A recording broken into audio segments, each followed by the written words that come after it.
At first glance, it was an ordinary day for everyone, but not for him. When he woke up, he could not understand where he was and who he was. When he got up, he felt a terrible headache, and all his memories were as if in a fog. Paying attention to his hands, he noticed that he was shackled. He did not remember anything at all, so it was hard to understand why he was shackled. It is necessary to examine the area in more detail. Maybe then it will become clear at least something, the boy thought to himself, but he did not know which way to go. After much deliberation, he randomly just went wherever his eyes were looking. Time passed, but the boy did not stop. He kept walking. He stopped only after he felt tired. It was difficult to understand how many hours the boy had been wandering and how far he had walked. For him, everything seemed as if an eternity had passed. Exhausted from the long walk and the heat, the boy wanted to understand for himself what he should do next. He did not want to believe that he was in this place alone. When he heard a noise, he immediately ran in that direction. The boy knew all along that he could not be in that place alone, but when he reached that place, he froze in place. He was shocked and even more confused. There was a girl lying in front of him. He wondered who had dared to destroy her, where he was, and why he was in this place. The boy was scared. All he wanted at that moment was to get out of this place as quickly as possible. The young man's fear was getting stronger and stronger. It was hard to make a decision with all the thoughts that were mixed up in his head. He realized that he should first calm down and then think about what to do next. As soon as he calmed down, he suddenly felt as if something had switched inside him, and all the horror and disgust were gone. He felt someone put a hand on his shoulder. At that moment, everything inside him froze, and a chill went through his body. For a second, he thought that these were his last moments. Turning his head, he saw a young man who immediately asked about the girl who was killed. He wondered if he had done it to her. Of course he answered that he had not. The young man agreed with him. The girl's chest was torn open, so it was unlikely that the boy could have done it with his bare hands, especially with his arms shackled. The young man decided to help the boy up, so he held out his hand. The boy was surprised that the stranger wanted to help him. He asked the young man if he even knew where they were, but the young man said that he did not even know his own name and could not know their location. The boy also decided to ask the young man how he had removed the shackles. The young man looked at his new friend in surprise and then at his hand, after which he said that he was not wearing shackles. The boy was even more upset because he was the only one who was wearing shackles. Suddenly, a voice came from nowhere and said that the participants had been identified. It all started to look even more strange to them. The guys could not understand what was happening. One of the participants looked up and noticed something falling from above. Even more interest began to awaken inside each boy. A paper fell into the boy's hand. It was strange for them to see papers flying from the sky in an unknown place, but they were even more surprised by what was on these pieces of paper. When they unfolded the papers, they noticed the information and immediately read it. Ryan Asura had been looking for his sister for 79 years. The boy in chains thought that perhaps this information was written about him. The other boy's name on the paper was Tengen Chu. He was 35 years old and had 3 children and a wife. This information shocked Tengen and even made him angry. Could it really be him? But no matter how hard he tried to remember something, it was useless. Tengen could not remember anything at all. After the guys had read the information they were given, they noticed the message again, which talked about the weapons that were to be given to the participants. The guy in handcuffs looked at his hands, which for some unknown reason began to glow with a bright yellow light. More and more questions appeared in his mind, but unfortunately, he had no answers to them. After the light disappeared, a weapon appeared in his hand. The guy was terrified. He had no idea what to do with this weapon, especially since his hands were shackled. Another guy also had a weapon in his hand. He was equally surprised by the appearance of the weapon, and also could not understand why they needed it. The message appeared in front of them again. The guys had 5 minutes to kill their opponent. If they failed to complete the task within the specified time, their suits would be electrocuted and destroyed. They were also informed that the winner would become God. The participants were welcomed into the game of God. Terror froze in their eyes and in their minds. Each of them had a single question why they were in this place. Round 1 was underway, but the only thing the men wanted was for this horror to end. As soon as the round started, a timer immediately appeared on the top. Rajan Asura didn't want to fight Tengen, but it didn't look like his friend did either. The countdown started. Ryan didn't want to believe that they really had to fight, so he told Tengen Chu that they couldn't be sure that the biography and names they had been given were real. Tengen also did not know what was true and what was false. Did Ryan think it was just a prank? Tengen didn't want to fight either, but if these were the rules of the game and a chance for survival, they would have to start fighting. Tengen pointed to the girl and said that Ryan knew the girl was really destroyed. After that, Tengen's gaze changed dramatically. It became cold and empty. Rayan noticed that Tengen was panicking, so he had to calm down. Even if his biography was false, he should survive and get out of here for the sake of his family. Tengen is just a kid he met in this hell, so the main thing is to survive. Tengen began to attack Rayan. He realized that his only choice was to destroy his opponent. For some reason, Rayan noticed that he could predict every attack of Tengen. Thanks to this, it was quite easy for Rayhan to dodge his opponent's attacks. Rayan Asur's body was very light. He did not understand what exactly it was, but Rayhan liked this lightness in his body. Tengen was constantly attacking because the thought of destroying his opponent was constantly running through his mind. Rayhan's mind was always on the idea of survival. Fear froze in Rayhan's eyes. He could not even imagine fighting with someone, let alone surviving. He did not consider himself a person capable of destroying someone. Tengen stopped for a minute. Rayan did not understand how it had come to this. He didn't want to hurt anyone at all, but Tengen didn't hesitate to strike, so Rayhan had to defend himself. Rajan noticed that Tengen threw his weapon and then caught it. Tengen again started to attack first. Anger began to fill Rayan from the inside. He was angry that Tengen didn't hesitate to attack him, and didn't hesitate to do anything to destroy Rayan. The moment came when they struck each other the first blow, but Rayhan suffered more. Tengen drove his weapon into his leg. Despite the pain in his leg, Rayan got up and started running. The boy knew that everything had to end differently. He could not lose. But Rayan could not run far because of the weapon in his leg and severe pain. To begin with, Rayan had to get the Siam out of his leg. But as soon as Rayan reached for the Sayama, Tengen appeared in front of him. Every minute Tengen's look changed. The boy seemed to Rayan to be crazy. It was very painful to take out the Sayama. Tears began to fall from Rayhan's eyes. As soon as he took the Siam out of his leg, he thought that he could use this weapon to try to remove the shackles.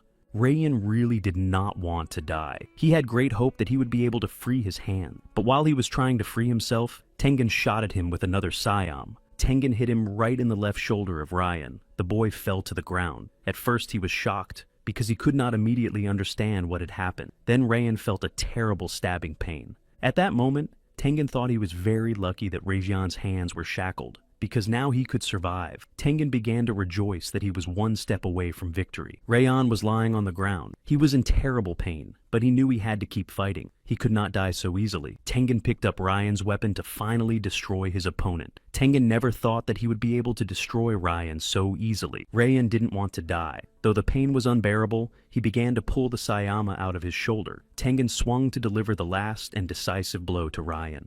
The blow was quite strong. At the last second, Rayan managed to bounce back. Tengen was surprised and did not understand how the severely wounded Rayan managed to do it. Rayan realized that he and Tengen were strangers in this game, and this match was only between them, so Rayhan decided to choose himself and destroy Tengen. Without any hesitation, Rayan attacked his opponent. In Rayhan's mind, he kept repeating, "What are you afraid of? Just destroy him." Tengen was amazed by Rayan's behavior. From the first attack, Rayan hit his opponent right in the neck with his Sayama. Tengen was frightened and could not understand how this happened. He was one step away from victory. Rayan wanted to finish this round as quickly as possible, so he came up behind him and threw the chain from the shackles around Tengen's neck. In a barely audible voice, Tengen begged Rayan not to destroy him. Tengen only wanted to return to his wife and children. Rayan looked at his opponent with a cold gaze and said that he was sorry that it would end this way. This was their last conversation with each other. Rayan wanted to know the whole truth, so he could not let go of the chain. Tengen was destroyed. After Rayan destroyed Tengen, he didn't feel anything at all. He just stood next to Tengen's body and didn't know what to do next. Rayan decided to look at his biography again. He needed answers, so he opened his paper and carefully read the information again. After Rayan read the information about himself, he looked at Tengen again. In order to calm himself down, Rayan said he had done what he had to do. Only by destroying his opponent would he be able to get answers. In fact, Rayan did not want to hurt anyone, but he could not die himself either. Rayan wanted to find those who put them in this place to punish them. Rayan noticed a bright light, and then immediately noticed a message saying that contestant 305-081 had won. Then he read something that shocked him. Rayan Asura God. This news really impressed Rayan. He did not understand how this was possible. For a few minutes, Rayan thought it was just a bad dream. After the message, Rayan noticed that someone was coming down to him. He thought that maybe it was God. Now at least he knew what he looked like. As soon as he approached Rayan, he immediately asked how he felt. But Rayan was so surprised that he didn't seem to hear the question. He just kept looking at his interlocutor. God did not like the boy's silence. To him, it looked like the boy was disrespecting him. He asked Rayan again how he felt, but Rayan did not know what to say. He remembered all the horror that had just happened here. The boy looked confused. Rayan was hesitating whether he felt terrible or good. Everything was too confusing for him. All this time, while Rayan was thinking, God was just watching him and waiting for an answer to his question. After much thought, Rayan's face changed. All the horror he had been feeling was gone. A crazy smile appeared on his lips. Rayan said that he felt quite good. He felt alive. God was pleased to hear this answer. It was quite interesting. Rayan's consciousness was telling the truth differently from his heart. Rayan asked about the place he was in. God explained to the boy that this dimension was created specifically for this game. 2 million souls were placed in this dimension for this round. Rayan thought about what he had just been told. Could it mean that 2 million souls were forced to duel? After some thought, Rayan finally asked why he was in this game and why he couldn't remember anything. God told Rayan that this was the right question. God did not hesitate to answer the boy's question. A small ball appeared in God's hand that shone very brightly. God told 2 million souls about one game and one wish. Rayan listened attentively, but could not understand what he was talking about. To Rayan, God's words seemed like nonsense. But before he could say many words, Rayan could not. He felt that he could not speak anymore, but he did not understand why he felt choked. God had forbidden Rayan to argue. The power of Rayan's interlocutor was unlimited. It seemed to Rayan that for God, the participants were just puppets. God created the universe and everything in it. He grants only one wish to the winner of God's game. Among millions of dead, only one is left to receive the wish. The rest will die. These were the rules because it was his game. But Rayan didn't understand why it had to be created. The one Rayan thought was God said it was only for the fun of him and the others. Rayan did not understand who those others were. But Rayan realized that the further he could go, the more he could learn about the game, about the creator, and about himself. Rayan was angry with God. But now Rayan realized that he had to survive. And for now, it was the only thing he could do. It was time for God to leave. Rayan wanted to know more. So he asked him not to leave, but he just told the boy, "Welcome to God's game." A few seconds after God left, Rayan found himself in a different place. It was very unexpected and shocking for him. The only thing that interested him at that moment was where he was this time. Rayan noticed the other participants in front of him. They were wearing the same clothes as him. The participants were also looking at Rayan because he was new to them. Everyone was curious about this newcomer and what he could do. Rayan also noticed that there was even a child among the participants, but he did not understand why the little boy was in such a tough place. Rayan looked at them in surprise. Did they all have to kill someone to get to this place? He realized that he needed to calm down and think things through. For some reason, Rayan's wounds healed. Rayan looked around the room he was in. Suddenly, a door appeared in front of the participants. They had to choose a partner to go to the second round. The chains disappeared from Rayan's hands. It seems they were only needed for the first round. Rayan wanted to know the whole truth, so he realized that it was important to survive the game to the end. Of course, Rayan knew that they would take out the weakest first, so he should make the others think very carefully before attacking. Rayan thought of Tengen. If Tengen had won the first round, then everyone would have thought he was strong, but it was Rayan who destroyed Tengen, which meant that he was stronger. Rayan also realized that the strong would be able to go through all the rounds. Because of his thoughts, Rayan didn't even notice how quickly he reached the dummy. He couldn't understand why they put the dummy near the door leading to the second round. Before entering the second round, Rayan greeted the dummy with a friendly greeting and asked if contestant 305-081 was ready to move on to the second round. Rayan was terrified that the dummy was talking to him. Rayan couldn't understand how the dummy could speak if it didn't even have a mouth. The mannequin looked at Rayan carefully and explained that he was the second round assistant and his name was Mr. Era. Before entering the second round, Rayan attacked Mr. Era with shouts. He wanted to know where he was. The other participants told Rayan that Mr. Era would not answer him because they were also trying to find out some information about the game and the place. One of the participants looked at Rayan unkindly and asked him about his story. Rayan became wary. Rayan couldn't understand what was wrong with this boy. Could it be that they were targeting him? For himself, Rayan decided to stay away from this guy.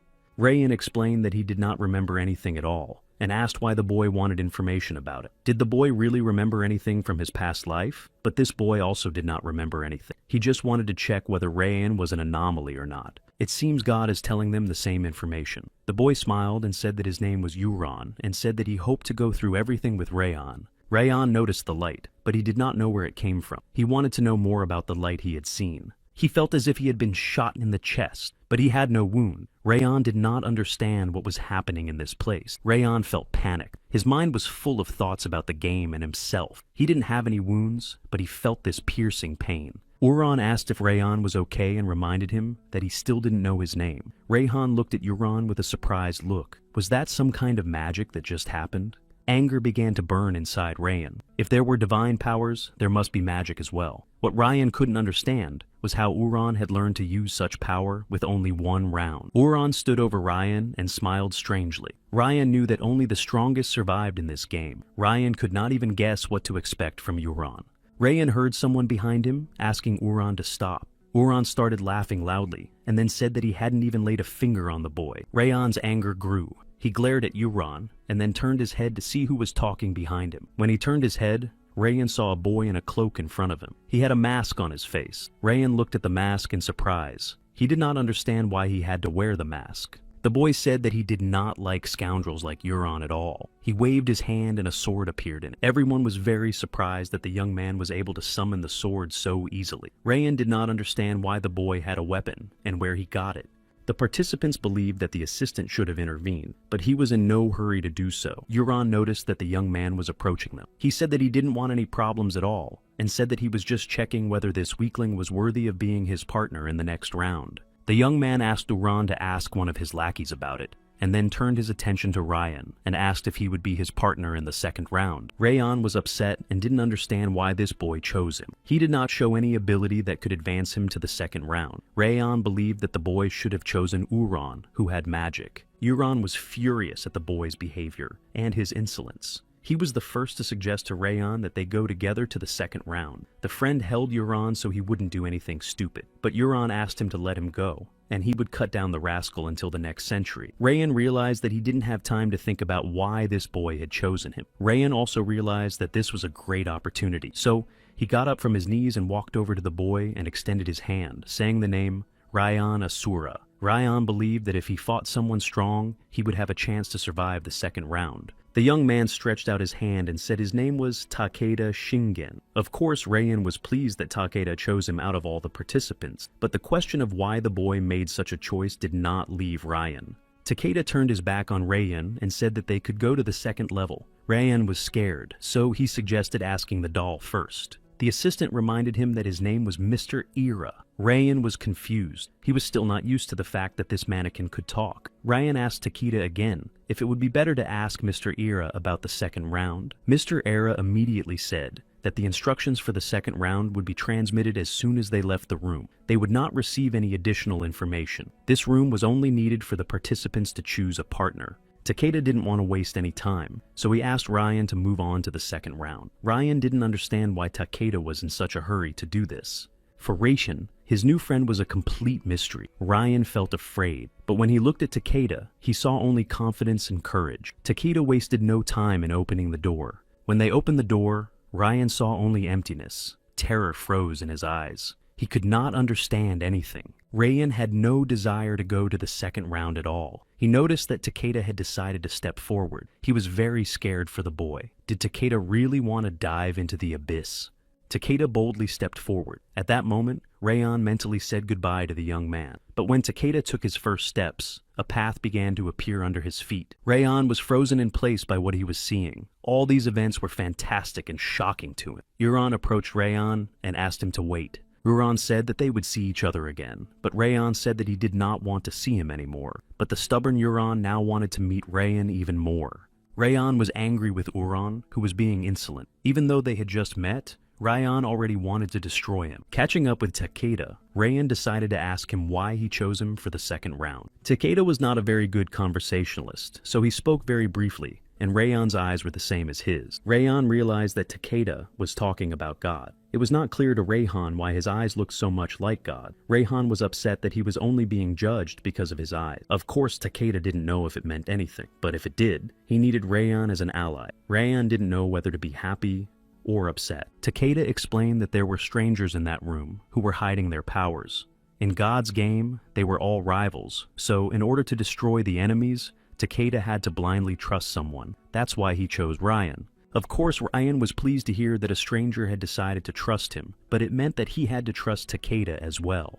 Before entering the second round, Takeda warned Rayan that if he was useless or let him down, he would get rid of Rayan. Rayan did not feel very good about Takeda's words. He thought Takeda was very straightforward, but Rayan hoped that they could easily become friends. Takeda explained that he could not waste time, so Ryan would either have to adapt or die. Finally, they reached the second level. As soon as Takeda opened the door, they were blinded by a bright light.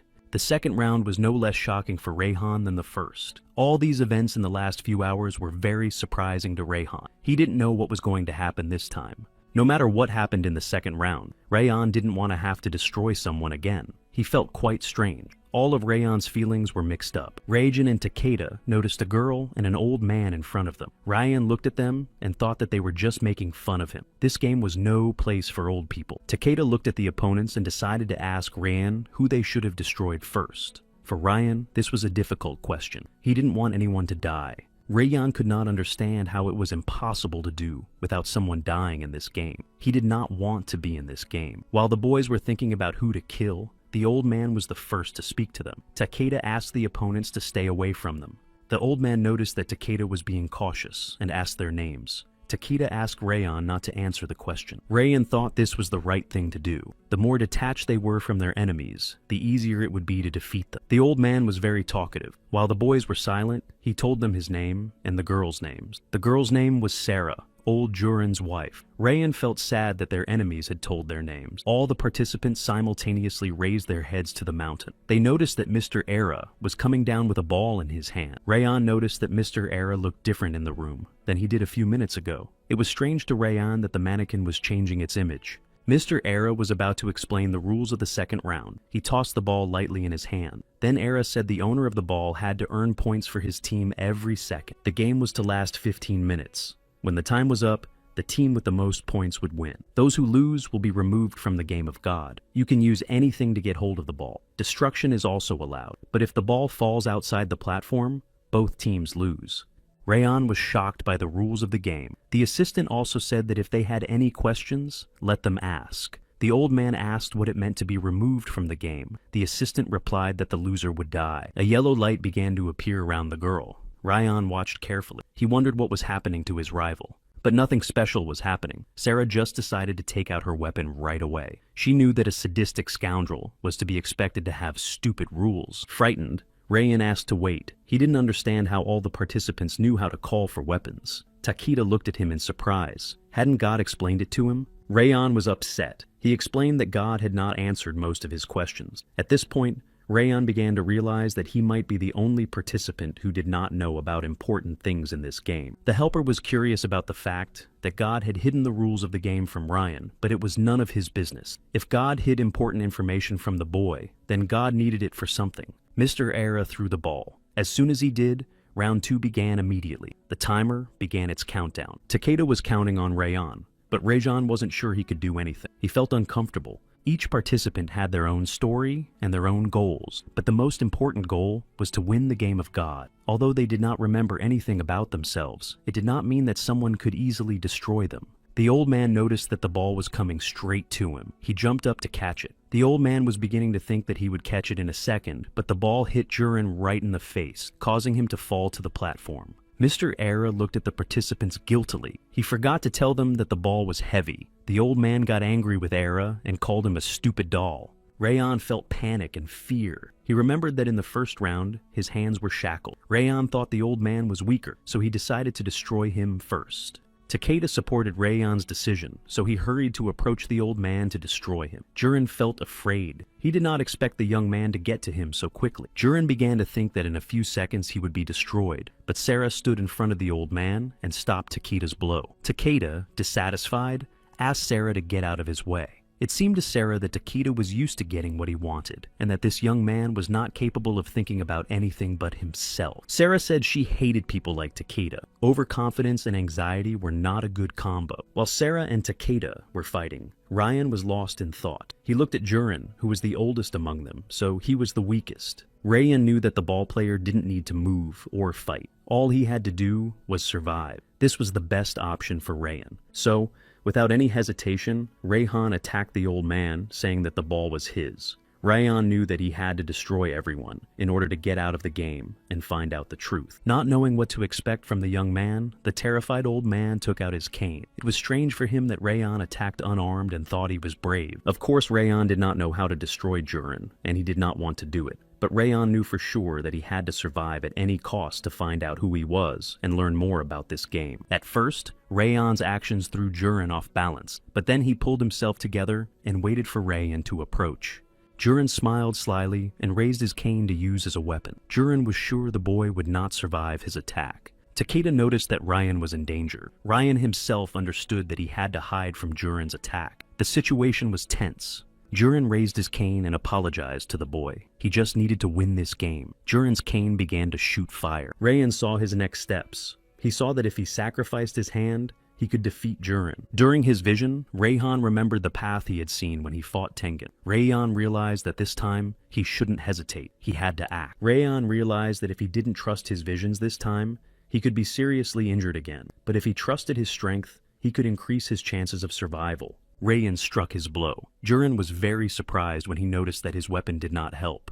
Everyone present was surprised by what had just happened. A burning flame engulfed Rayhan's hand, and at that moment, the boy did not care about the pain and what happened. Ryan still could not believe that he was able to do it, that he was not afraid. Takeda was impressed. He thought that Rayhan would just stand there and do nothing because of his fear and panic. But Rayhan managed to pleasantly surprise Takeda. Mr. Era was also impressed with Rayhan. The old man was lying weakened on the platform. After Jurin saw Rayhan's eyes, he thought the boy was crazy. Rayhan could no longer feel his arm. He looked at the weakened Jurin and realized that this was his chance to destroy the old man. But Rayhan hoped that destroying this unarmed stranger could not be the only way to win. Rayhan bent down to pick up the ball and thought about how to keep it in his hand for the rest of the game. Takeda asked behind Ryan's eyes. Takeda said that this was his partner's strength. Rayhan listened carefully to everything Takeda said. He did not know what exactly his power was. It was hard to believe that this was how he used his power. Seeing the path that led to victory over the enemy was the only instinct of an assassin. That was his power. Neither Era nor God had confirmed the existence of powers in this game, but Rayhan couldn't ignore what his eyes saw. Rayhan was easily lost in his thoughts. Rayhan was distracted from his thoughts by Takeda, asking him to destroy the old man. It was strange for Ryan to hear someone asking him to destroy another person. He stood over the old man and couldn't make a decision. Ryan noticed that he could no longer see the way to destroy his opponent. As soon as Takeda was distracted from the battle with Sarah, she immediately took advantage of this moment and shot him with her weapon. Rayhan did not expect it to happen like that. He was very worried about Takeda. As soon as Takeda fell on the platform, Sarah stood up in front of Rayhan. She asked him if he really thought that he had time to hesitate before destroying the enemy. Rayhan did not quite understand what was happening. Sarah didn't hesitate to attack Rayhan and told him that cowards like him should have died in the first round. Thanks to his strength, Rayhan was able to predict where exactly Sarah would strike. All these events confused Rayhan, and he had to pull himself together and win this round. Sarah threw the first punch to Rayhan, but he was able to dodge it easily. Rayhan noticed that Sarah was very fast. Rayhan wanted to get to a safe distance before Sarah attacked again, but before he could do so, Jurin grabbed his leg tightly. It was at this moment that Rayhan was angry that he could not destroy the old man, who now prevented him from surviving. Sarah jumped up high and slammed her knee into Rayhan's face. Then she swung around and kicked him again. Rayhan fell to the platform, but the ball remained in his hand. He kept telling himself that he had to hold on and had no right to give up. Rayhan did not plan to stay on the platform for long, so he quickly got up. He wanted to buy some time, so he started thinking about his next steps. Once again, Sarah approached Rayhan too quickly to strike. Rayhan realized that no one could move that fast, except for the person who had the strength. But Sarah also had powers like everyone else in the game. The girl decided not to hesitate and struck at Rayhan. The blow sent Rayhan flying far away. The assistant was delighted. It seemed that Sarah had a talent. Jurin and Sarah began to believe that now the victory would definitely be theirs. The only thing left to do was to destroy Rayhan. Rayhan was lying on the platform and did not understand what he had to do to be in this hell. He was the one who was looking for a sister he didn't even remember. He had a name he did not recognize. He fought with strangers. All this for a prize he did not even understand. Nor could Rayhan understand how any of this could be worth the prize. With the last of his strength, Rayhan got to his feet, holding the ball in his hand. The goal that Rayhan had set for himself gave him strength even in those moments when it seemed like the end. Jurin asked Rayan to do himself a favor and just give the ball to him and Sarah. Behind Jurin, the young man noticed that Takeda was starting to get up as well. Takeda was in pain with every move he made, but he was not one to give up easily. So, despite the hellish pain, Takeda decided to take the weapon from his shoulder. When Takeda took the weapon from his shoulder, his eyes began to glow with a bright yellow light. Sarah began to approach Rayhan and explained that the pain could be stopped. Rayhan could barely stand. He realized that he hardly had the strength to fight. Era's assistant was with them the whole time, watching what was happening on this platform. He didn't understand why Rayan was fighting, nor did Era understand why Rayan wanted to survive without knowing anything about what he could lose. Rayan's eyes changed again. Rayan just wanted to find his own reason to keep living, and he also wanted to know the truth about everything. Noticing the strange smile on Rayhan's face, Jurin asked Sarah to stop. Rayan repeated Sarah's words that pain can be stopped. He looked at Jurin and Sarah for a while, and then said that Sarah was right. Rayan jumped off the platform with the ball. Jurin and Sarah felt panic and fear. Rayan was hanging in the air. It was too close to his death. He was still holding the ball in his hand, hoping that he and Takeda would win. Sarah managed to grab Rayan's leg at the last moment. She started yelling at him and saying that he was a scoundrel who wanted to destroy them all. Jurin held Sarah so she wouldn't fall down with Rayan. Sarah asked him to give her the ball back, and if Rayan wanted to die so badly, let him do it only in a way that would not harm others. Finally, they were able to pull Rayan out. Rayan wondered why they wanted to live so badly. Sarah was angry with Rayan. She could not understand how he could ask such a question. Sarah also didn't understand if Rayan had no reason to continue living at all. Sarah had nothing to say to someone like Rayan. She could not say a single word in peace. It seemed to Rayan that the girl would never shut up. Though angry Sarah, who was yelling at Rayan, was interrupted by Jurin, who called the girl. When she returned, she noticed that Takeda had destroyed Jurin. The old man apologized to Sarah and said that he fought as hard as he could. Sarah tried to say something in response to Jurin, but she couldn't find the right words. It was hard for Sarah to fully realize what had happened. She stared at Jurin and Takeda in amazement, wanting to believe that nothing had happened. Takeda looked at Sarah angrily and then said that she had to destroy him if she wanted to survive and for Jurin to survive. Anger and despair took over Sarah's mind. She attacked Takeda and started beating him. Shocked, Rayan watched everything that happened, but what shocked Rayhan even more was that he was able to predict what was happening. Jumping off the platform, Rayhan wanted Sarah and Yurin to focus their attention on him. This way, he gave Takeda Shingen time to recover. The tide of the battle had changed. Rayhan was not sure that he could destroy his opponent. What shocked Ryan even more was when Jurin, whose chest was pierced, stood up and spoke to him. He told Rayhan that neither of them knew anything about him. Perhaps the old man had 3 children who were looking for him. His wife probably died many years ago. Did this really mean nothing to Rayan? But the worst part for Jurin was that it meant nothing to him either. Rayan started to get up. Jurin believed that there was no point in fighting, and there was no point in living except out of fear. He explained to Rayan that he was afraid to die because then there would be a frightening darkness. All people were afraid to die. In the end, they created so many stories about this mysterious unknown just to cope with fear. Rayan was surprised that Jurin remembered these stories and did not understand how he could remember if they had all been erased. Jurin was upset. In fact, he did not remember. These stories were in the back of Jurin's mind, locked behind a door to which he had no key. Rayan did not understand whether fear was really enough to accept what they had done and what they could do. While Rayan was talking to Jurin, the fight between Sarah and Takeda continued. After several blows that Takeda received, he was finally able to throw Sarah off of him and strike her. Mr. Era emphasized that there were 3 minutes left in the round. The second round was coming to an end. Rayan looked at Mr. Era and mentally said that he had the ball all the time, so Sarah could not win because he and Takeda had so many points. Takeda told Sarah that it was over. Sarah didn't want to believe it. She didn't know what to do. Should she just destroy herself? Sarah's rage was growing. Rayan had the impression that Takeda had information about what was happening in this place. Takeda told Sarah that self-destruction would be less painful than what God had prepared for her. Sarah was upset because she had really lost a lot of points, but she still had hope. There were 3 minutes left in the round. Takeda did not understand what Sarah was hoping for. The girl planned to destroy Rayan and Takeda in the last 3 minutes. If she could do it, she would be alive at the end of the round. Sarah stood behind Rayan and prepared to strike. Rayan clearly did not expect this turn of events. He turned his head towards Sarah and asked her what her strength was. At first, Rayan thought that Sarah could teleport a short distance, but when she used her power, It was always followed by a stream of wind as if she had summoned it. When Sarah hit Rayon, he realized that such a forceful punch would not have been possible without sufficient momentum. Sarah said only one word: wind. Rayon noticed that Sarah's strength was the same as the strength Jurin had used. While Rayon was just standing there, floating in his thoughts, Sarah came too close and struck, but Rayhan was able to dodge it. The girl looked at Rayhan and thought about her next steps. Time was running out, so she had to hurry. Rayan could see how things were going to develop. Sarah was ready to finally destroy Rayan, but at the last minute her weapon was stopped by a ball that Rayan managed to put in front of his face. This was a move Mr. Era could appreciate. Only now did Takeda stop doubting his choice of partner. Takeda considered Rajan a weak player, but decided to take a chance and offer to play together. Takeda was impressed that Rajan was able to stop Sarah. Sarah was angry that even in such a position, Rajan was able to stop the shot. She looked at the boy in confusion and could not understand how he managed to do it.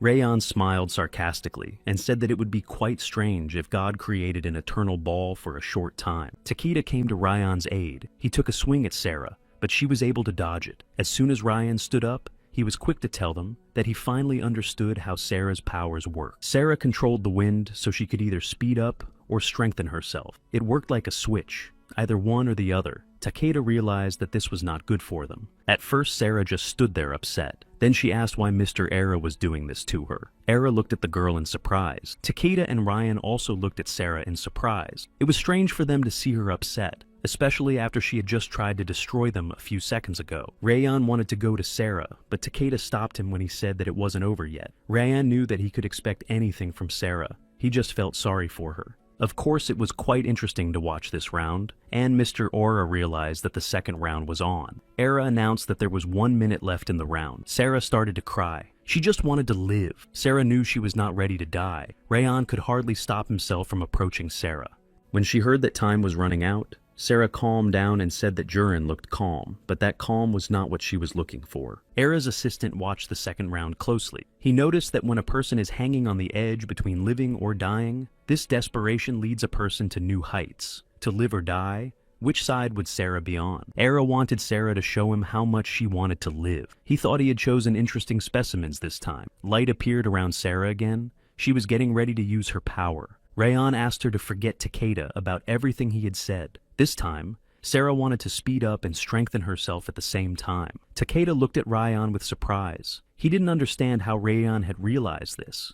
Rayan had no choice but to tell him that he had seen her next actions. At this point, Takeda hoped that Rayan was wrong. Rayan realized that they had been in the game for the same amount of time, but he couldn't understand how Sarah had become so strong in such a short period of time. There were 50 seconds left in the round, so the participants shouldn't have hesitated. It was better to jump into action. Rayan and Takeda were eagerly waiting for this round to finally end. Rajan only had 1 minute to hold the ball. While Rayan was thinking about it, Sarah was able to get close to him. Every second, Sarah reminded herself that she only had to hold on for 1 minute. Thanks to her strength, she was able to quickly approach Rayan and hit him. The blow was really strong. Rayan flew away from Sarah and dropped the ball. Sarah didn't want to waste a second, so she quickly threw her weapon at Rayan. She knew that this time, Rayan had nothing to defend himself with. Sarah's weapon hit Rayan in the shoulder. Sarah quickly walked over to him. Rayhan tried to crawl away from Sarah, but his attempt was in vain. Sarah pulled out her weapon. At that moment, Rayhan kept telling himself that he had to move and do something. Otherwise, Sarah would simply destroy him. As soon as Sarah swung to strike one last blow at Rayhan,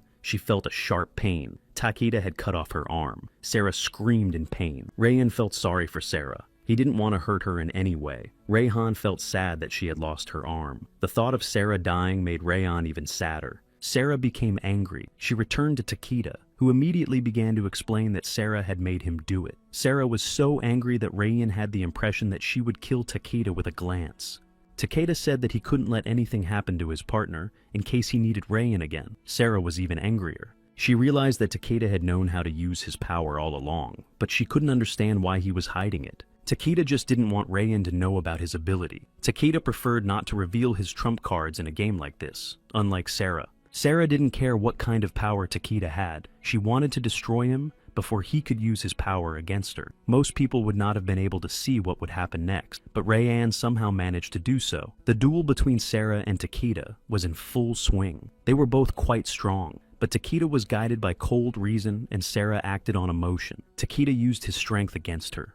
Rayan watched with horror in his eyes. After Rayan had destroyed Tengenev in the first round, he began to think he was really strong. But after seeing Sarah and Shingen, he realized that there were real monsters in this game. Although Sarah was beginning to realize how this round would end for her, she still continued to fight Takeda. Takeda decided to use his power against Sarah. A large flame engulfed the girl. Sarah's screams terrified the crowd. The flames that flashed by Ryan were also terrifying. After Ryan saw Takeda's power, he began to rejoice that he was on the same team as Singer. Falling to her knees, Sarah felt a sword being placed on her shoulder. She raised her head and just looked at Takeda. After Sarah looked at Takeda, she started to cry. She couldn't die like this. Not here, not in this game. Destroyed by someone she didn't even know. She just wanted to live like the rest of them. Takeda just stood there and looked at her with a cold gaze. There were 15 seconds left in the round. She looked at Ryan and felt sad that even a weakling like him would live, and she would not. Rayan was offended by the fact that everyone considered him weak, but despite Sarah's hurtful words, he was really sorry that the girl had to die. Rayan just wanted it to be over. Bitter tears rolled down her eyes.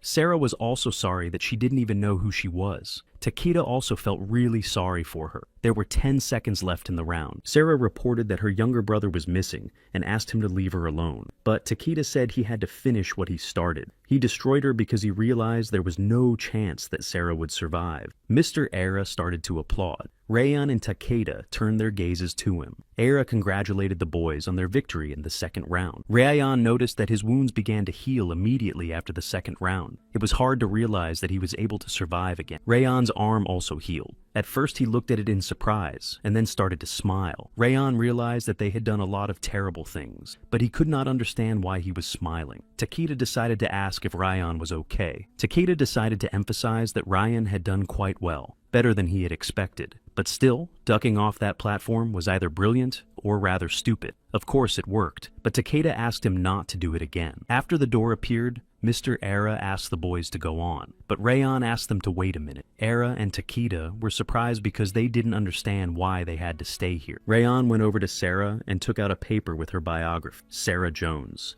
18 years old. As soon as he started reading, Takeda tried to snatch the paper from his hands. But Rayan stopped him and continued reading. Sarah was looking for her younger brother. Then he asked Takeda to promise that he would remember Sarah's name. But Takeda did not understand why he would make a promise to a woman who had died. Rayan explained that when they met her younger brother, they had to save him. Takeda thought Rayan was too idealistic for a game about dying. Takeda explained to Ryan that when they met her brother, he would most likely die as well. Ryan decided to read Jurin's biography as well. He read that Jurin had voluntarily joined the game. This seemed very strange. Rayan could not understand why anyone would come here. Was God's game really known in the world? Rajan was curious to know what the world was like outside this game. Takeda asked Ryan to leave the place because he did not want to stay here any longer than necessary. Ryan also wanted to leave and took Jurin's biography with him. They approached Mr. Era and Takeda asked him to get it over with. Era agreed to let them out, but before they left, they had to take the gifts. Rajan noticed that Takeda seemed to recognize the trinket. Rayan wondered how his partner could have known about the gift, but before he could find out anything, Rayhan was immediately transported to another place as soon as he picked up the cross. Of course, he did not understand where he was this time. When he found himself in a different place, Rayan did not understand how it was possible if he was on the platform of the second round a few seconds ago. Rayan began to look around. He hoped that he could understand at least something about this place. Suddenly, a little boy appeared in front of him. Rayan decided to find out who the boy was and where he was, but the boy did not say a word. Rayan heard someone talking to him. He decided to turn around and look. More and more questions appeared in his mind, and he wanted to hear the answer from someone. Behind him, Rayan noticed a girl. She was calling little Rayan to show him the cross his mother had given him. The adult Rayan was confused. He stared at the girl while she talked to little Rayan. The boy knew that the cross was God's protection. The girl explained that it was only because of God that they had such a good harvest this year. Little Rayan was outraged and said that God not only protected, but also created plagues and storms. Only now did Rayan realize that this little boy was him. The boy asked the girl about the missionary. The girl said that the missionary had given the cross to her mother, and the mother had given it to her. Rayan liked the cross very much. Little Rayan came up to her and said that he wanted a cross like that too. But the girl objected and said that he had to find a cross for himself. When Rayan heard the girl's name, He was very surprised. Rayan remembered his biography in the game and realized that this girl was his older sister, Ichika. She promised Rayan that she would talk to his mom and maybe she would give him one cross. Ichika asked her brother to go home because she was hungry. Rayan watched them all the time. Rajan started to get angry because he had not talked to his sister. He had so many questions for her. He had to keep them busy somehow, so Rayan asked them to wait. Ichika and little Rayan decided to see who would ask them not to go. She was immediately wary and put her brother behind her. The girl looked angrily and cautiously at the adult Ryan, not understanding who he was. So she decided to ask him. Just as Ryan wanted to talk to them, everything collapsed.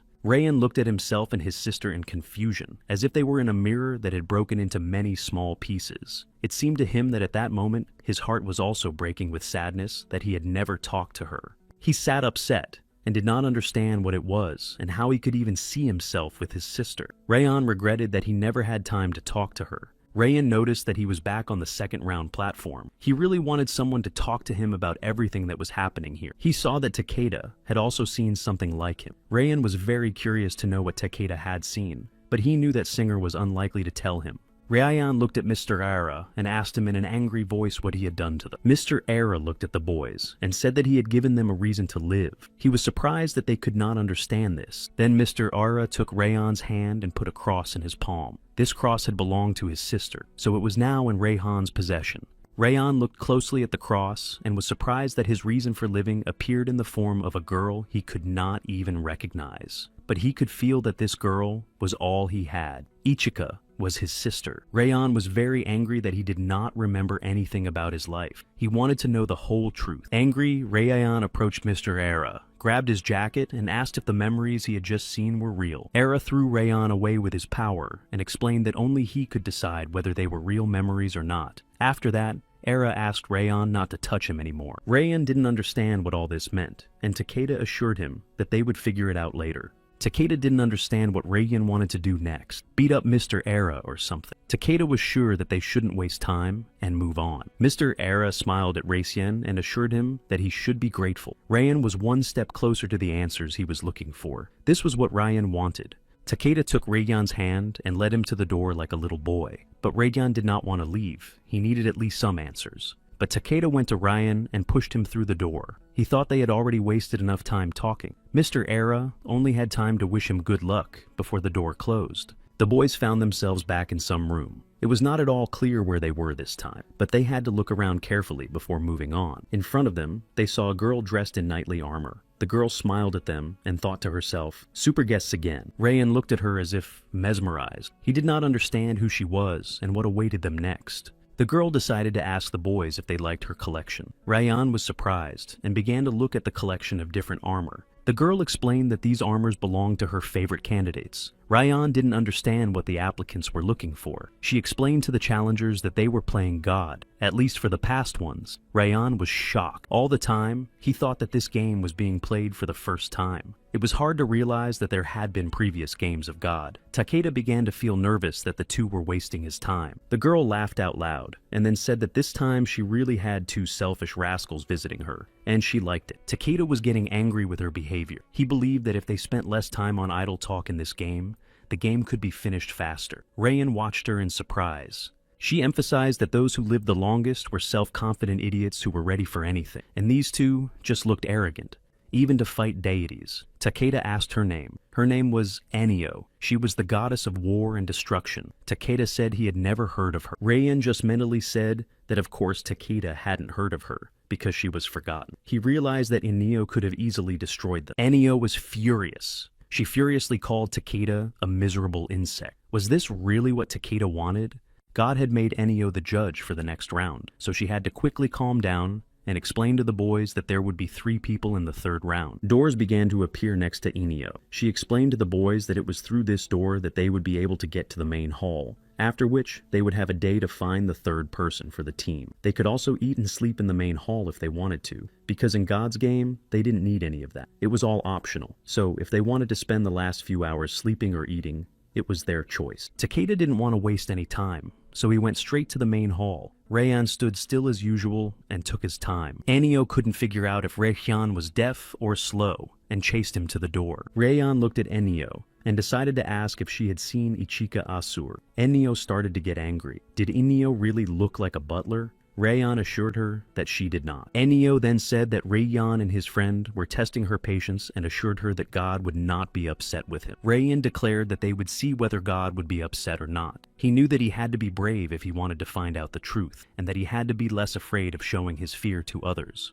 Ennio noticed that the boy was getting bolder and asked if Rayhan Asura could afford to worry about anyone else. Or maybe he was only worried about himself and hoped that Ichika had the missing fragments of his memory. Ennio liked her theory better than Ray's. She jumped up to the boy and looked at him closely. Ennio noticed something special about him, so she offered Ryan a deal. The offer to make a deal alarmed Rayhan. Did judges really make deals? Ennio smiled at Rayan and said that, of course they could. Ennio believed that Radion had notes on what his sacred power was. Otherwise, Rayan could not have gotten this far. Rayan did not understand what kind of sacred power Ennio was talking about. Ennio explained that if God chose a participant as his champion, then this champion received a second sacred power that would be added to their deity. After hearing this, Rayan remembered Sarah and Takeda. He realized that the second sacred power could make him stronger, especially considering that Rayan's eyes were not suitable for attacking. It would be a great opportunity. After thinking about it, Rayan realized that 2 powers would be better. But would it be fair? Ennio also decided to ask Rayan if anything in this game was fair. There was no such thing as fairness in this universe. Ennio emphasized cunning and strength, and the winner would stand on these 2 pillars. The one who attracts the gods will get more powers in his arsenal, but the strong will be able to overcome others with only one ability. Rayan thought about what he had heard from Ennio. He agreed with Ennio. Someone who masterfully controlled their ability would defeat an opponent with only basic knowledge of their power. Again, Rajan thought of Takeda. Singer was able to concentrate and control the fire. Sarah used her ability to strengthen and accelerate at the same time. These fighters were deftly managing their abilities, but what about Rayan himself? He had no idea how his power worked, or even how to activate it. It seemed that the power was activated on the level of instinct when Rayan was in danger. Ennio emphasized that a winner must be ready to do anything. She asked if Rayan was capable of doing that. Rayan smiled and said his usual short yes. He was confident in himself. In addition, Rayan realized that he needed to become the strongest as soon as possible to win this game. That was great, but Rayan's words meant nothing to Ennio. She was only interested in the result. If Rayan could reach the 5th round and he killed 3 people,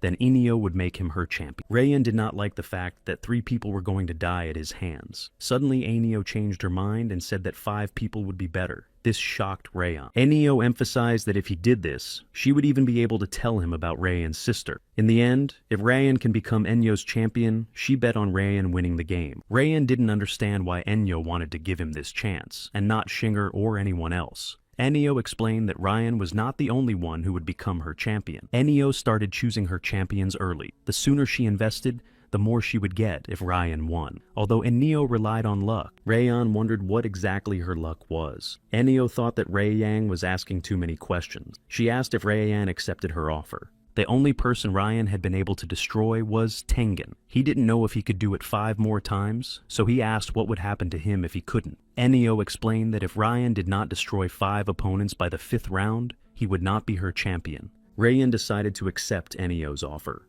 After all, he needed to enlist the support of the gods. If Rayan hadn't emphasized to himself that he was strong, deep down, he doubted it. Ennio was certainly happy to have a contestant with the eyes of a god as a champion, but Ennio warned Rayan that she would be watching him and asked him to leave the hall. As he entered the main hall, Rayan thought that this deal would be quite useful for him. After all, he could get a lot if he could get Ennio to come to him, but the question was whether he would be able to destroy the 5 opponents.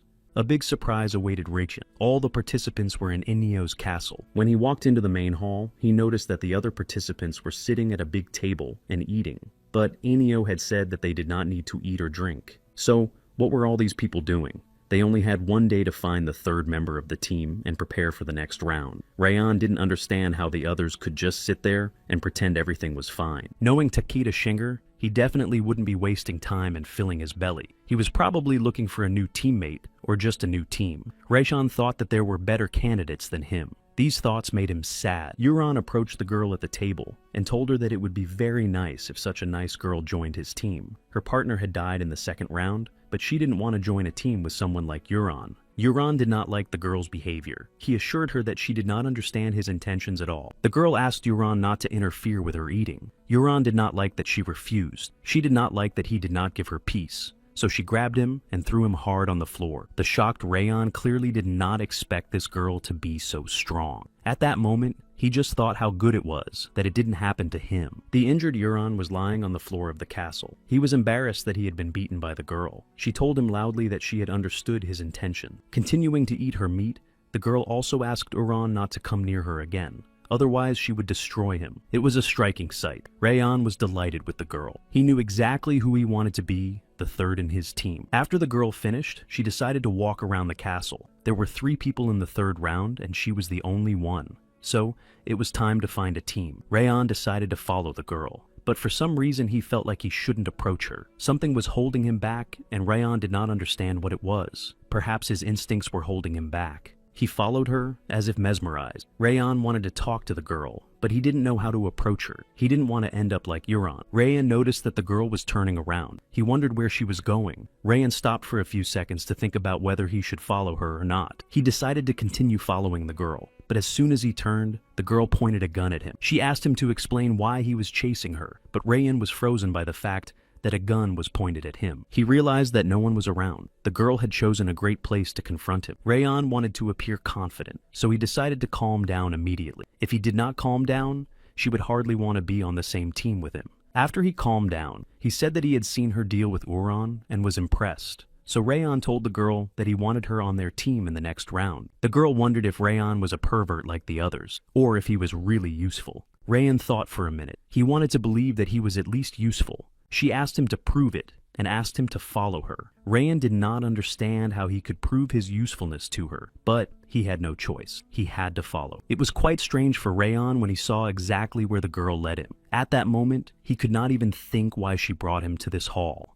They came to the hall where the participants were training. Rhaon could not understand what exactly they had forgotten in this place. The girl wanted to test him and pointed to the guy who had destroyed her partner in the last round. Rhaon felt uncomfortable when he heard what the girl wanted from him. It was strange to him that she didn't see any other options to join them, but when Rhaon saw who she was pointing at, he felt even worse.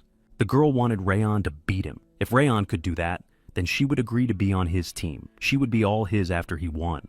The confused Rhaon wondered what the girl meant when she said all yours. The girl replied that she meant anything. Rhaon really hoped that this girl was worthy of such action. As Rhaon watched the boy, his heart began to pound even harder. He could see fear and uncertainty in his eyes. Rhaon looked at his opponent and realized that he was gigantic. He decided to ask the girl if this guy really destroyed her partner. If so, how did they both survive? According to the rules, it was as if God had to destroy the losers. The girl did not know how it happened. She won, but for some reason God decided to save the life of this thug. The girl asked why Rhaon didn't ask him himself. Rhaon asked her name, but instead of an answer, he heard the same question. Rhaon told the girl his name. The girl agreed to tell him her name, only if he made the thug kneel. Rhaon thought it was not fair of her. Rhaon could not understand why everything was so complicated. He began to doubt that it was worth it, although he doubted that the participants could have died in the main hall. God was unlikely to want a participant to die before the game started. If this was true, it was a great chance for Rhaon to test himself against a strong opponent. Rhaon knew that he couldn't rely on Takeda or anyone else to get through the round. The other participants of the game noticed Rhaon approaching the giant participant. They didn't understand why he was doing it, but maybe he just wanted to talk. To find out the truth, Rhaon had to get stronger, even if everyone wanted to know what he was capable of. Rhaon had nothing to hide, and he would probably get a lot if he defeated the big man. For a few minutes, the boys looked at each other. The big man didn't understand what exactly Rhaon wanted from him. Rhaon realized that everything in this game was terrible, but he could not understand his feelings. He remembered all the horrors he had seen. Rhaon's eyes changed again. The big man was looking at him carefully. It seemed to him that Rhaon was in some kind of trance. The thug was not very patient. He was tired of waiting for Rhaon to come out of his trance and explain why he had come to him. So, the thug attacked Rhaon. It was quite unexpected for Rhaon. The thug attacked him out of the blue. He didn't even have time to say a word. The thug could sense Rhaon's tainted aura even from a distance, so he decided to ask who he was. He said, "Rhaon Asura," and asked the thug what was wrong with him. Why did he hit him if he hadn't done anything? He hadn't done anything yet, the thug replied. Toros was the name of the thug. His friend shouted that he shouldn't be so aggressive because he could scare the baby. Ryan noticed that Toros's friend was laughing at him. Toros's other friend could not understand what was going on with Toros and Rayan. Why waste their energy before the third round? Rayan had no idea what was wrong with these guys, and then he pointed to the girl and asked Toros if he had really destroyed her partner. The girl was pale. She did not understand why Rayhan was pointing at her. Rayan also asked if she had defeated him, why he had survived. Wasn't God supposed to destroy Toros in the second round? Toros laughed. Now it became clear to him that it was the girl who asked him to come and find out. Rayhan did not understand what was so funny. Toros said that he was thinking about the face of Rayan's girlfriend when he crushed her partner's head like a grape. Toros survived because God simply decided to keep him alive because he was too strong to die. Rayan looked at Toros in amazement. Rayhan did not understand what Toros meant. What did he mean by too strong to die? Toros's friend decided to explain to Rayan that God's game was an entertainment for the observers. So, to make the next round interesting, God left Toros alive. This happened several times when the contestant was given a second chance. Rayan remembered Sarah. He realized that Sarah was too strong to stand up to him and Takeda alone, but for some reason God was not interested in her. He looked at Toros and didn't understand why God had chosen this thug. Was he really stronger than Sarah? Then Rayan looked at the girl. If this girl had defeated Toros, she must be even stronger. Rayan wondered how strong the girl was that had gotten him into this trouble with Toros. For a few moments, Rayhan thought about his sister. Now, Rajan knew what he was fighting for, to find answers, and to find Ichika. That was why he had to become stronger. Toros's patience began to wear thin. He said that he was looking forward to the next round to destroy Rayhan. Rayan also wanted to destroy Toros. Toros began to think that Rayan was wasting his time, so he attacked the boy. Rayan got nervous and used a forbidden move. Rayan's new friend was delighted with his action. This blow was quite unexpected. A smile appeared on her face. Toros's friend was not happy with what Rayan had done. She was angry, but did not interfere. She realized that it was Toros's fight.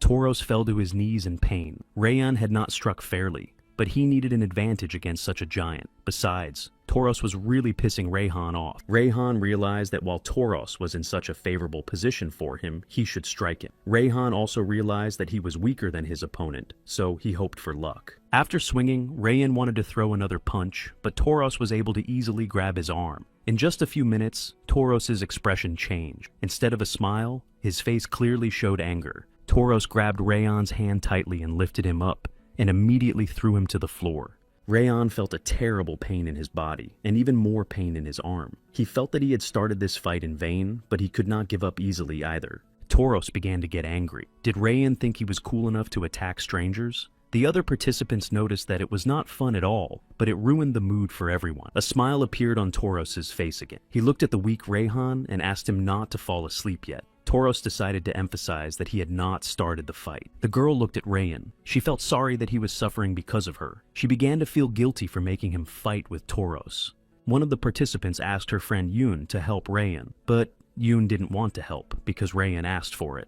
Yoon was sure that if Rayan was weak, he was going to die anyway. He explained to the girl that fools who did such nonsense died quickly. That was the way of the game. Toros was very surprised that Rayan hadn't died yet, and decided that it was time to finish with him. Toros thought the kid was very persistent if he didn't just give up, but he wasn't going to lose to a scumbag like Rayhan either. So, Toros tossed Rayan up the mountain like a ball. At that moment, Rayan seemed to hear a voice in his head. Why did he allow this weakling to look down on him? He should show him where he belonged. Toros waited impatiently for Rayhan to start falling to the ground. A crazy smile appeared on his face as Rayhan approached him. Toros was ready to smash Rayhan against the wall like an insect. He stretched his hand toward Rayhan to deliver the next blow, but something went wrong. Finally, Rayhan found his way out of this fight. Should he run away or should he stay? Toros did not expect that Rayhan would be able to fight back. The participants were also surprised that Rayhan managed to do it. A smile appeared on her face. She was glad that Rayan did not give up and continued to fight. But most of all, she was glad that Rayan was able to survive. Would Rayan continue to be afraid, or were they going to have some fun? Rayan realized that it was as if a switch had been flipped inside him just like the last time, and the pain was gone. Rayan did not understand what was happening to him. He couldn't understand why he was changing during the fight. Perhaps Takeda was right. This was how his power manifested itself. Tauros began to rage again. He couldn't understand what had happened to Rayhan. All Rayhan felt at that moment was a thirst for victory. Rayan noticed the lights again, but they were weaker than the ones he had seen with Tengen and Duran. He didn't understand what exactly these lights meant, but they clearly needed to be used in the fight with Tauros. Rayan had a hunch that these could be Tauros's weaknesses. Rayan struck after strike until he was able to defeat his opponent. The girl was surprised that Rayan managed to do it. Everyone noticed Rachen's strange eyes and did not fully understand why they had changed. Rayan struck Tauros again and knocked him to the floor. After Tauros got up, he started to get angry. If Rayhan hoped to just leave after that, he was wrong. Tauros wanted to destroy him. Tauros decided to use his divine power to fight him. Rayhan was amazed by Tauros' aura of divine power. The aura seemed crazy to Rayan. Rayan was mesmerized by Tauros' aura. He also wanted to be able to control his divine power, and first, he needed to understand it fully. Rayhan began to feel pain again. It seemed to Rayan that his hand had grown in size. What a bad time to turn around because Tauros started to attack again. Quickly, the furious Tauros ran toward Rayan. He was ready to destroy the boy, but Yoon stood in front of Rayan and asked Tauros to stop. Rayan sat behind Yoon and looked at him in surprise. He did not understand why the boy decided to stand up for him. Of course, Rayan was flattered, but at the same time he felt strained. Yoon felt like a teacher who had to break up a fight between children. He decided to joke that if they continued to fight, he would have to punish them. The girl saw Yoon and got angry. She didn't like that this boy interfered in Rayhan's fight with Tauros. Tauros also didn't like that Yoon decided to stop the fight just as much as the girl didn't like it. Tauros asked who the boy was.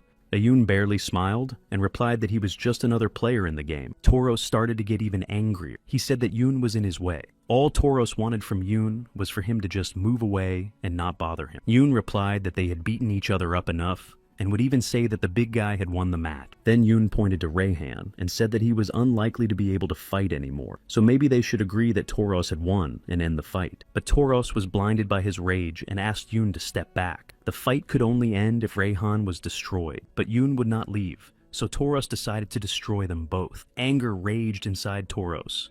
It seemed to Rayan that it was anger that gave him strength. Tauros decided to destroy both boys.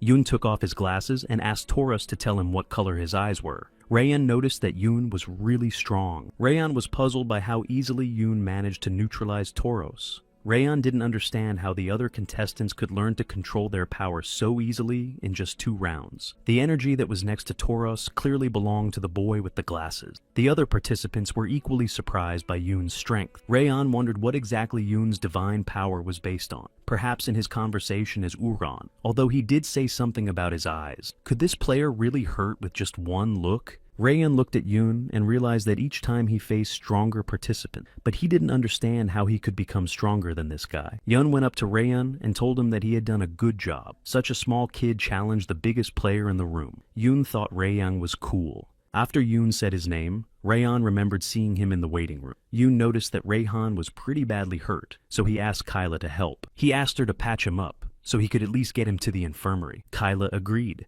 saying that she couldn't say no to such a nice guy. Yoon was shocked that this was the only reason she asked to help Rayan. Rayan remembered that Kayla was also in the second round. He decided to ask if there was really an infirmary in this place. Yoon said that it was. Anyone could be healed in this infirmary. Kayla said that Yoon was just lucky to have divine powers, so he should stop acting like a tough guy. Upset, Yoon said that he would never do that again. The girl took Rayan's hand and used her divine power to heal his arm. As soon as Kyla started healing his hand, Raychan felt uncomfortable, but after a minute, he stopped feeling pain completely. Rayan was pleased to meet people who wanted to help him, but he did not have time to say anything else to them because he lost consciousness.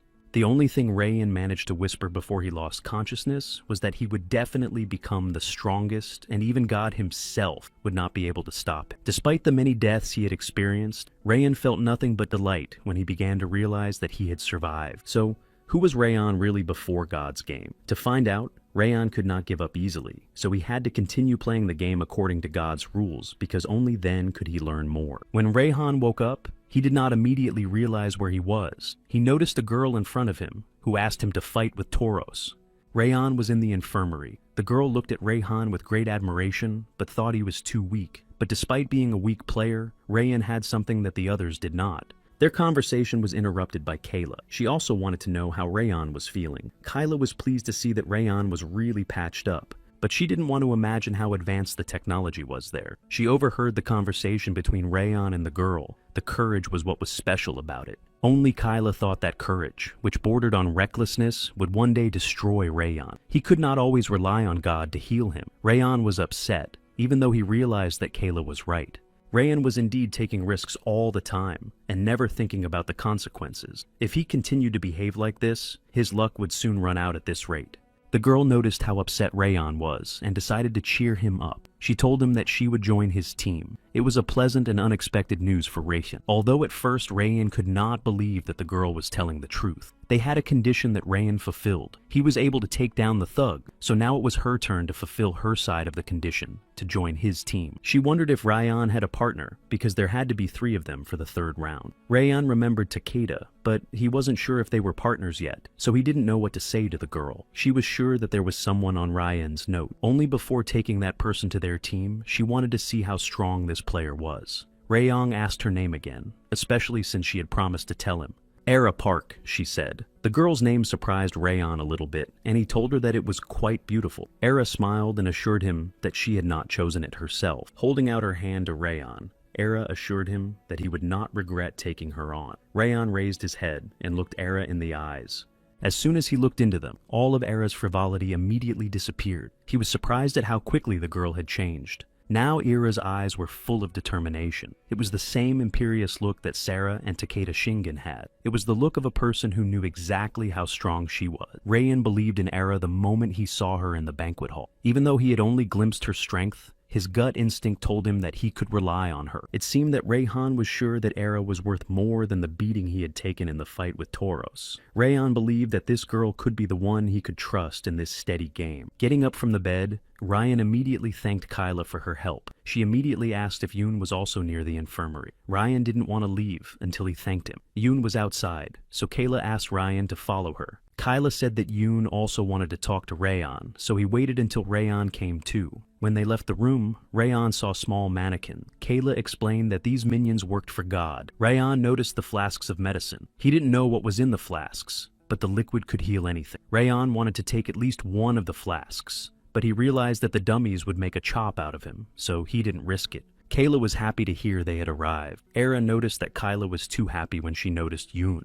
Rayan noticed a boy leaning against the wall flipping a coin. He looked at Yoon in surprise. Is this really the boy who knocked down a thug with a single glance? Rayan thought to himself. Yoon happily greeted Raishin. He was glad to see the cocky kid finally standing in front of him. Then Yoon threw a coin at Raishin. But Rayan didn't even blink and easily caught the coin. Kayla asked Yoon to stop playing around, but Yoon said he just had to check something. Yoon noticed that Rayan's eyes were not normal. Then Yoon said that this was Rayan's divine power.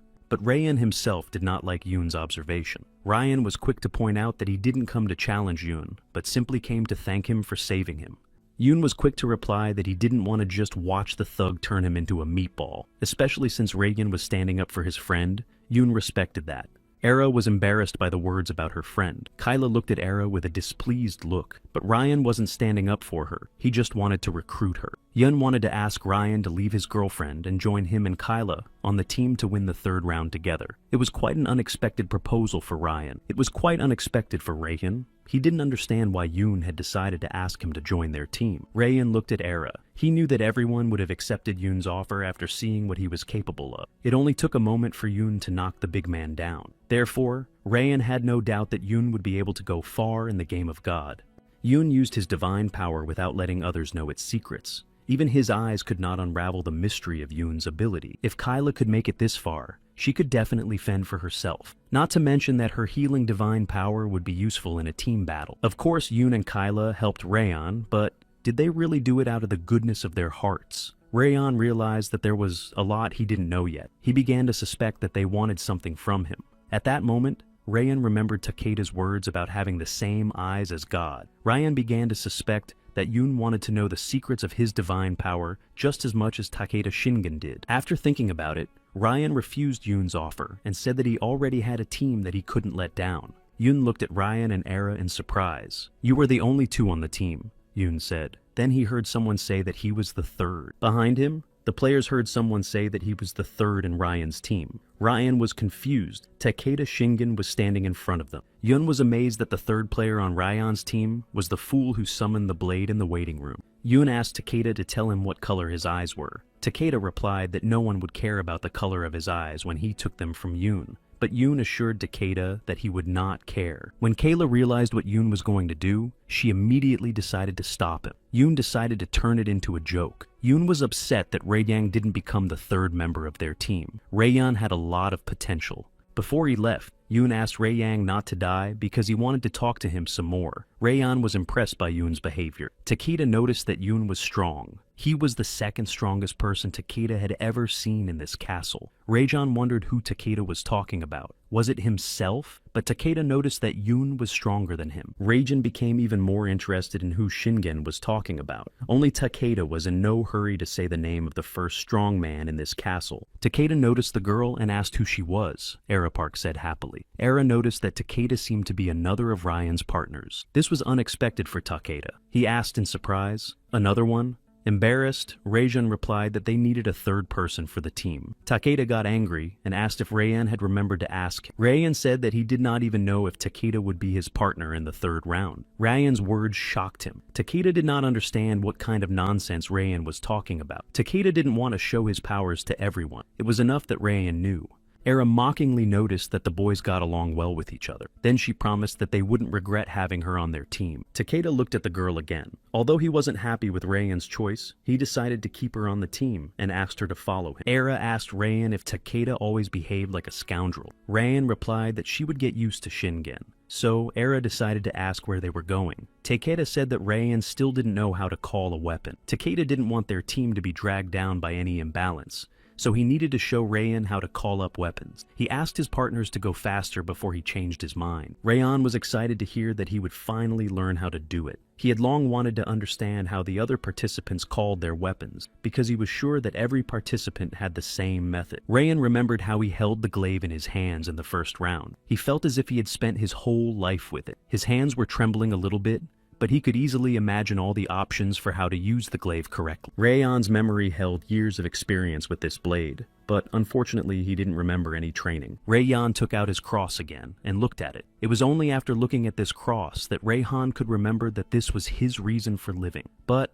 what exactly did this reason mean to him? At the training, Takeda emphasized that Raeyeon's weapon was an extension of himself, and asked how he had called his weapon in the first round. He advised him to remember the feelings that Raeyeon had at that moment. Raeyeon tried to remember, but the only thing he remembered was how energy began to come out of the center of his suit, and then it rushed into his hand. But Raeyeon did not understand where exactly this flow of energy started. In this case, Raeyeon had nothing to recall because the energy appeared out of nowhere quite quickly and disappeared just as quickly. Takeda emphasized that each person had a defining feeling and asked Raeyeon to summon this emotion in himself, after which the weapon should appear in his hands. It seemed easy enough for Takeda to do. Raeyeon did not understand what the defining feeling was at all. Era looked at Raeyeon in surprise and decided to clarify for herself whether God hadn't really told him anything at all. This seemed very strange to Era, so she decided to show him how to call the weapon. It was impressive. Era explained that after the first round, God reminded her of a feeling from the past that allowed her to call the weapon. Raeyeon looked at Era's weapon with admiration. Now Raeyeon wanted to learn how to call his weapon faster. He asked Era what it was that helped her to call her weapon. Era said with a strong desire. Then she explained that when Raeyeon calls his weapon for the first time, he will be able to do it without thinking. But first, Raeyeon needs to overcome the difficulty of calling the weapon. Era also believed that in the first round, God helped Raeyeon to call the weapon, so that case did not count. She was surprised that God didn't even hint at how Raeyeon should have felt. Raeyeon said that he and God did not even talk about weapons, especially since his hands were shackled from the beginning. Era was stunned by what she heard. It was hard for her to believe that, after all that he was able to survive. Takeda also found it hard to believe. He didn't know a single participant in God's game who would start the first round in such a disadvantageous position. Not to mention the fact that Raeyeon had been fighting unarmed to the point of litter given his eyes. Era looked at Takeda and hoped that he would have some clue, but he had none. But Takeda realized that something was wrong. Either the god of the Goths wanted Raeyeon to die, or he was very powerful. If this was true, it meant that Raeyeon's power must be limited somehow. Era felt ridiculous. Raeyeon asked her to stop laughing because he was not laughing at all. Era explained that the reason for the laughter was the memory of how Tauros could easily beat Rayan, so the second option should be ruled out. Rayan thought that Takeda smiled after these words. Rajan didn't care why God hated it. He didn't know why God put an ordinary player in an unequal position, but Rajan knew he had to bridge the gap on his own. Whining would not solve the problem. So, Rayan decided to listen to what kind of feeling helped Takeda summon the weapon. Takeda explained clearly and concisely that rage helps him. Era thought Takeda was a braggart. Era just didn't understand him because she didn't know his story. The weapon was an extension of Rayhan himself, so he should find a feeling that reflected his inner world. Takeda also decided to remind Rayhan that after winning the second round, they got the opportunity to look into their past. Era thought it was wise to suggest that Ryan find this feeling himself. Only after the second round did they unlock one piece of memory, so Era doubted that it was enough to find the defining feeling. But Takeda believed that Rayyan should try, because in the next round he would have to fight unarmed again. He didn't want to take any more risks with such a partner. Therefore, Shingen emphasized that if Ryan could not find a way to call upon his weapon, he would have to find a new team for the third round. Shingen believed that Ryan's weakness would lead to others. Rayyan was very upset by Takeda's words, but Takeda decided to remind Rayyan that he had said the same thing to him before the second round as well. He gave Rayyan a choice. Either Rayyan answered him, or he would die. Era thought this was cruel of Shingen. Takeda was sure that it was cruel to force 2 million souls to fight each other in a game of survival for their own entertainment. As cruel and sad as it was reality. If Ryan can't call upon his weapon in the next rounds, he will simply die. Takeda didn't want to go down with Ryan, given that their opponent could be Yoon. Era believed that Rayyan would succeed. One day he was able to surprise her. Rayyan just needed to find the feeling that defines him. The only place to look was in the only memory Rayhan had. Rayyan took out the cross that Mr. Era had given him. If this was the only way to find the feeling that would help him summon the weapon, then Rayyan was ready to plunge back into his memories. When Rayyan touched the surface of the cross, images of the past came floating around like a simulation. Rayyan breathed in the freshness of the forest and felt the wind of an unknown land caressing him. He saw his sister, Ichika Asura, but what emotion was Rayyan looking for? Why couldn't he find the right one? Did he really need a special kind of rage? Or maybe a specific aspect of love? What exactly was he supposed to feel?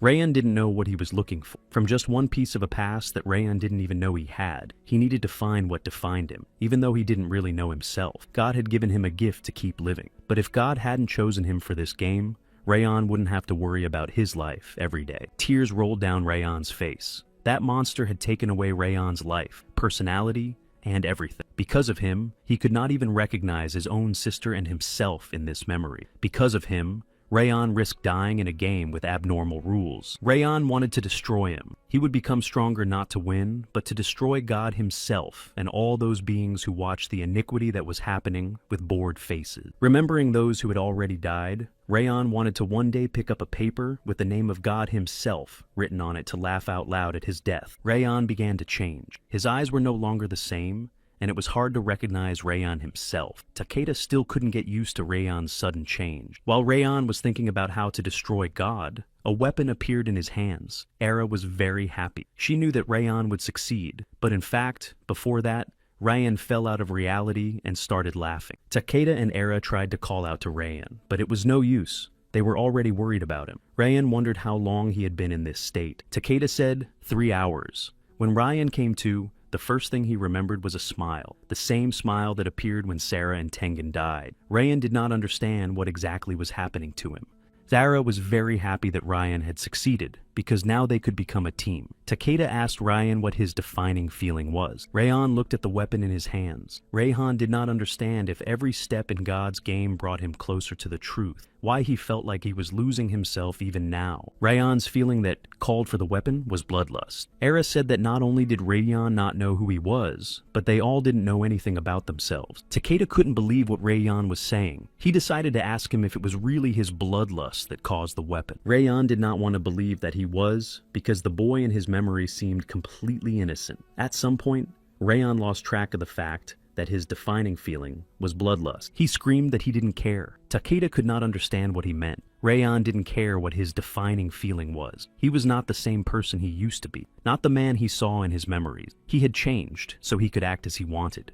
Takeda emphasized that no matter who Rayan used to be, the past cannot be simply brushed aside. That's not how the game worked. But if Rayan really believed that he could fight the person he really was, then fine. Rayan and Era listened to Takeda carefully. Era didn't care what kind of person Rayan was either. She only cared that he didn't let her and Takeda down. Takeda didn't care as long as Rayan could destroy the enemies that came their way. Takeda only asked Rayan to try not to lose himself. If Rajan caught up with what he had lost, it was worth practicing in a duel before the third round. Era was also ready to start training with the boys. Their last hours in the castle were spent training under Shinger's guidance. They fought each other, honing their movements and abilities in an effort to become one. Rayan noticed that Singer was not hiding his abilities so much anymore, but it was still obvious that he was holding back. Era, on the other hand, was open about her abilities and weapons. She even helped them develop different strategies to combine their fighting abilities. Her openness was like a gentle breeze. Next to Era, Rayan felt not so alone in this wild game of survival.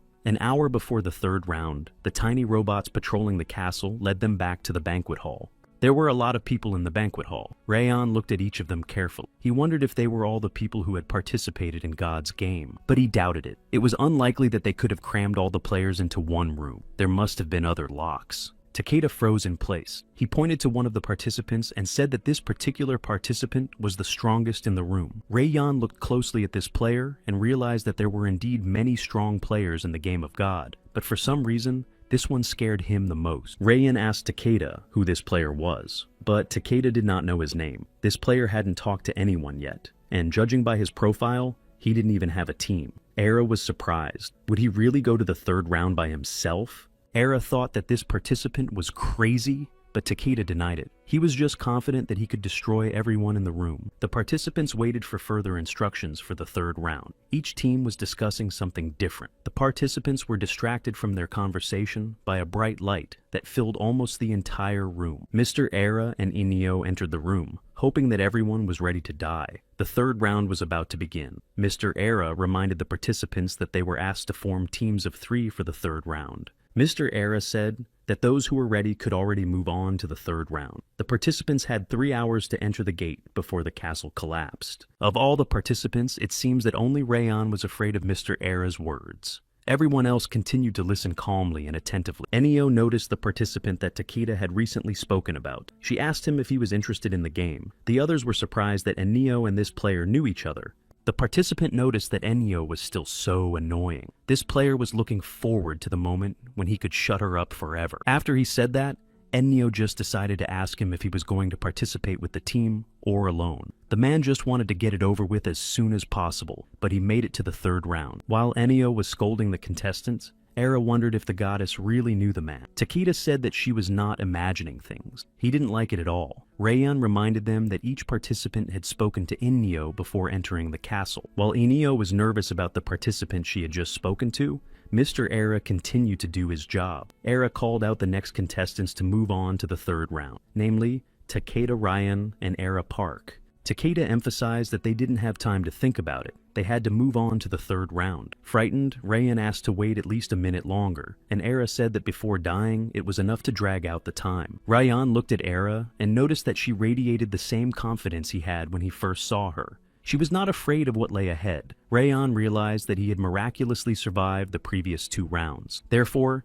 he should not constantly hope that someone would be there to save him. This time, Rayan decided to use his eyes and win on his own. Rayan decided to ask Era if she was nervous. Era wasn't nervous at all. She was just worried that she might get wounds, but they would heal. After Era's answer, Rayan had a smile on his face, and he really liked Era's answer. He also wanted to become as confident and calm as his friend. Before they walked through the door, Takeda emphasized that controlling your emotions was the key to success. Then they walked through the door. It was pitch black around them. Rayan asked Takeda to try to light the way at least a little. It looked like they were in a cave. They wandered for a long time until they came across an unknown person. He suddenly appeared in front of the participants. He greeted the participants and smiled. Era and Rayan looked at him in surprise. They didn't understand why he had the face of a monkey and the body of a human. Takeda knew him and realized that meeting him did not bode well. Rayan and Era did not understand how Takeda could know this monkey. It was Sun Wukong, the Monkey King. The Monkey King was very pleased to be heard from. He had to tell the participants the rules of the third round. They had to play Capture the Flag, but Ukun was in no hurry to explain the rules of the game. Takeda thought that the Monkey King was also wasting his time. Enio made some trouble, so Sun Wukun was called in for the third round. He was sure that they were lucky to have such a curator.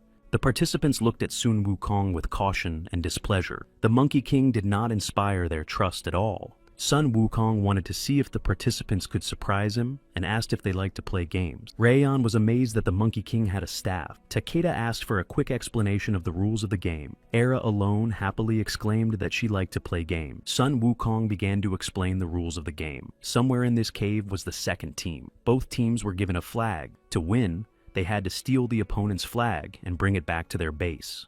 Takeda thought about it. It turned out that they needed both flags to win. They had 3 hours to do it. Of course, it was allowed to destroy the opponents. Of course they didn't want to lose. Each of them wanted to win not only this round, but also the game. Era asked what awaited them if they lost. Sun Wukong said that if they lost, he would be able to spare one of their choosing. The other two would be destroyed. He asked them not to worry, even if they lost.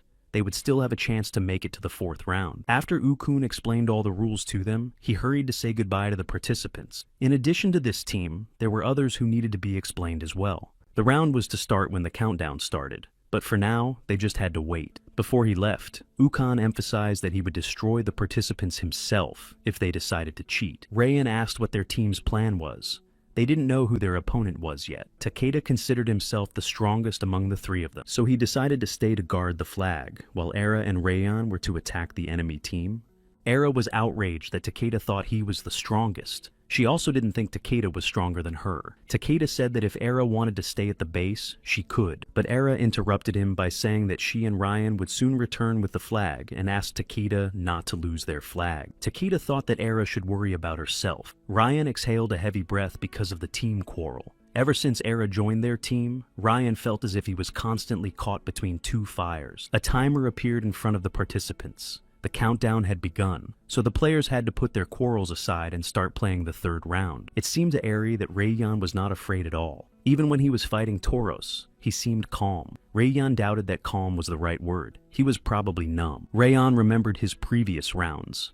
It was strange for him, but when he started fighting, it was like a switch was flipped inside him. At the moments when he really should be afraid, he felt nothing at all. All Rayan wanted to know was why he could turn off his emotions so easily, why he wasn't afraid, why his defining feeling was bloodlust. It was already the third round, and Rayan knew nothing about himself or the sister he was looking for. Eri wondered if his sister was in his memories. Rayan answered yes, but he wasn't sure if he could recognize her now. She could have been in Enio's castle, but he might not have noticed. All the participants Era had met in the previous rounds were either looking for someone or wanted to achieve specific goals. Her paper had only her name and age on it, and she had no one to look for a goal, and she wasn't a big one either. It was strange for Rayan, who had read other people's stories, to hear that Era had no one. The girl was playing a game of survival, but she didn't know what she had to keep fighting for. Tears rolled down Era's eyes. She was sad that she had nothing. Even the memories she had been shown turned out to be nonsense. Rayan was worried about Era. If she didn't want to talk, she didn't have to.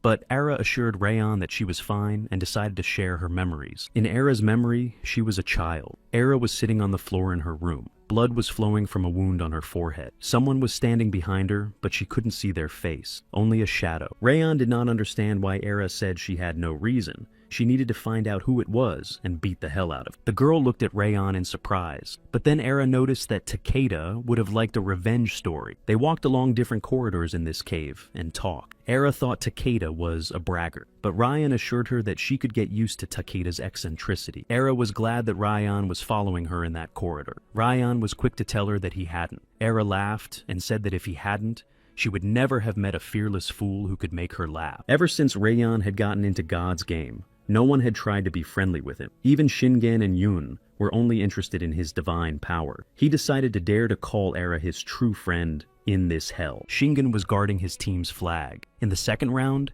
he had underestimated the strength of his opponents, so it was not to happen again. Takeda heard some noise. He didn't understand who could be making the noise. Could the other team have found them so quickly? Looking up at the mountain, Takeda spotted Ukon. He quickly pulled out his sword and held it up to the mountain. Takeda was ready to defend himself. The Monkey King decided to visit Shingen. He immediately asked Takeda how he was doing. He did not think that their paths would cross again so soon. He even managed to find a team for himself. Takeda indignantly asked Sun Wukong to shut up. The rules of the game forbade interference, and God would not appreciate breaking the rules. But Sun Wukong asked Takeda not to worry. The cave was big, so it was unlikely that anyone would come here soon. The Monkey King didn't understand if Takeda hadn't realized that Sun Wukong had given them so much time for the third round for a reason. Sun Wukong wanted to offer Shingen a deal. The Monkey King wanted to sponsor Takeda and make him his champion in exchange for one favor. Takeda did not understand what the catch was. Sun Wukong knew what Takeda wanted, but it was impossible. However, in order to make it work, he had to become the strongest and recruit as many god sponsors as possible. Singer decided to ask him what he wanted from him. Sun Wukong wanted Takeda to succeed. But why did he suddenly want this? The Monkey King explained that when there is chaos around, the reason to win is one of the most ridiculous, but he liked it. But Sun Wukong wanted more than that. He wanted Takeda to destroy his new friend. Takeda could not understand what kind of friend the Monkey King was talking about. Ukon came close enough to Takeda and said that the boy was supposed to destroy Arapak. If Takeda could do it, then the Monkey King would become his sponsor. For Ukon, it really looked quite simple. Perhaps it would have seemed quite simple for Takeda before, but something in him changed after meeting Ryan. Sun Wukong gave 3 rounds of time for this task, including this one. If Era dies alone, the deal will be cancelled. The Monkey King wanted Shinger to destroy it. Takeda asked what Era had done to him. Sun Wukong laughed out loud and then said that Era herself had done nothing. He just didn't like her sponsor. Sun Wukong just wanted him to pay for what he had done centuries ago. Shinger really didn't like that Sun Wukong was involving personal motives in an independent competition. The Monkey King reminded Takeda that they both knew that this was not just a game for fun. Sun Wukong decided to remind him that for someone like Takeda, destroying a strange girl was not difficult. He had done worse things. Takeda wanted to destroy Sun Wukong when this was over. If Takeda destroyed Era, then what would Ryan think of him? He didn't understand why he even cared. Ryan was just another foolish competitor, stepping on his way to the goal. Era and Rayon had been wandering around in the cave for about an hour, if not more. They were beginning to doubt that they would get anywhere. Suddenly, Era noticed something and asked Rayon if he had seen it too. There was a flag of another team in front of them, but there was no one there where the other team was. Behind them, someone attacked Rayon. Rayon only had time to put his hands in front of him to somehow soften the opponent's blow. Era was afraid for Ryan and was ready to take out her weapon. In front of them, Era and Rayon noticed the opposing team. Their opponents were Tauros and his friends. One of Tauros's friends laughed out loud. As it turned out, Tauros was right, and Rayon's team was split, with the third member nowhere to be seen. Era and Rayon looked at the opposing team warily. Anything could be expected from these three. Era kept her weapon at the ready. Tauros emphasized that he had unfinished business with Rayon and Era. He wanted to destroy them because of the incident in the castle. Era had thought Takeda's plan was a lost cause from the beginning. Rayon was lost in thought for a short while. Their opponents had anticipated Ryan's team's plan and had built a defense in hopes of destroying them. Of course, 3 hours is enough to stop the attackers and then go on the attack. For Tauros's team, this was not a problem because Rayhan's team was outnumbered. Tauros was delighted that they were able to anticipate the opponent's plan. He believed that the gods were on his side. He was looking forward to the moment when he would be able to destroy Rayhan and then his friends. Tauros immediately announced that he would fight Rayhan. The girl from Tauros's team immediately switched to Era and asked her to tell him about her patron saint Zeus. Era told the girl that his name was Zephyr. Then she shouted at the girl to shut up. Angry, Era aimed at her rival. It was very unexpected for her rival. The girl from the Tauros team thought that Era was nervous. Era revealed her divine ice-based power and noticed that the girl would be in trouble. Era pointed her weapon at the wall and began to say something about her divine power. Was Era really ready to reveal her power to her opponent so easily at the very beginning? The girl watched Era's actions. At first, she couldn't understand why Era was aiming at the wall, but a little later, she realized that Era was activating her divine power. Tauros told the girl from his team about all the tricks Era did, so she wondered if Era had any other tricks besides the bending balls. Rayon regretted that Tauros had told her about Era's ability, but it seemed that Callista didn't know the main thing. Era decided to ask if Callista really thought her ability was that simple, and then she raised her weapon to the mountain. A smile appeared on Era's face. Thanks to her weapon, she was able to grab a rock, which she then threw at Tauros's team. Tauros immediately began to fight back. He asked Callista not to yell because Era's power was not as simple as they thought. It seems that Era decided to reveal all the cards of her power to Rayana, who didn't like the idea.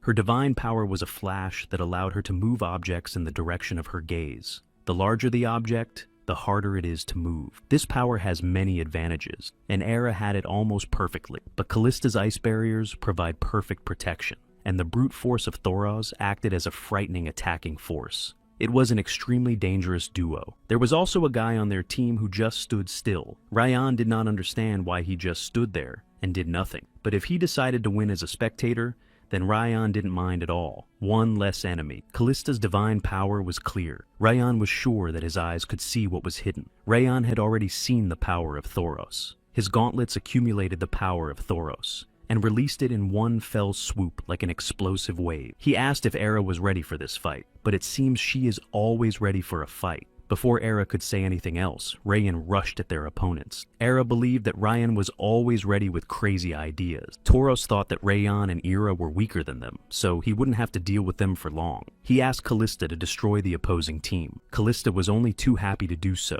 Her weapon was a wand that allowed her to create ice walls and sharp ice weapons. Rayhan noticed that Callista's power was not limited to the ice wall, which was very unexpected for him and for Era. As he approached Thoros, Rayhan noticed his gauntlets glowing. Thoros swung, and a bullet flew out of his glove. Rayan managed to dodge it, but he wondered if he could have survived such a blow. Rayhan was furious. He looked at Thoros and tried to see a way to destroy him. Because Rayhan knew Thoros was strong, but his gloves made Thoros a real monster. But there was no time to think about nonsense. Having stopped flying in his thoughts, Rayhan decided to start attacking. If he kept attacking, Thoros wouldn't have time to make another attack. So, Rayhan began to strike after strike. The whole time he was attacking Thoros. He was trying to see a way to destroy Thoros and his team. But no matter how many attacks Rayhan made, he could not see anything hidden. Rayhan could not understand why he could not see anything. Thoros jumped up high. This action alerted Ryan. He wondered if Thoros was going to attack back, so Rayhan decided to come from behind while Thoros was in the air.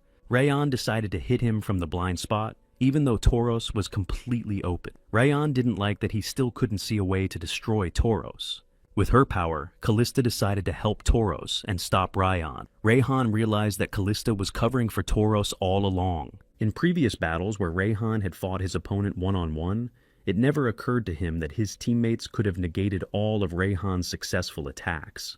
Callista froze Rayhan's legs, so Thoros could easily approach him and deliver a strong punch. Rayhan flew into the wall from this blow. Era began to worry about Rayhan. She wanted to help him, but the best way to help Rayhan would be for Era to help him destroy these rivals.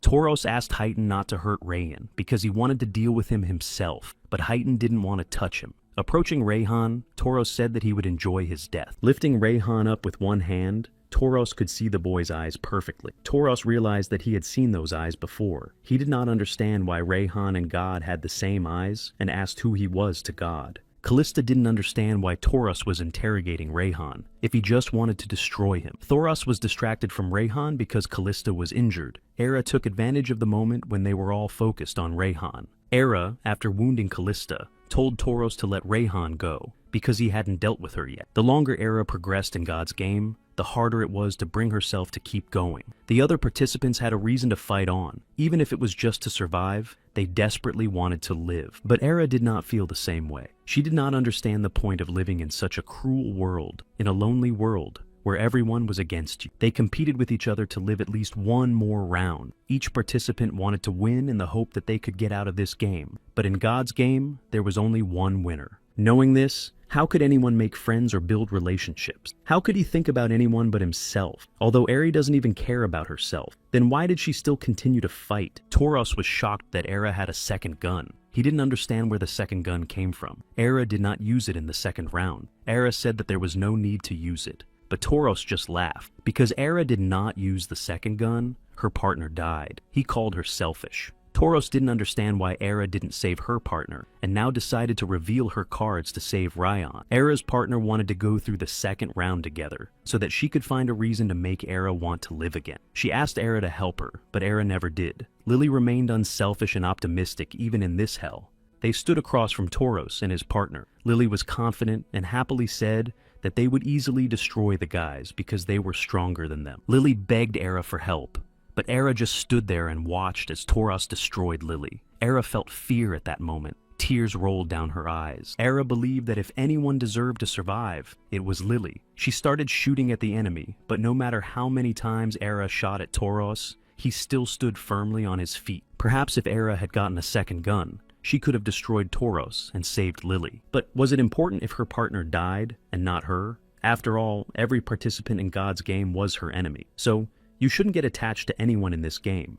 Era said that Tauros was right. She had restrained herself in vain until the end. Era should not have let Lily die for nothing. This regret haunted Era every second since the end of the second round. She recognized that she was naive to think she could fight alone. That was Era's mistake. Era was furious. Most of all, she was hurt that God had brought Tauros back to the game and not her partner Lily. Era didn't want to let Tauros destroy her partners anymore. Callista asked her to save the snot for later. Era shot her because Callista wanted to destroy Era. Callista asked the girl to say goodbye to her life, but Era had other plans, so she shot Callista again. Tauros suspected it was a trap. Callista was furious. Having built ice walls around herself, Callista could not get out, so she decided to block herself, but before she could do so, Era hit her again. Callista didn't understand how Era managed to pierce her armor. Era started hitting Callista with her bullets again and again. Callista did not understand when everything was out of their control. Era said that Zephyr's divine power manifested itself in different ways depending on the gun. So, Era decided to tell how each of her pistols worked.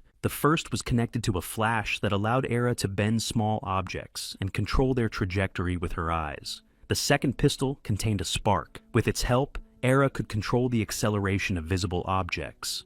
Once Era made a mistake, but this time she decided not to hold back. It was a difficult task for Callista because Era had two powers, but it didn't matter now. Callista apologized to Tauros because Era was now her prey. Because of what Era had done to her, Callista could only see revenge in her eyes. Tauros wanted to stop her, but Callista decided to use all her power to destroy Era. She asked Tauros not to interfere with her. Of course, Tauros was very worried about Callista, but he decided to listen to Callista and asked her to crush Era. Of course, Callista would do it with pleasure. Callista's face changed in a few minutes. No longer was there any pain or despair on her face, but a crazy smile appeared on her face. She had used her divine power, Caleb. Behind Callista, icy figures appeared. She looked quite calm. Cold death spoke Callista. Rayan was surprised that Callista was able to summon these ice soldiers with her divine power. So far, he couldn't see how it would end, and that made Rayang angry.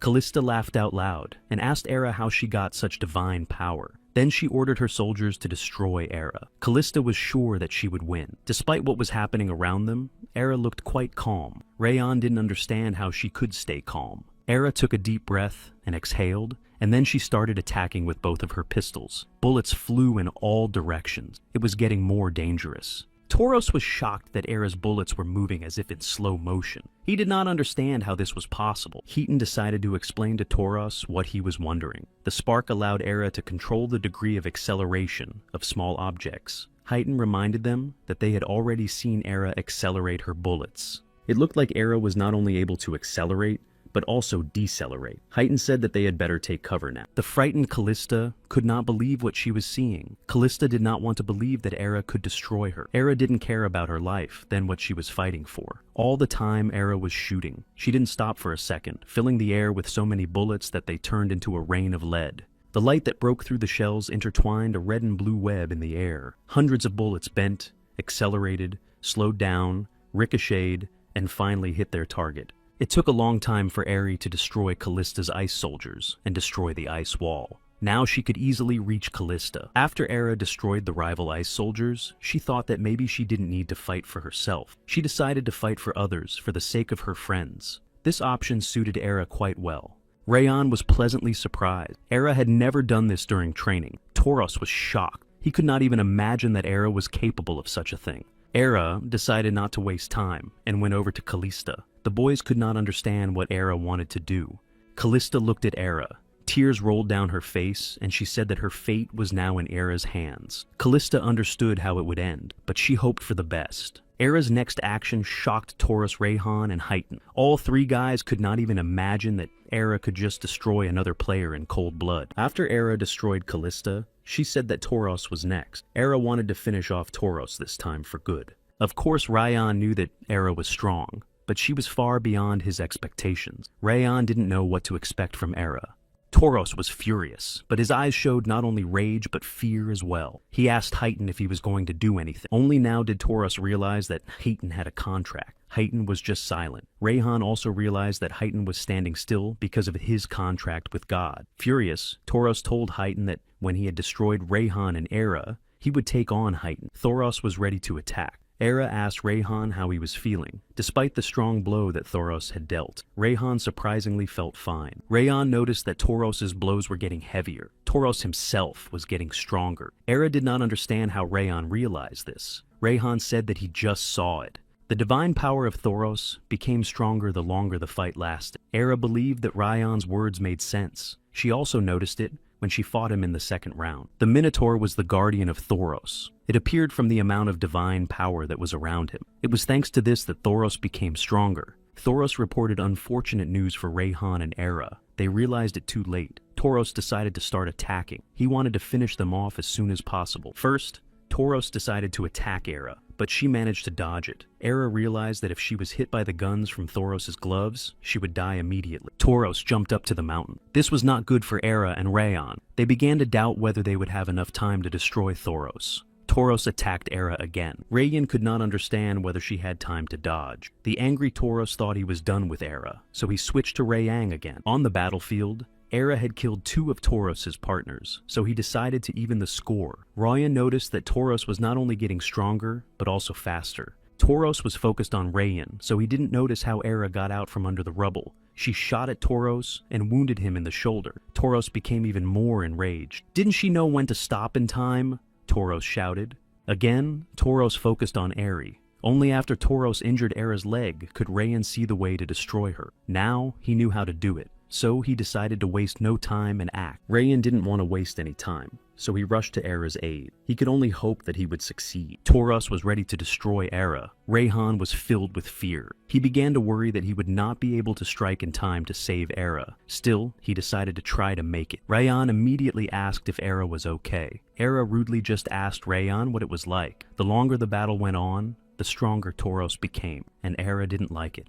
They should destroy Thoros before Hyten started fighting. Era said that she would cover Rayhan. Rajan remembered his promise to himself before he moved on to the third round. He couldn't rely on others all the time. So, despite the terrible pain, Rajan got to his feet to finish Tauros. This time, he had to win this battle relying on himself and his own strength. Callista was the second person in this horrible game to speak to Tauros without any fear. The first was a boy whose name he never learned. He would not have given him 17 years of age. He looked at Tauros with a determined gaze. Tauros looked at the boy in surprise and could not understand what he wanted from him. Tauros was also pleasantly surprised that the boy was not afraid of him. The boy offered Tauros to fight together in the second round. He said it with such confidence as if he was considered the strongest in the room. Tauros didn't care if he was or not. Only he looked at Tauros and did not tremble with fear. This boy wanted to become his partner. Tauros was going to escape with him, but the second round did not go according to their plan.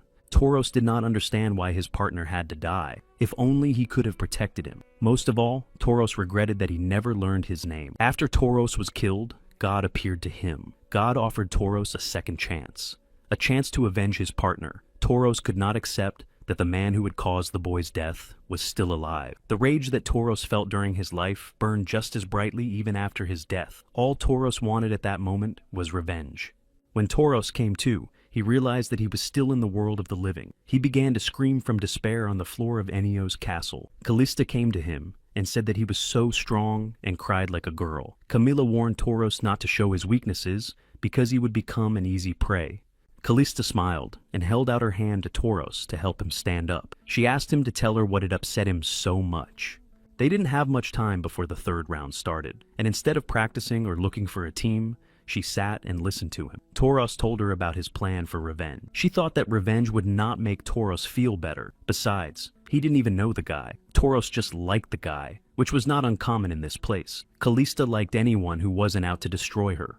Upset, Tauros realized that Callista was right. He was going to take revenge for a man he didn't even really know. To take revenge for someone whose name he didn't even know. Tauros assured him that the boy was just a child. The one who killed him was still alive. Callista assured him that the boy had no choice because those were the rules of the game. Of course, Callista felt sorry for Tauros, but he was not the only one who lost a friend in the second round. Callista suggested that Tauros join forces and find the person who destroyed the boy together. Of course, it was up to him whether he wanted to join her team. Surprised, Tauros decided to clarify whether Callista really wanted to be on the same team with him after everything he had told her. He didn't understand why she had asked him to be on the team out of all the participants. Of course, Callista was serious. She knew that Tauros was strong, but right now he was upset. Seeing someone you know die is bad, so Callista offered Tauros to deal with this pain together. It was hard for Tauros to believe that it was true, so he decided to ask Callista if they were really on the same team. Callista smiled at Tauros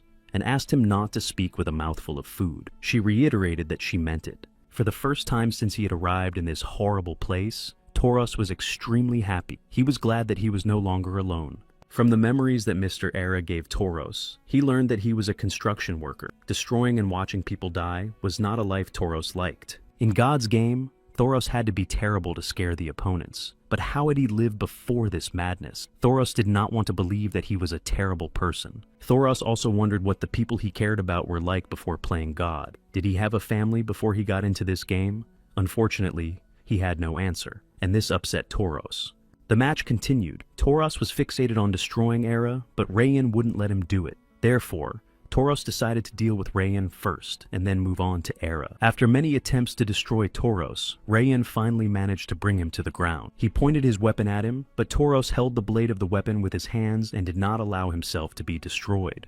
Era started shooting at Tauros. She did not miss a single shot. Rayan was shocked that Era would risk shooting at her opponent when her friend was right next to her. Tauros told Rayan that Era had killed 2 of his friends. Rayan understood how Tauros felt, but he needed to destroy him. Rayan pierced Tauros' chest. Despair overtook the giant. He could not take revenge. So, Tauros decided to take at least Rayan with him, so he grabbed him by the head. Rayan felt a terrible pain. He did not want to die. Rayan had a goal to find out the truth, and if Tauros killed him, he would get nothing. Era was afraid for Rayan and shot Tauros again. This time, she destroyed him. After what Rayan had just experienced, he didn't want to be in this game anymore. Tears rolled down from Tauros' eyes. He looked at Callista for the last time and said with regret that maybe next time they would be lucky enough to get revenge. Rayan was in despair. He sat next to Tauros, who had just died. Rayan asked himself again what he had done to end up in this hell. He could not understand what they all could have done to be in this game. Rayan took a piece of paper from Tauros' pocket that read,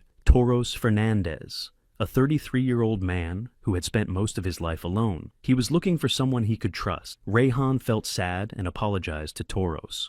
Returning to Heighton, Rayan realized that the boy would not let him take the flag away. Although Rayan had no desire to fight at all, he had no choice. Their team had to win. Heighton really made a deal with the deity. The condition of this agreement was to destroy the opposing team alone. Rayan looked at Heighton in surprise. He couldn't understand how Heighton wanted to destroy the 3 participants by himself. However, they shouldn't underestimate Heighton's strength, because they didn't know his divine power. Heighton pulled out a puppet from his pocket and asked what it thought of Rayan and Era. The puppet said that both players were weak. It was a shocking sight. Era and Rayan didn't understand why Heighton's puppet was really talking. This puppet scared Rayan and Era a little bit. Of course, Heighton agreed with his puppet. Era could have fainted, and Rayan could barely stand up. Heighton asked the puppet again, who was mentally weaker. The puppet pointed to Rayan. Rayan looked at Heighton and Cthulhu in horror. Rayan did not like that. In this game, everyone considered him weaker than the others. This answer was unexpected for Heighton. He believed that Era was weaker, but the puppet assured him that Heighton would see for himself. Rayan thought Heighton was a weirdo, although for Rayan it didn't matter what strange power he had. The main thing was to destroy him first. He was ready to start attacking Heighton. Heighton noticed that Rayan decided to attack, so he immediately used his divine power. Crazy Dreamer, such was Heighton's power. Rayan found himself in complete darkness. He did not understand what had happened, and began to call out to Era. Rayan began to realize that it could be an illusion, but if there was a mirage in front of him, there should have been at least a solid floor under his feet. Rayan did not understand what was happening and where he was. Confused, Rayan did not know what to do next, and how to defeat his opponent. In the darkness, he heard someone asking him not to panic. There was nothing to be afraid of, because Rayan knew what it was. After hearing someone's voice in the darkness, fear gripped him. He felt his heart beat fast in his chest. What he should expect, Rayan could not understand. Rayan noticed a puppet in front of him, who asked him what he was most afraid of dying. God or him. Rayan stood there terrified. The puppet grew before his eyes to a gigantic size in a second. Rayan did not understand how to destroy Haiten and Cthulhu. He hoped that Era could help him. Cthulhu continued to ask what Rayhan was most afraid of. Perhaps Rayan was afraid of losing his new friends. If it was none of those things, then he should try again. The puppet thought of Rayan's sister. Was he afraid that he would never find her? Or that he would never know the truth about himself and his sister, the truth that Rayan's god had hidden. When Rayan saw his sister, he froze in his tracks. He wanted to find her so badly and did not want to see her get hurt. He said that the puppet was a god, so what was he doing in the game? The puppet asked Rayan, who said that a deity could not participate in the game. Besides, Rayan had already met such a participant. Rayan looked at his opponent in surprise. The puppet assured him that Rayan still needed to find out why this game was created. The puppet was not recorded as a participant. He was simply part of the divine power of Haiten's weapon. This meant that Haiten's weapon and divine power were connected in the same way that Era's flash and spark were connected to her gun. But Era's weapons could destroy, and the meaning of Haiten's power was not yet clear. Rayan wanted to get this over with. The path of possibility was surely leading to Haiten. Rayan was right. It was just an illusion. A pain in his shoulder helped Rayan to get out of the illusion. At first, Rayan could not understand where the pain came from, but then he noticed Era pointing her gun at him. Haiten was talking to the puppet when Rayan was shot. The puppet was right about Rayhan escaping from the Mad Dreamer's captivity. It was the first time Haiten had ever seen someone escape from captivity. The puppet explained that it was because of Rayan's eyes, which allowed him to see through the mirage. Rayan was wounded by Era with her pistol. She also saw the illusion. Rayan noticed Era tearfully begging him to stop because she couldn't take it anymore. Rayan begged Era not to do anything stupid and explained that it was just a mirage, but she couldn't stay strong any longer. So Era decided to destroy herself. Rayan felt sick at what he saw. He rushed to her side. He wanted to help her get out of her illusion. Rayan barely managed to stop Era. He tried to reach her. Rayan spoke to her and then started to scream, but nothing helped. So Rayan had no other choice but to hit Era to make her lose consciousness. Rayan felt guilty for hitting Era, but he did not see any other way out of this situation. Haiten appreciated Rayan's actions. Rayhan apologized to Era, but it was not his fault. Only Haiten was to blame for this horror. When Era and Rayhan fought with Camilla and Toros, Haiten was more interested in Era. But Haiten noticed that there was something different about Rayhan. It seemed to Haiten that Rayhan was also crazy in some way, but Rayhan could not understand what Haiten meant. Did Rayhan really not understand Haiten? Haiten decided to ask if Rayhan had heard the insatiable voice in his head. Without waiting for an answer, Haiten laughed out loud and then said that Cthulhu had told him something interesting about Rayhan that he did not know about himself. So Haiten assured him that Rayhan was more crazy than he was. Rayhan looked at Haiten carefully. Haiten used to be calm and quiet, but after he put Cthulhu on his arm, he started to lose his normalcy with each passing second. Is the divine power of Cthulhu gradually driving its owner crazy? Rayan decided to find out what Haiten had learned about him. Haiten asked Cthulhu to show Rayan a memory, but Rayan himself did not want to be shown the illusion again. So far, Rayhan did not know how he would destroy Haiten and his doll. As soon as Haiten showed Cthulhu, Rayhan felt as if he was falling. The frightened Rayhan had no idea what was waiting for him in this illusion. Again, it was darkness all around. Rayhan felt as if he was falling into an abyss. A few minutes later, Rayan noticed a man and a woman. He did not understand who they were. A little later, Rayan saw 3 people who had died. Rayan looked at them in horror. He could not understand who these people were, and why Cthulhu was showing him this. Tears rolled down from Rayan's eyes. He could not understand why he was crying for people he did not even know. Cthulhu assured Rayan that he knew these people very well. He just didn't remember them. Rayan was furious. How could he know that this memory was true?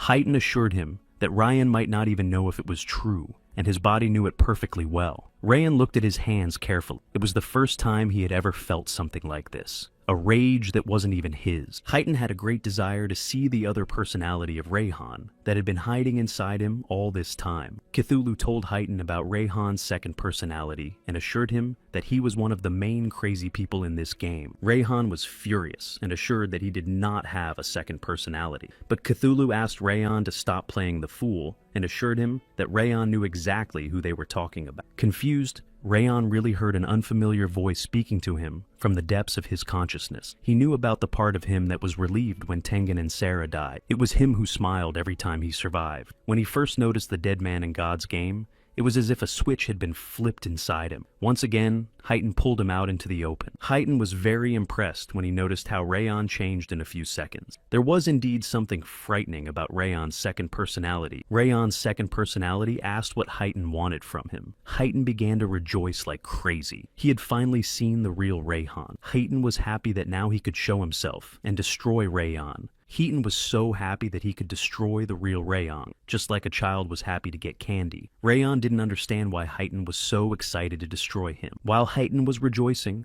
Cthulhu decided to offer Rayon to become his champion. Heighton's joy instantly disappeared. Heighton didn't understand why Cthulhu made Rayhan such an offer. It was not part of their plans at all. But Rayhan refused. Did Cthulhu really think that Rayon had forgotten what he had just been shown so quickly? It was a painful topic for Rayhan. Cthulhu knew that this personality of Rayhan remembered everything. Heighton was shocked by this. Rayon remembered the past, even though God had not yet awakened his memories. Heighton did not understand how this was possible. Rayhan smiled and said that God could not hold back his present. Rayhan wanted to hear Heighton's opinion about why God had given him those eyes.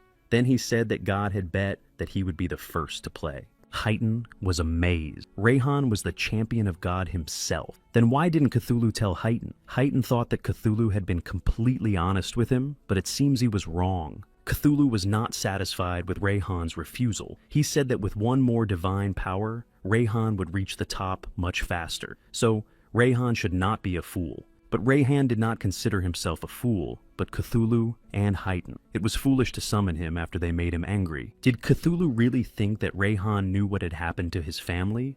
Rayhan told Cthulhu that he was very naive to think that Rayhan would turn a blind eye to everything he showed him. Angry, Rayhan asked them to stay out of other people's business. Heighton was frightened by how easily Rayhan destroyed their mirage. Could the eyes of God really destroy any illusion so easily? Cthulhu explained that Rayhan could only do this if he wanted to. Cthulhu assured Heighton that Rayhan would not have the power to destroy all their illusions in time. Cthulhu asked Heighton to destroy Rayhan because he was wasting his talent. Rayhan thought that the words destroy him were too loud, and whether Cthulhu and Heighton could answer for them. Rayhan attacked his rival. Heighton began to create mirage after mirage, but Rayhan skillfully destroyed them. Rayhan tried to attack Heighton's illusion constantly and without rest. Ryan hoped that in some illusion he could get to his opponent.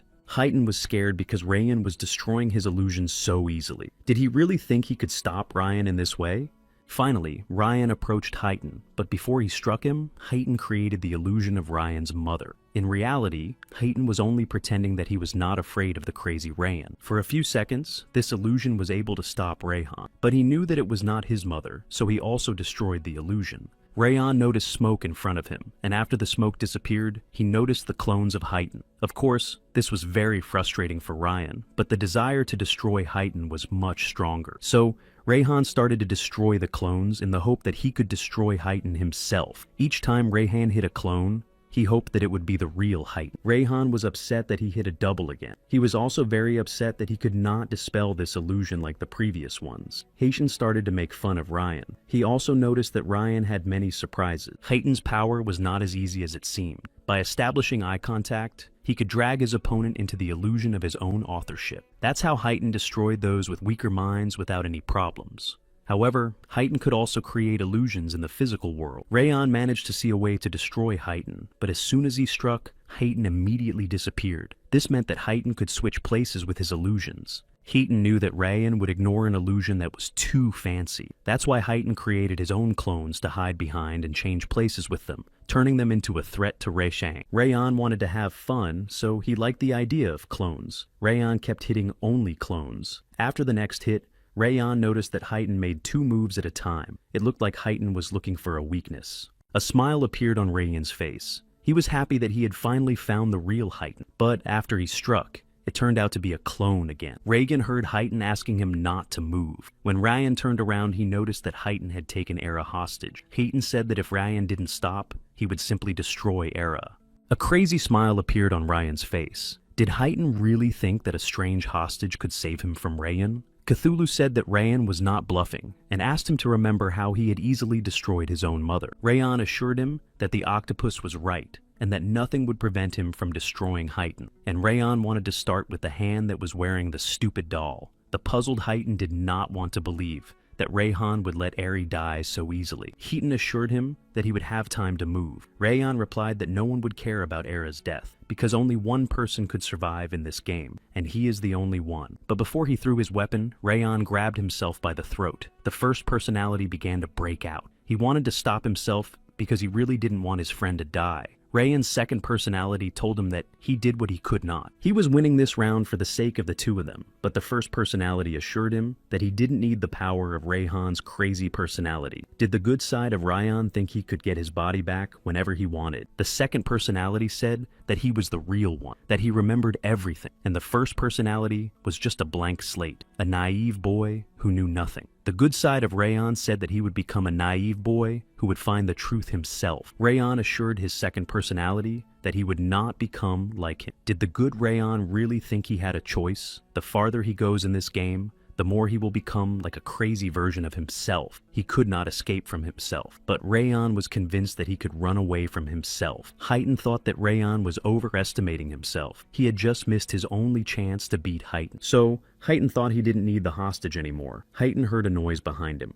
When he turned his head, he saw Takeda standing there. Heighton must have realized that there was a third member of Rayjon's team. Singer came up behind him and struck Heighton, for Olin did not expect Takeda to come to their aid. Singer noticed that his teammates were not sad at all. Heighton was happy to see the third player. Now he wouldn't have to look for him in this big cave. Heighton thought he was invincible because of his divine power. Shinger asked Rayjon to take Era and the flag and leave this place because there was little time left for this round. Shinger realized that someone had to win or they would all be destroyed. But instead of doing what Takeda asked, Ryan approached him and said that he was supposed to take the flag and Era. Ryan wanted to take over Heighton and wanted to make sure that the opponent did not interfere with them. This was not expected for Takeda. He was used to taking over every fight all the time. Moreover, he believed that Ryan was too weak to fight. Takeda did not want to leave Rayhan to fight, especially since he was wounded. Rayhan assured Takeda that this was another reason why he should take the flag, especially since their lives depended on it. In addition, Rayhan was sure that his divine power was better suited to fight Heighton. He asked Takeda to let him destroy Heighton with his own hand. Takeda noticed that in just one round, Rayhan's aura changed beyond recognition. Takeda took the era and the flag and asked Rayhan not to die until the end of the round. Rayhan also asked Takeda to do the same. Taking the flag,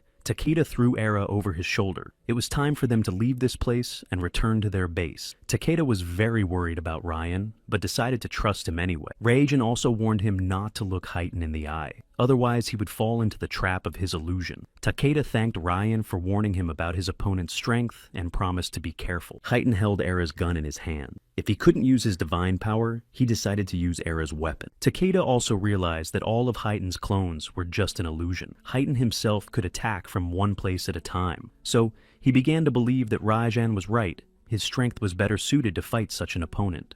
Heighton decided to turn his attention to Takeda and Era. He knew that Ryan could stand up to him, so he should start destroying the other members of the opposing team. When Takeda turned his back on Heighton, the villain took advantage of this moment and shot Takeda. Raijin quickly ran to Takeda and stopped the bullet. Heighton was shocked by what he saw. Takeda was equally shocked. He could not believe that Ryan was able to cut the bullet. It was a mystery to them how Ryan could do it. The bullet that Rayhan cut through could have damaged his weapon, and yet the weapon could still deflect bullets. The bullets could have come from anywhere at blinding speed, but Rayhan is so fast that he not only managed to see the bullets, but also to react. He quickly shot down the bullets one by one. It was a fascinating sight. Who would have thought that Rayhan could move so fast and neutralize small bullets? He was moving so fast that Heighton was getting nervous.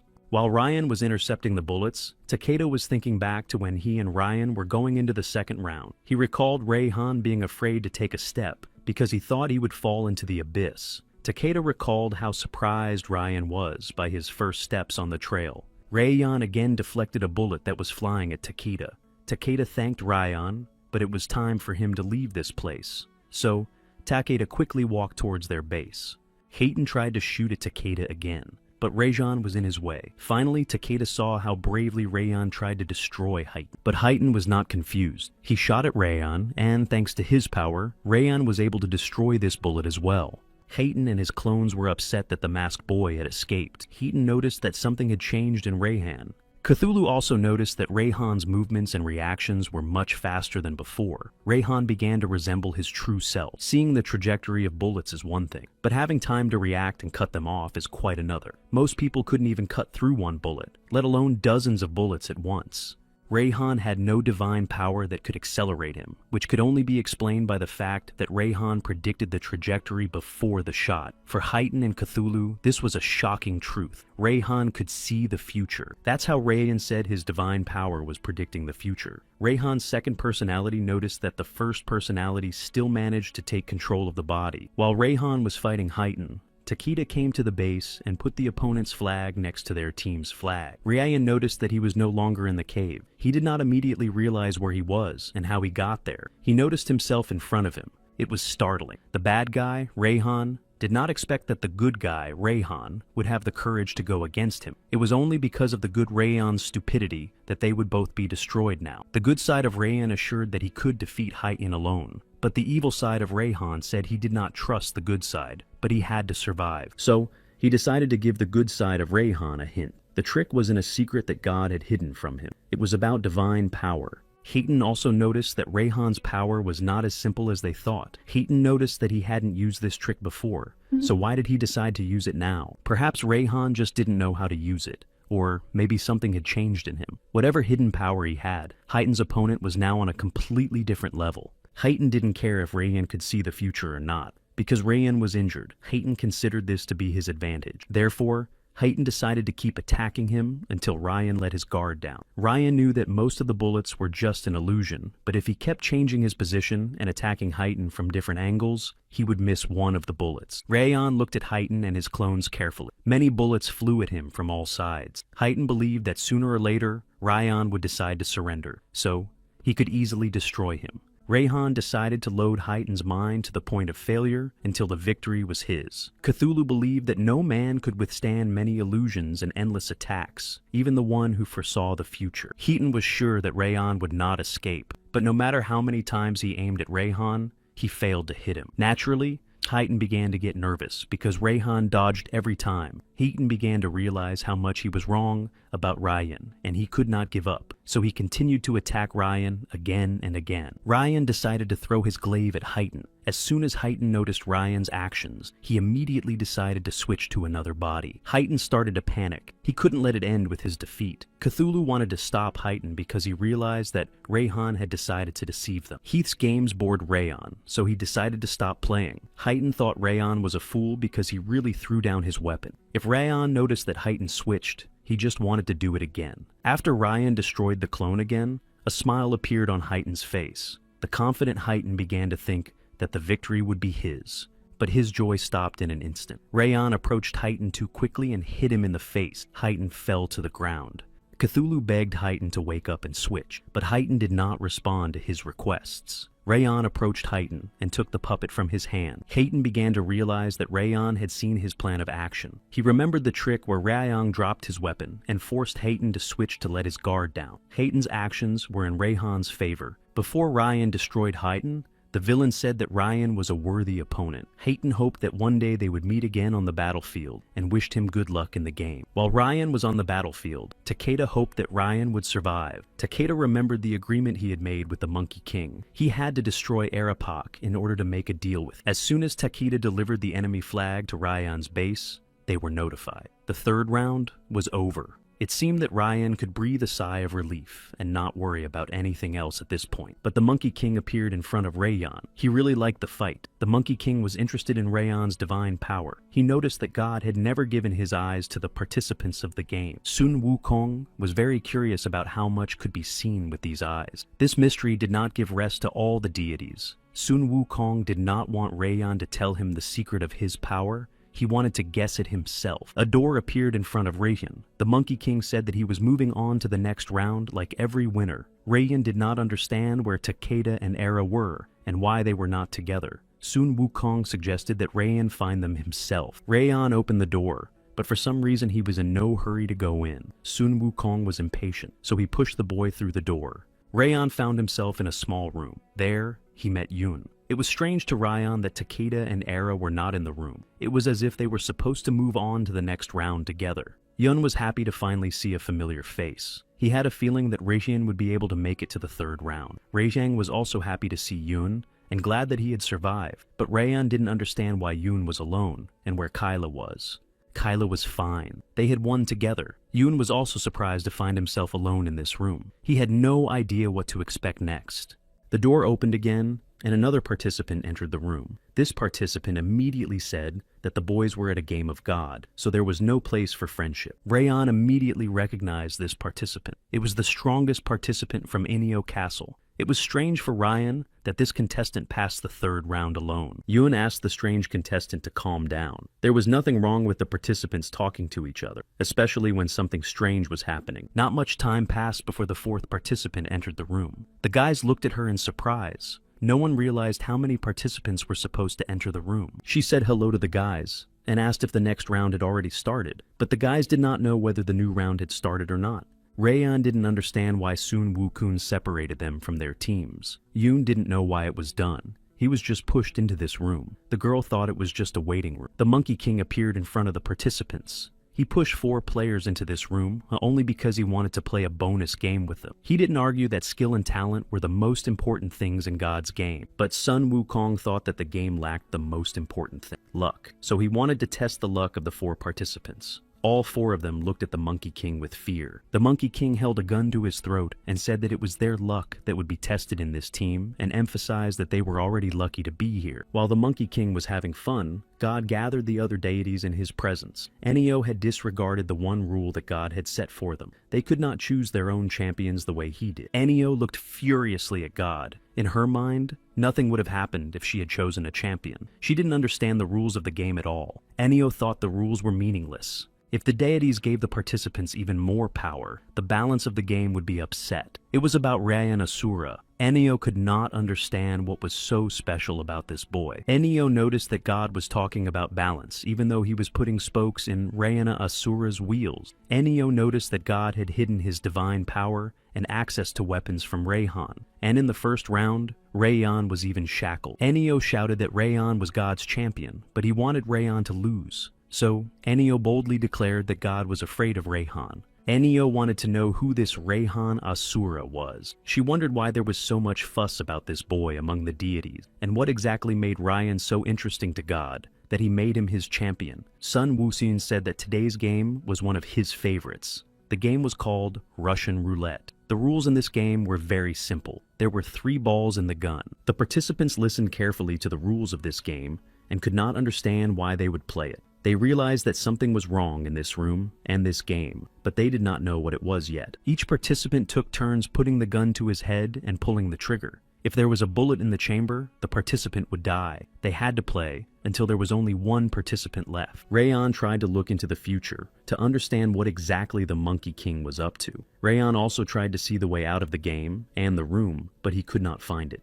Yun was alarmed by the fact that in this game, everything was decided by luck. He did not want to play and realized that they had no other way out, but Yun hoped that he could find it together with the other participants. Sun Wusun noticed that the reality was that ability or talent was not enough to survive in their world. It was also important to have a trick up your sleeve and to be able to choose the right moment. The Monkey King felt that they had already wasted a lot of time talking. It was time to start the game. He hoped that he could have a great time watching who would live and who would die. Sun Wuxian decided to start the game with Yun. Yun was hesitant. He had no way of knowing whether he would survive or die in a few seconds. For a while, Yun just looked at the gun and then picked it up. Rayan decided to try to stop Yun. First, they had to think about everything carefully. Rayan believed there had to be another way. He didn't want people to die because of someone's stupidity. Yun replied that in a game of survival where everything depended on luck, such a pathetic attempt to scare them no longer surprised him. Yun pulled the trigger. The other participants looked at Yun with fear. After he just heard an empty click, Yun breathed out a sigh of relief. Yun almost peed his pants in fear. Rayan's mouth dropped open in shock at the horror of what was happening. Rayan thought that there was no need to hurry. Yun looked at the big guy and shouted happily that it was his turn to play.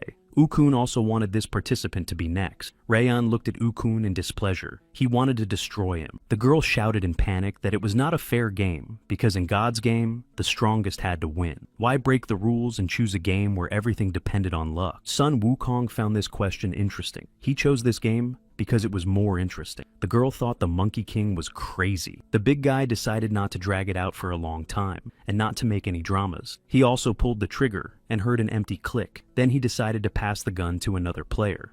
Now it was the girl's turn to shoot. The girl looked at the big man and the gun in horror. She did not want to die, especially by her own hands. Rayan was upset when the girl nervously took the gun. He realized that she would be unlucky and die, but there was nothing he could do about it. Yoon decided to encourage Ryan. She did not dare to put the gun to her head. Yoon assured Raeyang that they would get out of this room together. Raeyang hoped so too. Sun Wukong was getting nervous, so he shouted at the girl to pull the trigger immediately or he would kill her himself. He believed that the girl was wasting her time. Rayan noticed that unlike the other rounds, there was no timer, and for some reason Wukong called this game the 4th round. But after the 1st round, they were sent to wait for Mr. Era. After that, they were taken to the next round and told everything about the round in detail. After the 2nd round, they were sent to Enio Castle. Rayan realized that something was wrong. Why did they immediately jump to the 4th round after the 3rd round? Rayan began to doubt that this game was even official. The girl looked at the gun in horror. She hoped that maybe the boys could come up with something to stop all this horror. If the game was unofficial, then maybe Yoon was right, and there was a chance that all 4 of them would survive. However, with each turn, the probability of survival was becoming less and less. There were still 3 bullets in the chamber, so the chances were equal. The girl realized that she had no choice but to put the gun to her head and shoot. This horror made her heart beat furiously in her chest. The girl started to hysterical. Tears spilled from her eyes. Fear and panic took over her mind. She pulled the trigger. This game was her last. The girl died from that shot. Rayan looked at the girl's body in horror. His heart almost stopped at the sight. Rayan knew that he could have been next. Sun Wukong was the only one who rejoiced at the girl's death. Everyone else stood there and looked at her with fear in their eyes. 1 player was eliminated, so there were 2 left. The Monkey King approached the girl and raised his gun. Now it was Rayan's turn to shoot. Sun Wukong really wanted to see how lucky Rayan was. Rayan looked at the gun and tried to see the right way out of this game. He could not die so easily. Raeyang had to find out the truth about what was happening in God's game. Rayan stared at the gun for a few minutes and then began to speak to Wukong. Rayhan took his time putting the gun to his head. After Rayhan began to speak, the Monkey King became alarmed. He guessed that Rayhan could be a champion of God and predict the future. Raeyang said that all the gods were too cruel. Sun Wukong noticed that Raeyang had begun to use his divine power of foresight. Wukong was alarmed by Raeyang's power. If Raeyang's power allowed him to predict the future, he could easily understand whether the bullet was in the chamber or not. This thought scared the Monkey King. No one knew how far into the future Rayhan could see. Wukong hoped that everything would continue to happen according to his plan. He had to choose a champion for himself. Rayhan didn't know how to get out of this game. He put a gun to his head. The thought that there might be a bullet there scared him, so he asked if he could replay it. Rayhan's question puzzled the Monkey King. He began to realize that the game was getting out of his control. Rayhan insisted that if Wukong wanted the game to become more exciting, he needed to scroll the chamber again. Wukong was surprised by Rayhan's request. He looked at the boy cautiously and confused, wondering if Rayhan had seen the bullet in the chamber with his powers. Rayhan made it clear to Sun Wukong that the game would be more interesting if the chances of death were reset in each round. Sun Wukong liked Ryan's idea. Wukong believed that Rayhan had noticed a bullet in the chamber. After Wukong picked up the gun, Rayhan immediately looked at Yoon as if he wanted to send some kind of signal to the boy. The Monkey King opened the chamber, looked at the 2 bullets, and realized that a second spin would increase Rayang's chances of survival. Still, Sun Wukong realized that the boy was right. It would be much more interesting. After that, Wukong spun the chamber and gave the gun to Rayhan. Wukong was looking forward to the boy pulling the trigger. Now, it was much more interesting for Wukong to see how lucky Ryan was.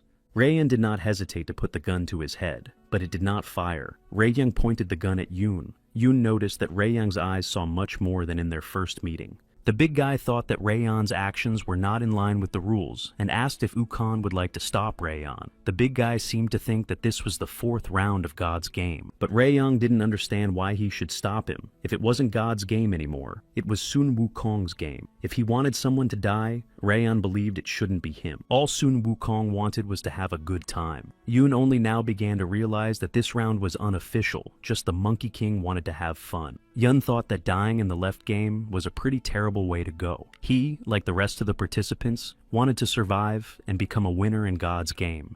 Everyone who played this game hoped that after winning, everything would be over, and the winner would be able to continue living outside the game. Rayan also believed the same as Yoon, so he turned his gun on Sun Wukong. The frightened Monkey King thought Rayan didn't realize what he was doing. Rayan assured him that he understood his actions perfectly. He was challenging the deity. The big man struck a blow to Wukong. Only now Sun Wukong realized that Rayan had noticed that the bullet was not in the chamber. Yun joined the big man and also attacked the monkey. Before attacking, Yoon said his favorite phrase, "Monkey, tell me what color my eyes are."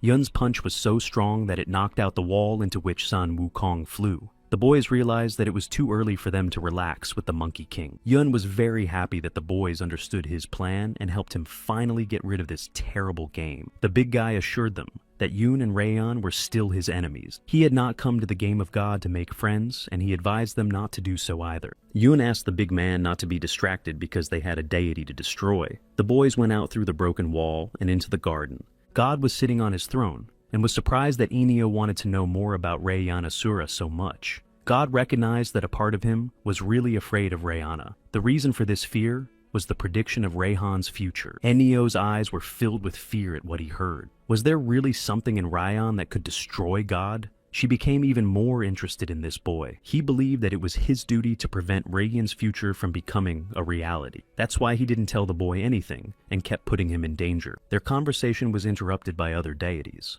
although it was a risky thing to do.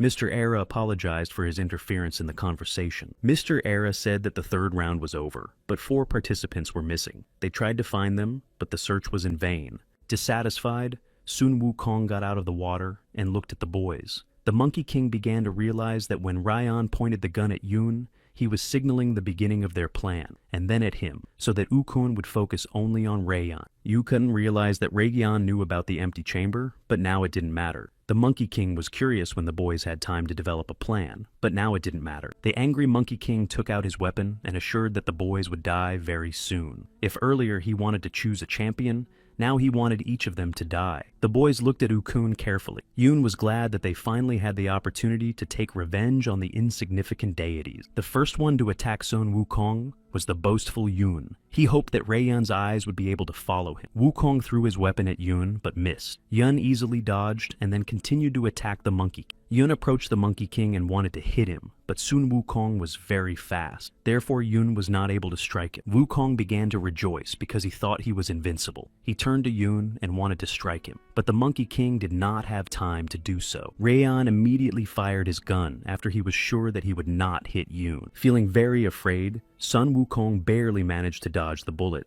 The Monkey King's whole life flashed before his eyes. A little more time, and Rayan would have hit him.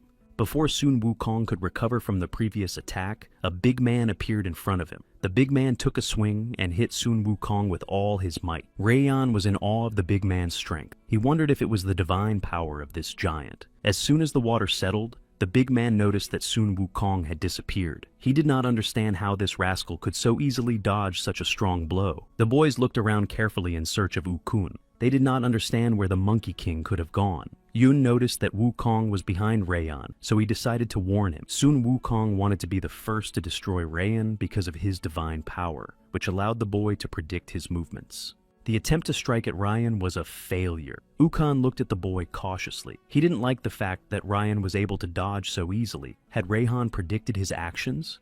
The Monkey King concentrated on Rayan. He struck him one after another, but the boy kept dodging. It was as if he was completely oblivious to the fact that there were 2 other players with Rayan. Yoon struck Sun Wukun from behind. Wukun tried to dodge Yoon's attacks, but he was not very good at it. Finally, Yoon was able to land a serious blow that sent Wukun flying into the wall. Yoon asked if Rayan was okay. Rayan assured him that he was, and then added that if they wanted to get out of this place alive, they should be honest with each other. But they had doubts whether the Viking would agree with them, but it would be better for them if they could become one team. The participants in the game of God wanted to hide their strengths from each other, but they should do everything possible to get out alive. Rayan assured Yoon that in order to win, they had to understand how their powers worked. So Rayan decided to reveal the secret of his power to Yoon. Rayhan's divine power was foresight. It helped him to look into the future for 15 seconds. Of course, knowing the future changed his present. If he acted differently, it was only because he knew the future. After that,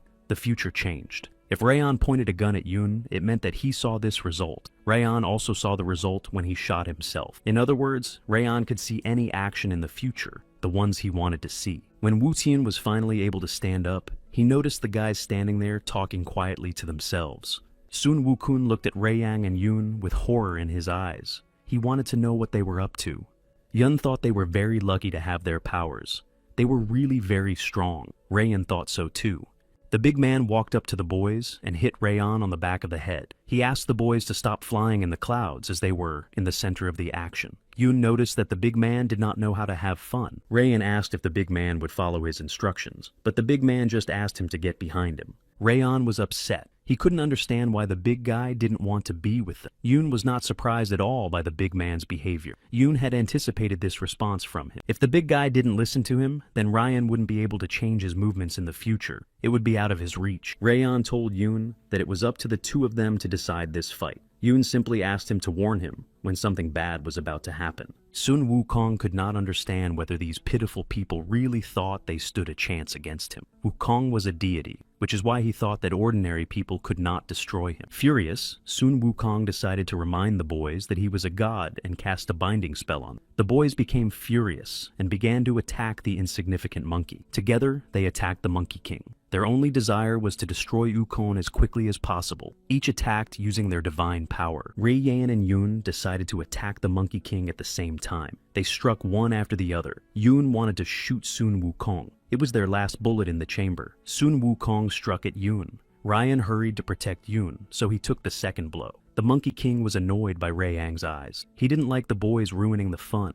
Yoon found a gun and decided to throw it at Rayan. Wukong didn't understand why Rayan would want a gun without bullets, but Rayan was ready to grab the gun. Wukong was ready to disarm Rayan and take the gun away from the boys. But Yoon changed his mind about giving it to Rayan, so he pointed the gun at the Monkey King. Rayan saw how Wukong was planning to hit Yoon, so he rushed to help. Rayan was worried that he might not be able to save Yoon in time, but he had to hurry. Angry, Wukong decided to attack the boys again. He jumped high up the mountain. Rayan and Yoon could not understand what exactly to expect from Wukong. It was quite unexpected for the boys, and they saw an elephant that wanted to crush them like ants. Yun reacted quickly to the events that were happening. He took Rayan and jumped to the other side. Rayan thanked Yoon for saving him, but it was too early for them to relax. Their nightmare was not over yet.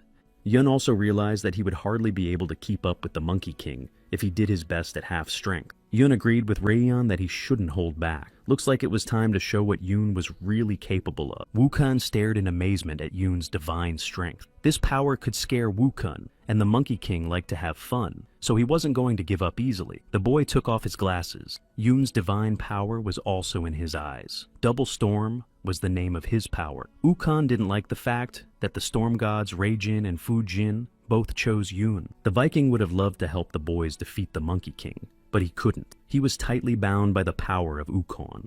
Rayan was equally surprised by Yoon's divine power. Of course, he knew that his new friend was strong enough, but still, Rayan wanted to protect Yoon.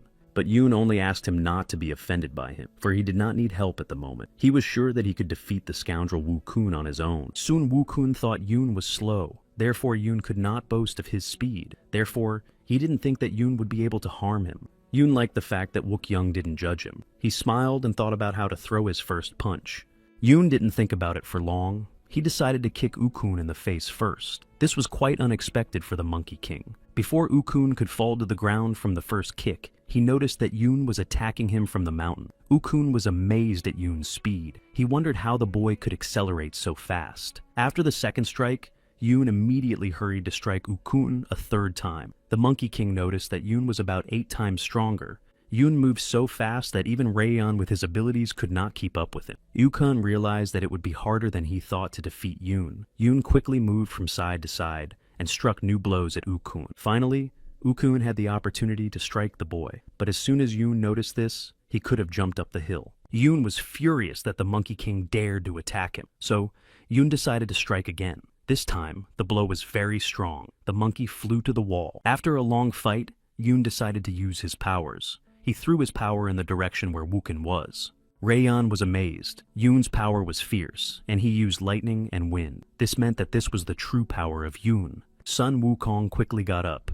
He did not have a single scratch on him. The Monkey King noticed that Yoon was really fast, but he needed to hit many times harder if he wanted to destroy the god. Of course, Yoon hoped that Wukun would be finished with a strong punch. He was disappointed when he noticed that there was not even a scratch on the Monkey King. Yoon was one of the most impressive ordinary people that Wukong had ever seen, so Wukong thought he should hurry. Sun Wukong had heard from others that Yoon could only be hit by one person. When Yoon heard this, a cold sweat broke out on his body. Unpleasant memories flashed through Yoon's mind. Sun Wukong wanted to be the second person to hit Yoon, so he rushed at him. The memories of his childhood were able to weaken Yoon's strength. Before that terrible day, Yoon was just a kid like any other kid. His life was no different. But after the horror that happened to him as a child, Yoon was an abomination for the rest of his life. At school, his peers were constantly making fun of Yoon and pointing fingers at him. They wondered what happened to his face and who burned his eye. Children constantly chased Yoon away from them because they were disgusted by his appearance.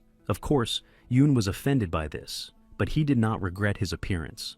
Because Yoon was an outcast, he made a decision that would determine his whole life. No one would ever hurt him again. When Yoon was a little boy, every day tears flowed from his eyes. The heartache was unbearable, but Yoon realized that if he did not stand up for himself, no one else would. He remembered every day that he had to be strong. When Yoon got older, some boys decided to attack him, but Yoon was able to stand alone against the crowd. He lived like that all the time, not letting the enemy hit him or hurt him with words. After the fight, Yoon was called to the school principal. 17 classmates were injured because of him. The principal did not realize what kind of monster Yoon was. Each time Yoon listened to the principal and smiled. The main thing for Yoon was that he knew who he really was and why he did this to others.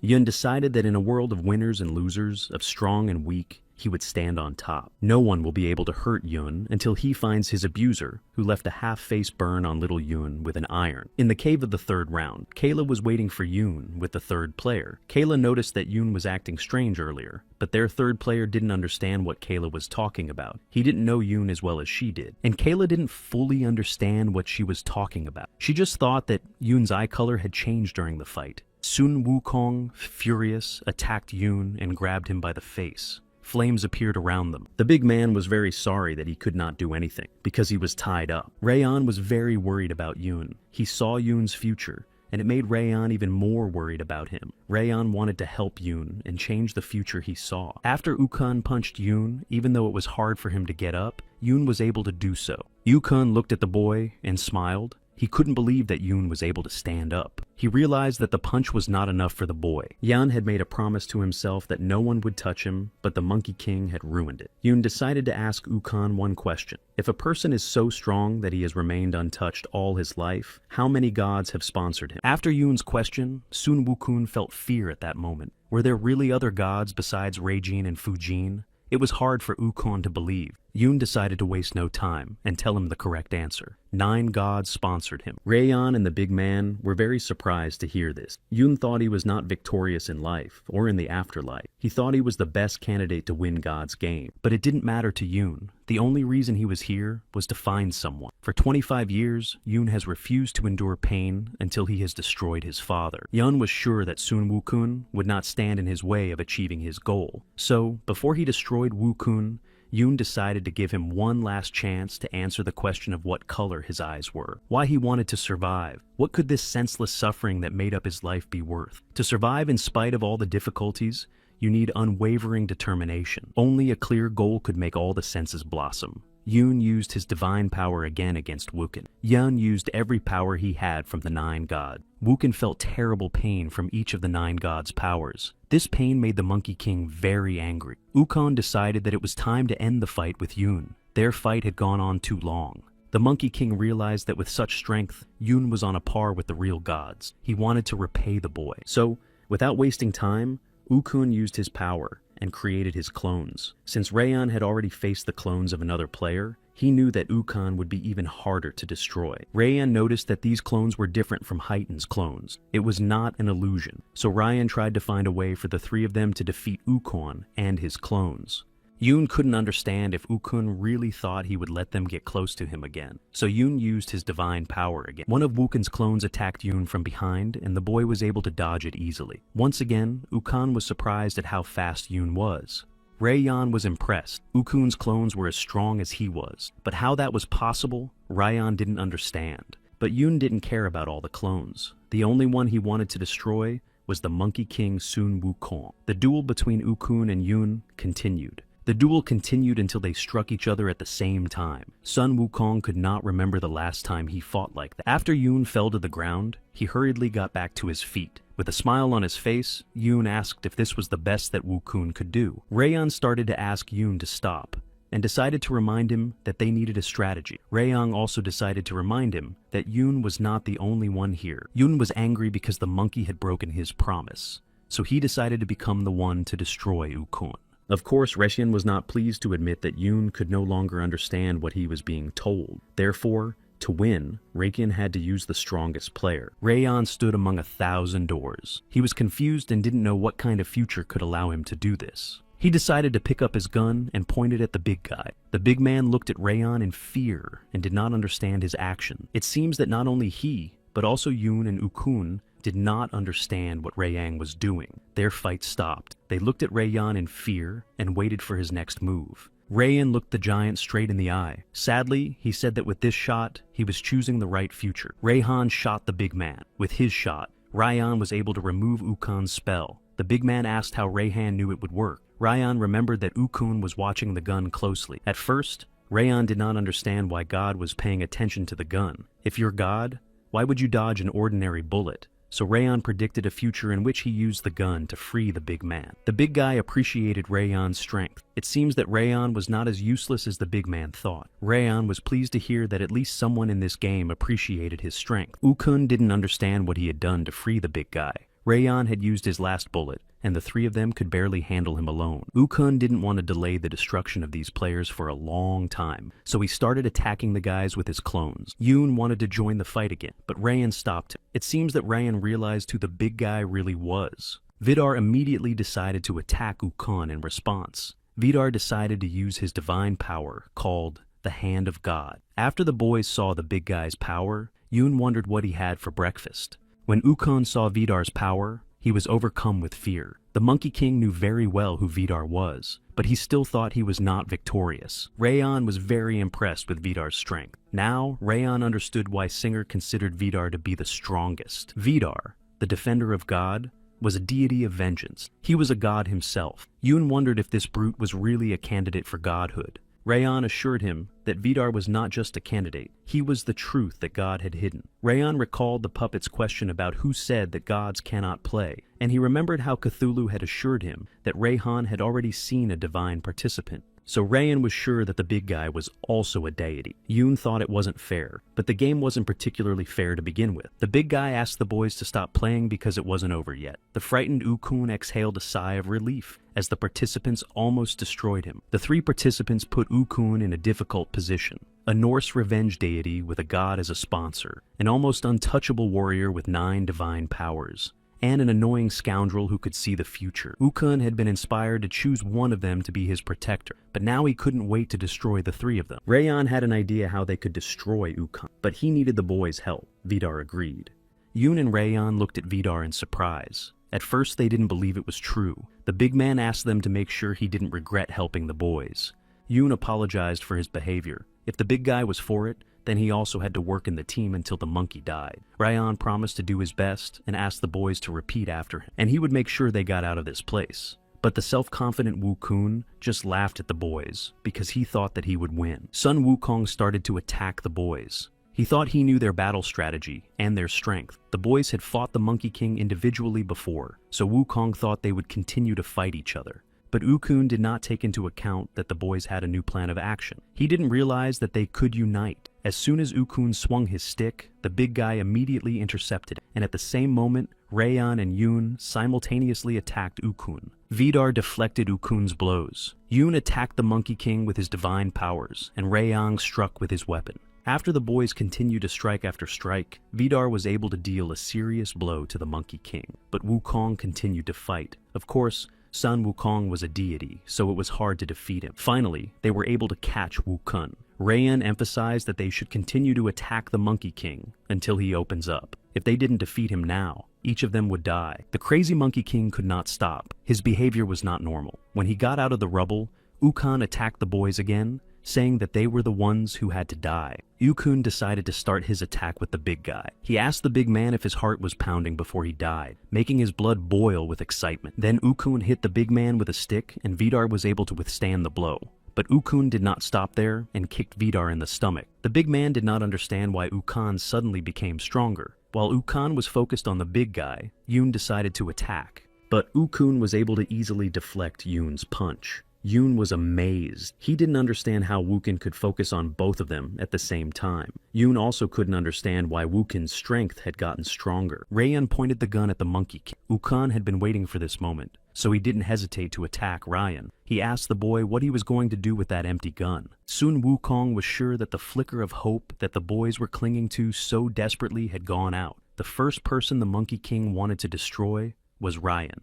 The Monkey King did not hesitate to attack Ryan and kicked him hard in the face. The gun flew out of Ryan's hands and he fell to the ground. All three participants were lying on the ground exhausted. A smile appeared on Ukon's face. He was sure that victory was his. Finally, he would be able to destroy these annoying guys. The Monkey King thought of Rayan as a fearless puppeteer who used foresight to guide his comrades and put his plans into action. It seemed that Ukun thought that Ryan could not see the future that far. He even began to mock the boy. Rayan decided to ask Ukon if he knew what the key thing was about puppeteers. The puppeteers were not in the spotlight. After Rayan's words, a gunshot immediately rang out. The bullet hit Ukunu in the chest. The Monkey King felt a terrible pain. He could not immediately understand how it could happen that he was wounded. Her divine sponsor was the Night Reaper. He chose the girl to be his champion. As long as she is strong, she will have as many chances as she wants to win the game of God. After Rayan's words, where he said that she had to win now, or they would all die,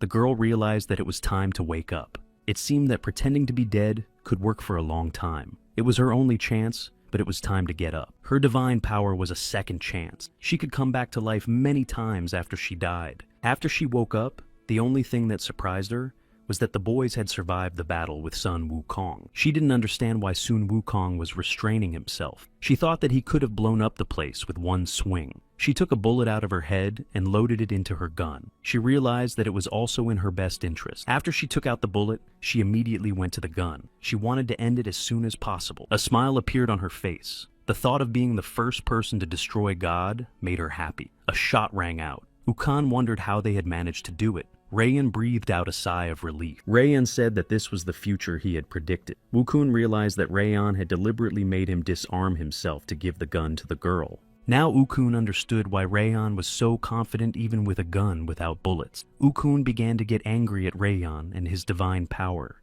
Ukon knew that Rayan had been waiting for this moment. Rayan knew that the only way to destroy Ukon was with a gun, and the bullets were powerful enough to destroy a god like Vidar. The whole time the gun was loaded, the Monkey King was vigilant, so Rayan spent the last bullets to make sure that they were not ordinary bullets and could destroy even the power of the gods. As soon as Ukun thought he was safe, Rayan used the last bullet available. It was in the girl's head. The furious Monkey King shouted furiously about how Rayan had learned about the girl's divine power. They had never met each other before. Rayan laughed and explained to Ukun. His divine power of foresight allowed him to look into any future he wanted to. At the moment when they were playing Russian roulette, Rayan quickly looked at all possible futures. It was lucky that Rayan saw the option where he checked whether the girl was alive. That's why he shouted those words so loudly. Vidar and Yoon were amazed that Rayan relied on luck in this case. They couldn't even imagine what would have happened to them if the girl hadn't woken up. If they didn't defeat him now, everyone would die. Rayan hoped that these words would scare the girl and make her wake up. Sun Wukong hoped that everything had happened exactly as Rayan had planned. He could barely stand up, but he was not going to give up anyway. He told the participants that if they wanted to kill him, they should have aimed for his head. Ukun decided to start attacking again. The guys were ready to take his attack. Yoon assured Wukun that everything was just perfect, because they would be the ones to deliver the final blow. But soon Wukun was stopped not by the boys, but by the gods. Did Sun Wukong really think that God would not find out? He was disappointed in the Monkey King. Despite his constant disobedience, God decided to give Wukong another chance. The participants were surrounded by gods on all sides. The boys did not understand what was happening and how the gods could find them if this dimension was created by Yukon. God's patience was exhausted. He no longer wanted to believe Sun Wukong, and he didn't want to give him a chance either. He did not care for what purpose Sun Wukong started his game and broke God's rules. From the moment he was born, Sun Wukong had been constantly striving for freedom. After being imprisoned for a long time, he knew that he wanted to break free and live his eternal life according to his own rules. When Wukong made friends, he often began to pretend to be a fool. Fun had to be present in his life. So, Wukong was always fighting on a regular basis. No matter who Wukong fought with, he always won. And finally, when Wukong thought he had achieved freedom, his guardian arrived. One day a new deity appeared out of nowhere and conquered the pantheon. His power seemed endless. Even the eternal gods obeyed him. Wukong often asked why he fought if nothing changed in the end. He was still a prisoner. After centuries of leniency, God was tired of trying to tame Wukong. Ryan looked at God carefully. It seemed strange to him that he could not see God's future. Yun did not understand what kind of a gathering this was, and where all the lovely goddesses were. The deities all attacked Yun, but Yun began to assure them that he was just joking. One of the gods asked how Vidar was doing at the game, because it seemed that Vidar was desperate if he teamed up with humans. Vidar got angry and asked him to shut up. The deity decided to ask if he was a fool for scolding Vidar. Vidar assured him that he couldn't wait to be destroyed. It seems that the deities should not stay near each other for a long time, because they easily started quarreling. Each of them wanted to live by his own rules, but the god of each deity had his own rules. Mr. Era told God that he had to move the participants out of the area until God could deal with the situation. But God objected. He wanted the participants to see what would happen next. The boys looked at God with anger and displeasure. They didn't want to see Wukong punished. All they wanted to do was get out of this place as quickly as possible and get some rest before the next round. Wukong was also looking at God with displeasure. He knew that this time God would destroy him, but he didn't know what to expect from God before the execution. God decided to show him what happens to those who start to contradict him. His friends appeared before Wukong. They could not understand how they got to this place. Wukong's friends were scared. They did not understand what was happening and why they were in this place. When they saw Wukong, they asked him about this place. Wukong's eyes were filled with fear. He was worried about his friends. He knew that if God had brought his friends to this place, it would not end well. Wukong begged God to stop. He said he understood everything. Wukong shouted that he should not have played this game. He told God that his friends had done nothing wrong.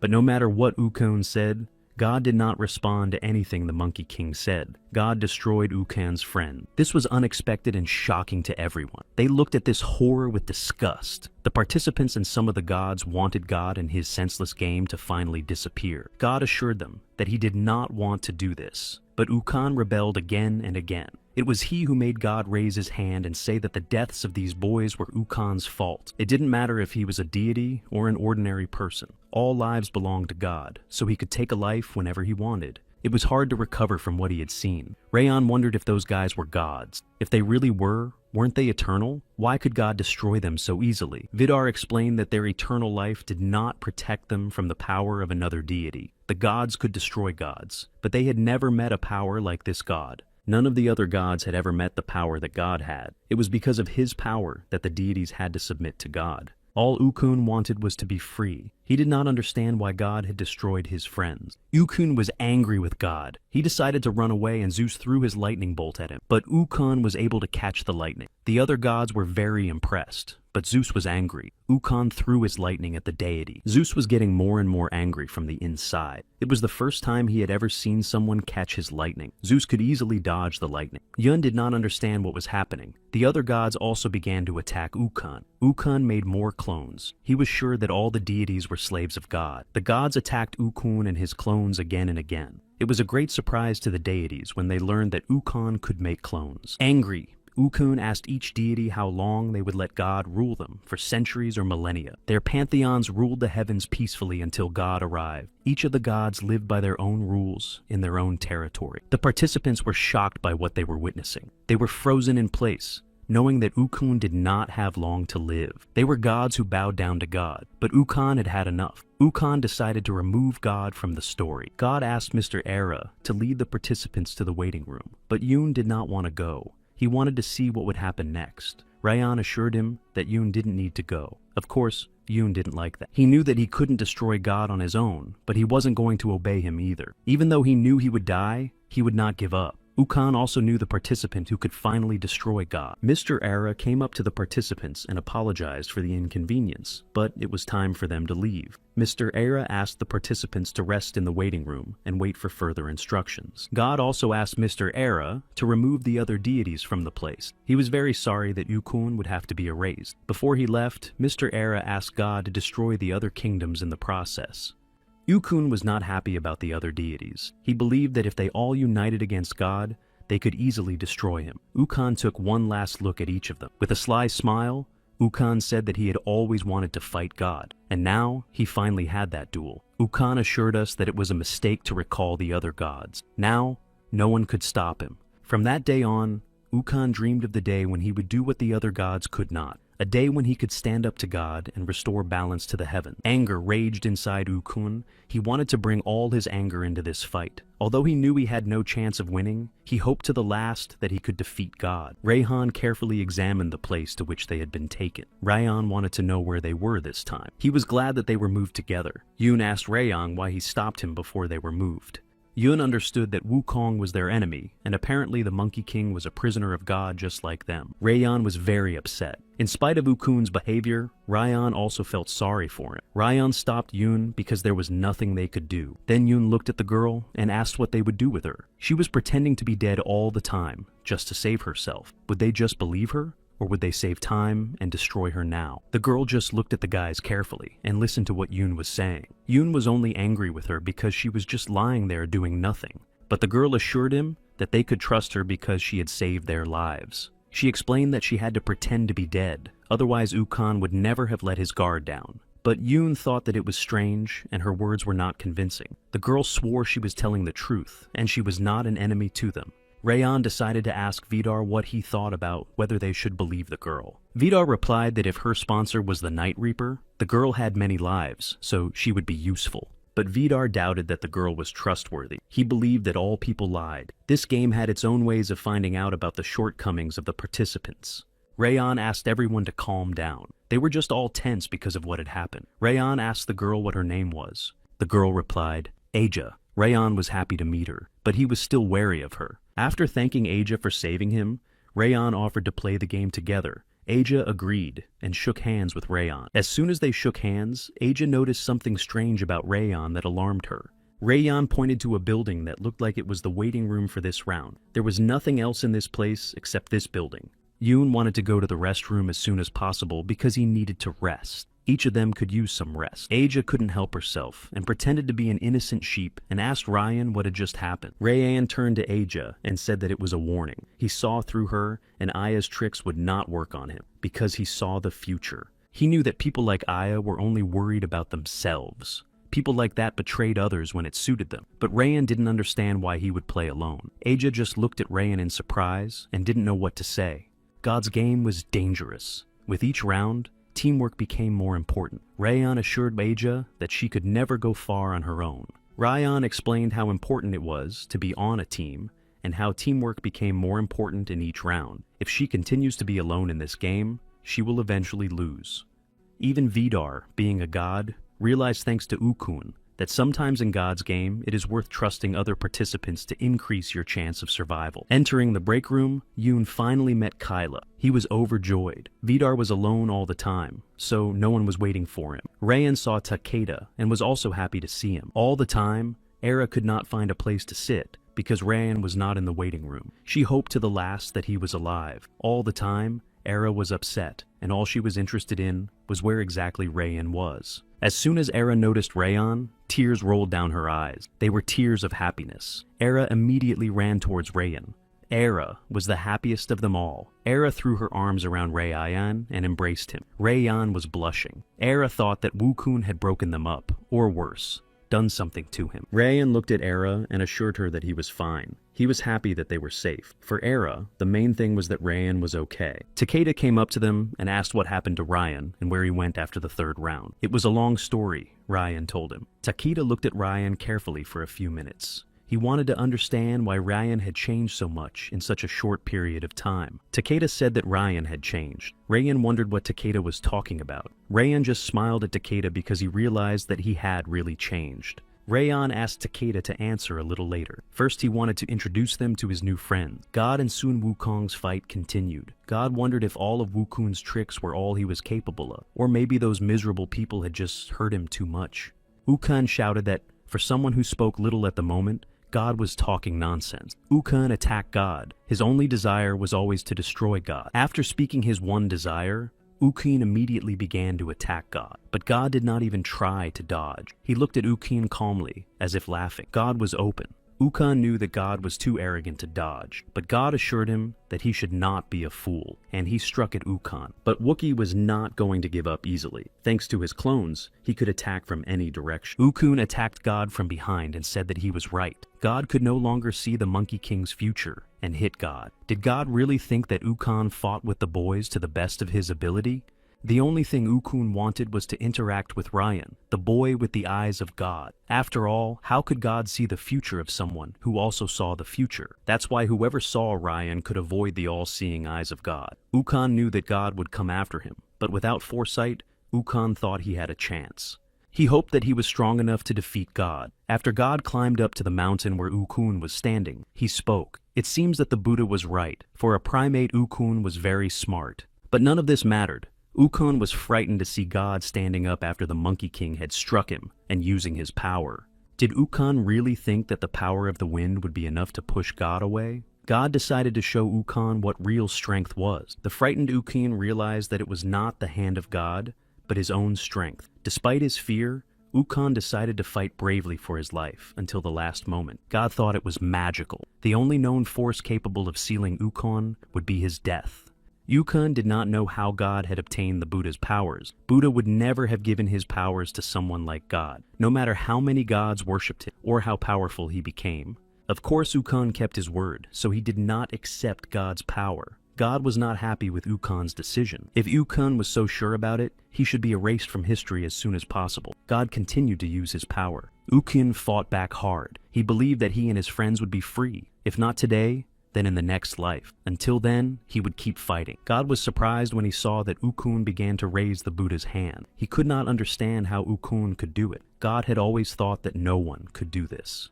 Wukong looked at God carefully and smiled slyly. Then he announced that he had given and sponsored his divine power to the new champion, Rayana Asuri. God was furious that Wukong dared to make Rayana his champion. He did not want any god to deal with Rayan and make him his champion. Sun Wukong did not regret this choice. He believed that he and Rayan had the same goal of destroying God, so he hoped that the boy could do it. In the last moments of his life, Wukong recalled his exciting life and his friends whom God destroyed before his eyes. Before he met God, he had a wonderful life, but he still dreamed of freedom.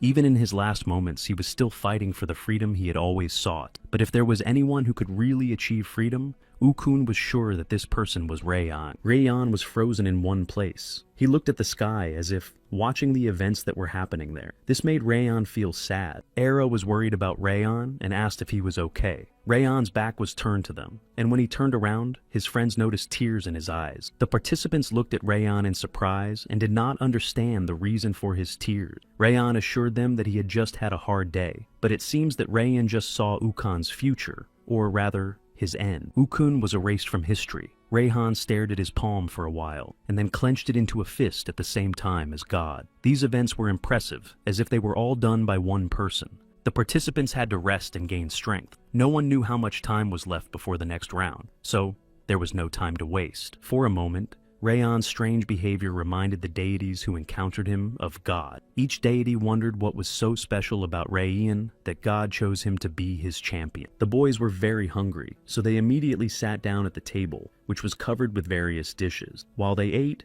they talked about what had happened to them. Era was surprised that they were able to defeat the Monkey King, so she decided to ask them again. Era thought that they could not have gone from fighting ordinary people to destroying gods in a few hours. Rayan decided to reassure the girl, so he assured Era that he just had a good team, so they were lucky to destroy Wukong. The third member of Yoon's team was a boy who was just a child. Yoon asked what Jai was playing, but Jai seemed to be in a bad mood and asked him to leave him alone. But Yoon insisted on showing him the game. Rayan remembered seeing Jai in the waiting room of the second round. While Yoon was preventing the boy from playing, Jai ended up losing. The boy began to blame Yoon for the loss, but Yoon assured him that it was Jai's fault. Rayan was curious about why Yoon invited this boy to his team in the third round, and Rayhan was equally curious to know how the little boy was able to get so far in this game. Era distracted Rayan from his thoughts. She wanted to start thinking about the strategy for the fourth round because they had barely made it through the third round, but Rayan emphasized that they did not know what the fourth round would be like. Quite unexpectedly, someone knocked on the door. All the participants became alert, and everyone took out their weapons. But they couldn't just sit there and do nothing. So, Rayan decided to go to the door and open it. He didn't know who they would see behind the door, and in God's game, anything could happen. When the participants opened the door, they saw Enyo. They stood there in awe. It was hard not to notice that something had happened to Enyo's eye. Yoon couldn't help but ask about the eye. Raeyang looked at Yoon with a disapproving look. No one understood why he asked Enyo about his eye. Enyo looked at Yoon with a disapproving and upset look. The boy did not understand what he had done wrong. They expected to hear uncomfortable questions from someone like Yoon. This question made Enyo remember all the horror she had to feel and experience. Enyo didn't want to talk about what happened. Rayan asked why Enyo had come to the waiting room. Enyo said that she came to this place to bring back another memory and prepare the participants for the next round. The participants had 2 days before the fourth round would begin. They could do whatever they wanted during this time. If any of the participants got hurt, there was a room with healing elixirs in the house. Aya decided to ask what the next round would be like. Enyo replied rudely to tell Aya to shut up. Then maybe she would tell about the fourth round. Inside, Aya was angry, but on the outside, she was smiling sweetly. Enyo asked the participants what they knew about the Minos maze. They all looked at the goddess with displeasure. Enyo forgot that the participants still didn't remember anything, so she apologized for her question. In the fourth round, there will be no teams or winners, Enyo explained.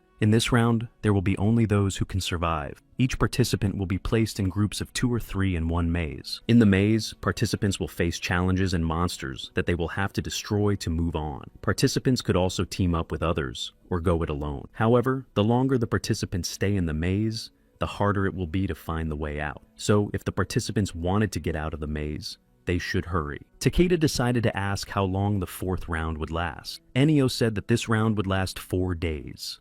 It was quite unexpected for the participants to hear that this round would last so long. This was the only round where the contestants were not forced to eliminate each other, so Rayan believed that there was a catch somewhere in the fourth round. Enyo also said that there were 190,000 participants left. Only 1,000 players would be able to make it to the fifth round. It was shocking news for every participant. Those who survived the maze would be fed to the fourth round's observer, the Minotaur. Rayan remembered that the Minotaur was Tauros' sponsor, so Rayhan had no desire to meet the Minotaur. Enyo said that these were all the rules of the fourth round, but the real reason she came to the waiting room was to reward the participants with another memory. Enyo hoped that after the second memory, the participants would have a reason to continue living. Therefore, using her powers, the goddess Enyo showed each participant his or her memories. It was raining heavily. Rayan was standing on the front lawn of his house. It took him a while to realize whose house it was, and why he was standing in front of it. Rayan just stood in the rain and looked at the house until he heard someone begging his parents to wake up. Rayan decided to come closer and take a look. Only after he approached could he realize that he was brought back to a terrible day that happened to him as a child. He saw himself as a little boy. He was sitting over his parents and crying.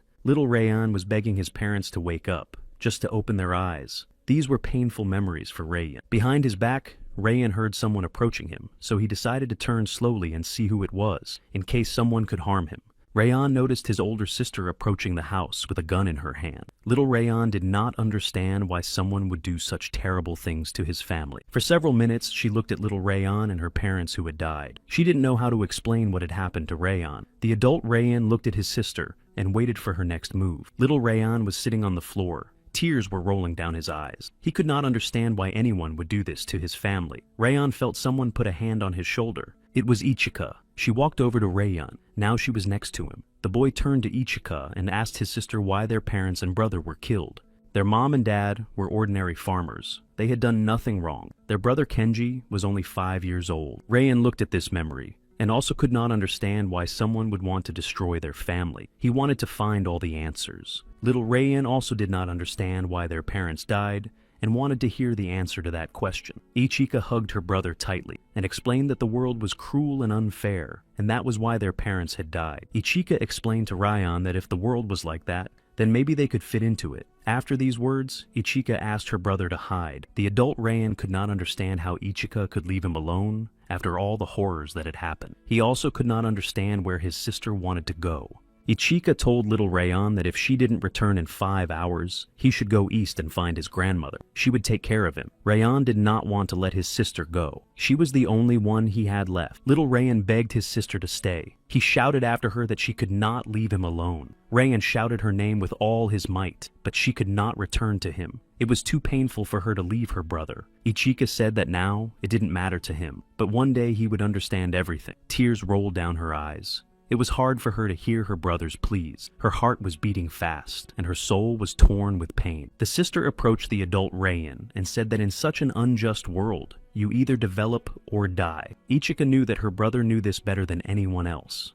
Upset, Rayan begged Ichika to come back because he needed her and had no one else. But she did not return to him even to look at her brother one last time. They sat at the table and celebrated another victory. The young man said that this victory happened only thanks to General Taro. The girl asked him not to call her that anymore. He apologized and said that it was hard for him to get rid of the old habit, but he assured her that he would not call her that anymore. Yoshiro did not celebrate his victory for long. He was destroyed. At first, they did not understand who had destroyed him and how it could have happened. Their team was ready to defend themselves. It's interesting how fragile life is. Years of creating memories and building friendship skills. It could all be destroyed in one moment. They noticed a girl in the doorway. The villains couldn't understand why the girl had destroyed their friend. Ichika assured them that life was precious and asked the general to answer why they wanted to live. The guy from the general's team did not understand who the girl was. Ichika said that she was one of their victims. After the answer, Ichika immediately attacked the villain. The general asked her to defend Daimyo, so the guys quickly lined up in front of him. She went against the crowd alone. Ichika skillfully struck at her enemies who had destroyed her family. She destroyed them one by one. Even when Ichika's back was turned to an enemy who was ready to shoot her in the back, she was also able to neutralize him without any problems. The girl destroyed the villains one by one. They couldn't understand how she anticipated their every move and blow they made at her. Daimyo looked at Ichika's eyes. He realized that the girl was another one. A scoundrel had started to sneak up behind Ichika, trying to hurt her, but he didn't have time because Rayan attacked. It was quite unexpected for Daimyo to see a child in this place. Rayan wanted to destroy the villain. He knew that his parents had died because of these villains. So Rayan decided to go all the way and destroyed the villain. In his hands, Rayan was holding a broken sword. The boy seriously intended to drive this sword right into the chest of the villain. He had to feel everything his parents and brother felt when they were killed. Little Rayan blamed the villain for everything that had happened, so he did not hesitate to stab him with this sword until the villain was dead. No one stopped Rayan from killing the boy. They just stood there and watched this terrible scene. Ichika approached her brother and asked what he was doing in this place. Rayan explained that he did not want to be alone. He realized that these guys had destroyed Kenji's mom and dad, so he decided to help his sister and give the villains what they deserved. No matter how much Ichika wanted to protect her brother, she knew he would follow her. While they were talking, Daimyo decided to strike Ichika. Ichika fell to the floor, and Rayan was also grabbed. Little Rayan asked his sister to come to her senses, but it did not help. Daimyo bent over the girl to take her cross. Rayan was furious and promised to destroy the villain. After Daimyo tore the cross off Ichika's neck, he looked at it carefully for several minutes. He could not understand why the cross was so attractive to him. One of the pagans asked if Rayan should be destroyed. Daimyo said that it was not necessary. He wanted to use them both for his own purposes. Daimyo asked Rayan who he and his sister believed in, whether it was one god or several, or perhaps it was all of them. Each pantheon existed in the ether. In any case, Daim knew where his faith lay. Little Rayan did not answer Daimyo. He was angry at these scoundrels who had taken everything from him in one night. The only thing Rayan wanted was to destroy each and every one of them. Daimyo's gaze abruptly switched to the window, behind which the adult Rayan stood. He also looked at these villains with hatred. Rayan had a desire to find Daimyo and destroy him. Little Rayan was chained up. He kept repeating to Ichika, "Please don't leave again." A boy came up to Rayan and asked him where his pride was. A week had passed, and he was still crying because of his sister. The boy asked if Rayan was hungry. Rayan reached for the food. The boy asked Rayan to stop crying and told him that his quiet life as a farmer was over. The boy also told him that if he wanted to survive in this place, he had to become useful. Now Rayan is just a hostage to whom Daimyo kept him alive to control the prophet. Rayan did not understand what kind of prophet the boy was talking about, so he asked the boy to tell him more about this prophet. The boy said that Rayan's sister Ichika Asura was a divine prophet. Since daimyo started using her, they had won every battle. The boy said that according to the rumors, Ichika could see the future with her eyes, and asked Rayan if it was true. Rayan did not think that Ichika could have such a power. Only now Rajan realized that it had always been so. It was hard for Rajan to believe that Ichika had the power of foresight. He didn't understand why she hadn't told him about it. The boy had warned Rayan that if he didn't want to live the rest of his life as a hostage, he would have to change. Rayan remembered Ichika's words that maybe they could fit into the world. The boy held out his hand to Rayan and happily said that he would help him become useful. Looking up at the boy, Rayan asked him why he wanted to help him. The boy replied briefly that he just knew what it was like to be in his shoes. The boy asked if Rayan still planned to cry for his sister. Would he allow the young man to turn it into something that Daima could use?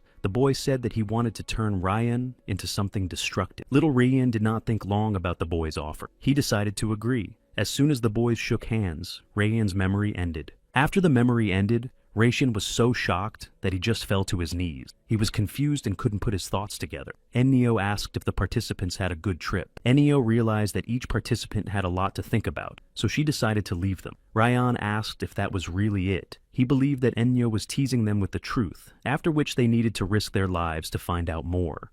The goddess Ennio did not like that something was wrong with Rayan. Rayan asked Ennio if she had the power to bring back their memories.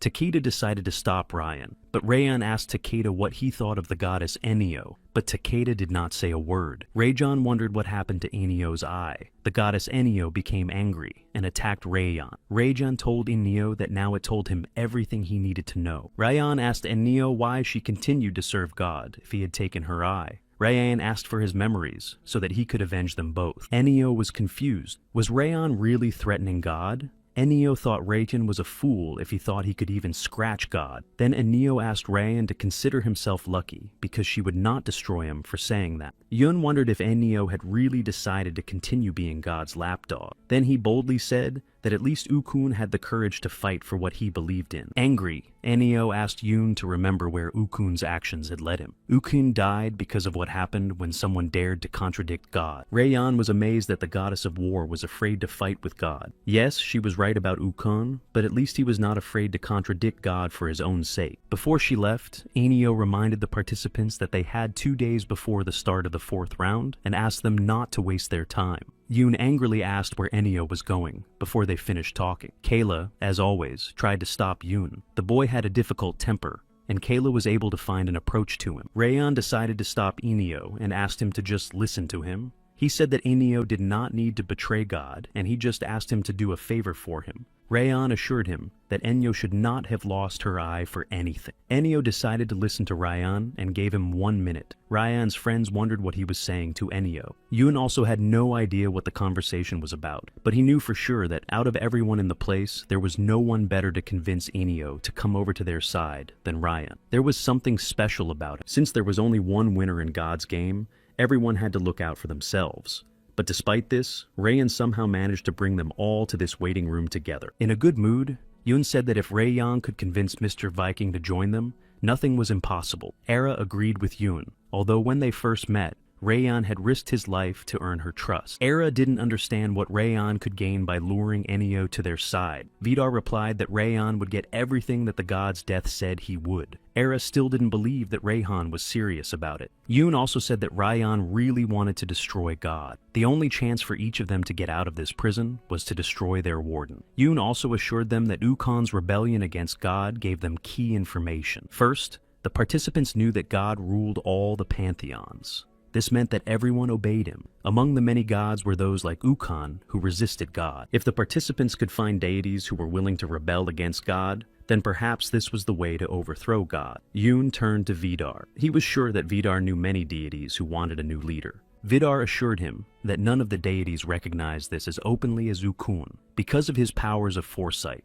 if God saw a future in which they rebelled, he could get rid of them before it happened. Vidar then asked how Yun thought he was among them. God wanted Vidar to die. Yun and Era felt very uncomfortable because they did not know about this, did not even realize it. Vidar assured Yun and Aura that Rayhan had once outsmarted God, so he hoped that maybe Rayhan could do it again. All this time, Takeda kept away from the others and just watched them. Takeda watched Era. He remembered the conversation with Ukon, who wanted to make Takeda his champion, but for that, Takeda had to destroy Era. Takeda looked at Era Park for a long time, and then took out his sword and was ready to destroy the girl. But at the last moment, he changed his mind about killing her. Takeda began to cry. He had played enough tricks and didn't want to betray anyone anymore. He didn't want to destroy the players just because the gods didn't share something among themselves.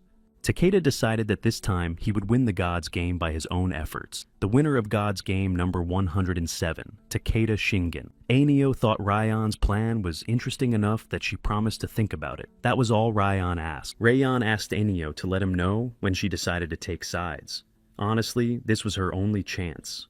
Raijan told Ainio that it was impossible to move without the gods watching her closely, even if it was only temporarily for the moment. Takeda asked Ryan how the conversation with Ainio went. Ryan thought that Ainio might have come to her senses. Takeda wondered if Ryan would share his new plan with them. Ryan smiled and said that he would not tell them about the plan. Disgruntled, Takeda muttered that he didn't really want to know, but Ryan knew that Takeda was curious. Their conversation was interrupted by a noise behind them. Era apologized for firing the gun. Yoon motioned for the boys to step aside. Ryan noticed that all the participants were practicing for the next round, but he didn't know if it made sense. The fourth round was the biggest of all the rounds. The teams were not determined, and everyone from the Game of God would be in the same conditions.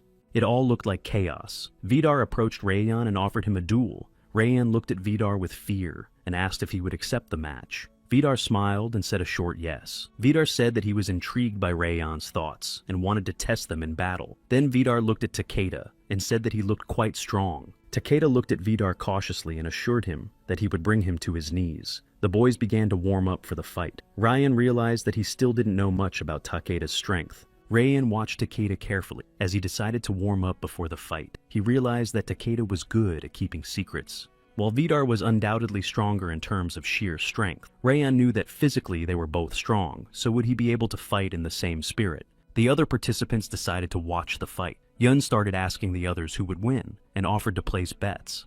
Kayla was surprised that the boys decided to fight 2 against 1. This fight was not fair. Yoon thought that Vidar would be able to beat the 2 of them. Asia assured him that Vidar's strength was comparable to that of the god. Rayan's abilities were his brain and eyes, but they would be useless if Vidar just used his power. Aya doubted that Rayhan and Takeda would win. It all depended on how long Takeda could keep Rayjan in the fight. Yoon agreed with Aya. Kyla thought that Yoon would be rooting for Rayjun.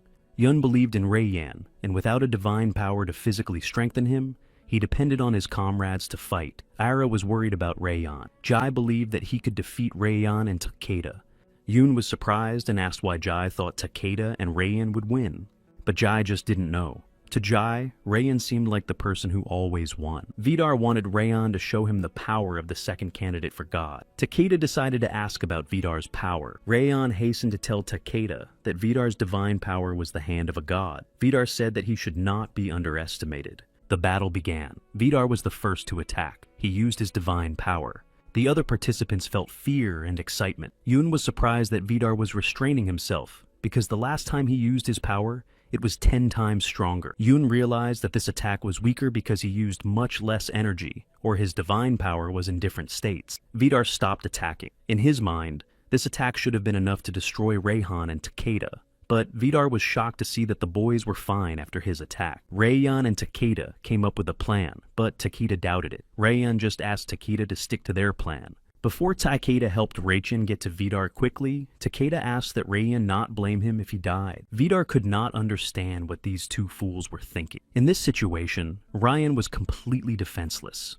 The boys split up. Takeda attacked Vidar from behind, but Vidar was a deity, so he could easily repel Takeda's attack. All Vidar had to do was snap his fingers, and the boys flew in different directions. This trick of Vidar's was very unexpected for the boys. But despite Vidar's deity, Takeda was also strong enough to strike back. Era was happy that Takeda was able to hit Vidar, but Kyla quickly spoiled the mood by noticing that Vidar was perfectly fine. Takeda's punch made Vidar angry, so Vidar attacked Takeda again. Rayyan came up behind him and tried to strike Vidar, but he was easily able to defend himself. Vidar wondered if the ambush was really what Rayhan had planned. He was looking at Vidar with an angry look while holding the defense. Vidar said that with such a divine power like Rayyan, He had no chance in the fight and needed to be strong. Vidar said that this time, Rayana had no comrades to protect him, which was sad. Vidar expected more from someone who had the divine power of God. Rayan realized that it was true. He really was dependent on others for a lot of things. Even against Titan, that power was not entirely his. The foresight belonged to those who realized the vision for him. But to pass the game of God, Rayhan must learn to fight himself. Rayan was able to easily stop Vidar's punch. It was really something shocking for the others. And for Rayan himself, it was also something new and unexpected. The participants used to think that Rayan was physically weak, but now he really surprised them. Even Vidar could hardly believe it. Rayan's aura changed. He realized that he knew this aura. Rajan was pleased that he could now defend himself. Takeda was unpleasantly surprised that Ukun, who had promised to choose him as his champion, had actually chosen Rayan, but Takeda didn't understand why Ukun had chosen Rajan. Vidar also could not understand how it happened that the Monkey King gave his power to Rayan. When exactly did Ukon do it? Rayhan realized that by choosing him as his champion, Ukon was making his last stand against God. That's why Ukon chose Rayhan. He decided to use the power of the Monkey King to fight his way to the top. Vidar was furious at Rayana's words and asked the boy not to run ahead of him. Vidar attacked Rayan, and the boy did not give in to him. The participants were shocked that Rayan was on the same level as Vidar in terms of strength. Vidar was furious and thought it was strange that Ukun's divine power was clumsy. The strong and brave Vidar decided to show Rayan his true strength, so he used his divine power, the hand of the god. Rayan was unable to deflect this blow. He flew away from Vidar like a ball. Era began to worry about the boy and hoped that he was okay. She wanted the fight to end because she couldn't stand to see Rayhan being hurt. Vidar began to think that the blow was too hard, but he knew that the potion was supposed to restore Rayhan. When the dust settled, Vidar saw Rayan stand up easily. He did not understand how this was possible. Rayan recognized the power. It seemed to Rayan that finally Vidar was taking him seriously. Rayan was in awe of Vidar's crazy strength. All Rayan could do was dodge to reduce the damage. Vidar was furious. He didn't understand who this guy thought he was and how he could claim that he had deliberately missed the shot. But Rayan was sure that Vidar was actually holding back as well and was only using half his true strength. The news that Rayan was holding back surprised everyone present. Vidar and the rest of the participants believed that Rayhan had already shown what he was capable of. Rayhan smiled and assured Vidar that he had not yet shown his true strength. Rayan said that if Vidar did not want to show his hand, why should he do it? If Vidar wanted to see Rayan's divine power, he should make him show it. Furious, Vidar asked Rayan to stop being so arrogant. Vidar was angry that Rayan allowed himself to throw such words around, just because the boy had withstood his punch. To Vidar, all of Rayhan's words sounded like he was mocking him. That's why Vidar wanted to destroy Rayhan along with this planet. Yun took off his glasses and said that they couldn't have this much fun without him. He decided to join this dangerous battle. But Vidar did not like Yun's idea. Did Yun think it was an open invitation? Vidar asked Yun to stay back. Vidar wanted to be the one to destroy Rayan, so he didn't want anyone else to be present in this battle. Yun always acted like a weirdo and did what he wanted. The only one he could really listen to was Kyle. Yun assured Vidar that Rayhan would fight him. Yun knew that Rayhan was full of new discoveries. After apologizing to Vidar, Yun assured him that Rayhan would fight him, so Yun wasted no time in attacking Rayhan.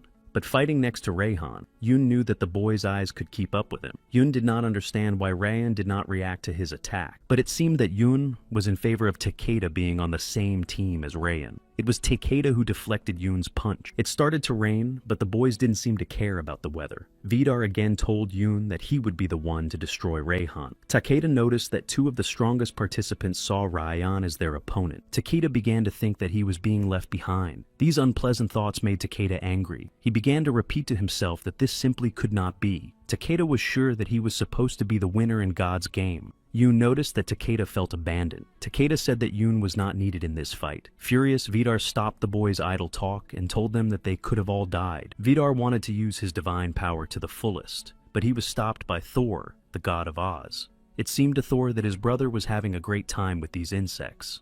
The participants were very surprised when Thor called Vidar his brother. Only now they learned that Vidar was actually a god. Kayla did not understand why the god came to their waiting room. Vidar decided to ask what exactly Thor was doing in this place. Thor said that he was just visiting him. Their father said that he had recently seen Vidar fighting with a monkey. Thor didn't like that Vidar didn't even say hello to his father, and he didn't understand where Vidar's manners had gone. Vidar did not understand why he should talk to a rascal. Vidar answered rudely, but Thor knew that his brother had always been like that. It was not surprising to Thor that Vidar was condemned to play God with such a character. At first, Thor came to talk to Vidar, but every time Thor saw him, he wanted to destroy him. Rayan approached them. Thor didn't like it, so he asked Rayhan to leave. Didn't he see that the gods were talking? But Rayhan did not go away. He did not know who Thor was and why he was interfering with their training, but Vidar was with them. Vidar and Thor were impressed by Rayhan's words. Rayan asked Thor to leave the waiting room. Rayan also said that if Vidar was Thor's brother, it was forbidden to speak to the family in such a tone. Thor laughed in response to Rayan. Thor found it funny that such a miserable person as Rayhan would teach him how to communicate with his family. The gods were probably all the same, very arrogant and believed that everything had to be just the way they wanted it to be. Thor was annoyed by Rayhan's behavior.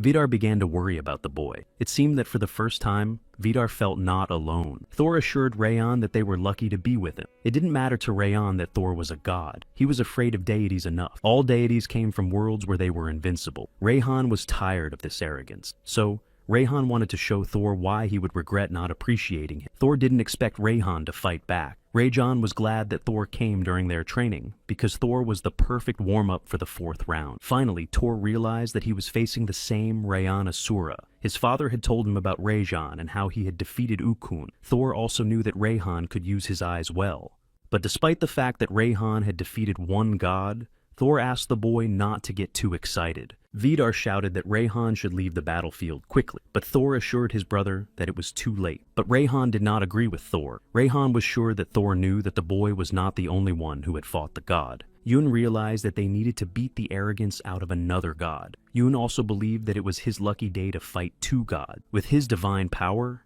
Yun was able to strike Thor. Yun hoped that he could defeat at least this god. Takeda didn't want to lag behind the boys, so he decided to take part in the fight with the god. He asked Yuna to stand aside. Thor was very surprised when he saw Takeda Shinger standing in front of him. Takeda used his divine power. Yun was amazed by the fiery boy. Thor was left with a long trail after the blow. Yun recognized that Takeda was much stronger than he looked. Thor was nowhere to be seen, and Yun began to think that Takeda had destroyed him. Takeda doubted that he had managed to destroy Thor. Thor was the strongest in the Ozir clan. Thor appeared unexpectedly. The boys seemed interesting to Thor. Therefore, Thor became even more interested in the fight. Yun noticed that Takeda managed to make Thor angry. No one knew what Thor would do next. Jai decided to help the boys, but Kayla stopped him. She asked him to just trust the boys and assured him that they would be fine. Rayan decided to take a quick look into the future. His mind was racing with ideas of what he could do to stop Thor. Vidar became even more angry. He did not understand what these fools were doing. Vidar did not like the fact that they were interfering in his battle. Did the boys really think that Vidar needed weaklings to stand up for him? Vidar assured the boys that he did not need their help. He didn't need anyone at all. This battle was only for brothers. So Vidar asked the boys to step back. Vidar began to shout loudly with rage, thinking that he would be the one to destroy Thor. But Thor just laughed. He was sure that Vidar was not strong enough to destroy him. Thor didn't understand why Vidar should talk to his older brother like that. Vidar asked his brother to shut up and finally die. And then Vidar attacked Thor. Rayhan apologized to Vidar, but he had to intervene in the fight. Rayan realized that if he waited any longer, the deities would destroy them all. Vidar saw a girl who was holding back both gods. He looked at her in wonder and did not understand who she was. Rayan did not understand how Aya's power had grown so much. Perhaps she was so strong, she was just hiding her full power. After Thor calmed down, he told his brother that he had come to give him a message. They had not forgotten his failure. So if Vidar wanted to settle everything once and for all, he had to find Thor in the maze. Aja didn't understand what had just happened. Did Thor not want to fight anymore? Aja was upset that she had taken everything so seriously. Vidar decided to calm Aja down by assuring her that she had already defeated Thor in their clan. The confused Thor could not understand who exactly was the girl who stopped them. He did not believe that a human could stop 2 gods at once. Behind Thor stood 2 gods, Anubis, the Egyptian god of death, and Loki, the goddess of evil, in the Aesir. She was surprised that humans had also defeated another god. Loki began to find God's game more interesting. Loki asked Thor how their brother was doing. Thor replied that he was doing as usual. Loki thought that he was brooding as usual. She was surprised that Vidar had made it this far in the game without his friends.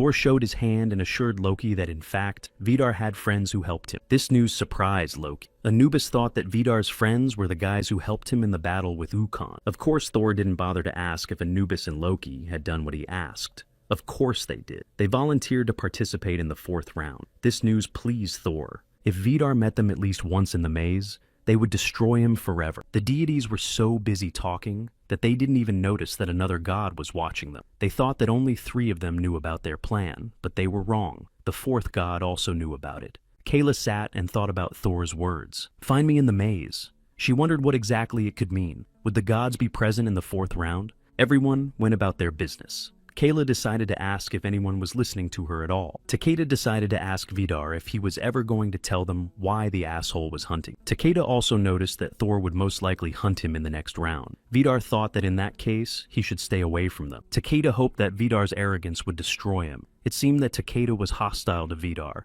and did not trust him. Aja asked if Vidar could just tell them everything. She also noticed that some of them almost died trying to protect him, but Vidar shouted that he hadn't asked anyone to interfere. Jain said that it was pretty obvious that all 3 of them were hiding something. Vidar and his story with Thor, and the truth about why the god was in the game. And then there was Aya. Everyone believed that her ability was restoration. But even now they did not understand the essence of her divine power. There was definitely something more to Aja, if she could stop Vidar and Thor. It was also unclear why Thor recognized Takeda. Jane wondered what they were all hiding, and what they had in common. After Jane emphasized this, Era mentioned that in the 3rd round, Takeda recognized Ukon, but without their memories, it was not possible. Everyone was shocked when they noticed that Vidar was laughing. Vidar's smile was a rare sight. Vidar said that it was not surprising that Takeda had a mask, and that was what he was hiding behind. So Vidar invited Takeda to tell him everything. There were 35 hours left until the 4th round. Takeda, dissatisfied,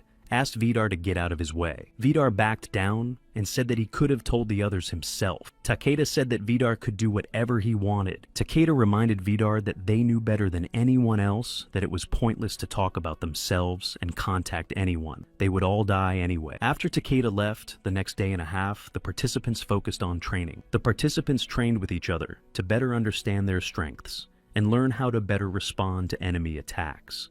Vidar did not tell Takeda the secret, so Takeda went to train alone. All the other participants could do was guess what was bothering Takeda. Rayan looked after Takeda sadly. He could not understand why Takeda decided to turn away from them. Before they knew it, it was the night before the 4th round. Rayan was upset that they had only a few hours before the 4th round. Yoon thought that Rayan wanted to say something sensual and stupid, but Raeyang didn't want to say anything. Yoon said he was just joking, but if Raeyang wanted to say something, now was the time. Maybe this was the last time they would spend time together like this. Rayan said that he was just thinking about the game of fighting for their lives together. Even just spending the last few days together made Ryan worry about them. He just didn't want his time with them to end. Vidar said that he knew something that could help them tomorrow. Aya asked if he was sure. Vidar was telling the truth. He hadn't told them because it had something to do with him. As unpleasant as it was for Vidar to admit, they were fools to stand up for him. It was just a return of favor. The gods wanted Vidar to die. That was only part of the truth. Vidar hoped that the participants knew many gods and pantheons wanted to erase his existence. It is true that the game of God is needed to entertain the divine pantheon, but the real purpose was to execute deities who no longer followed God's views.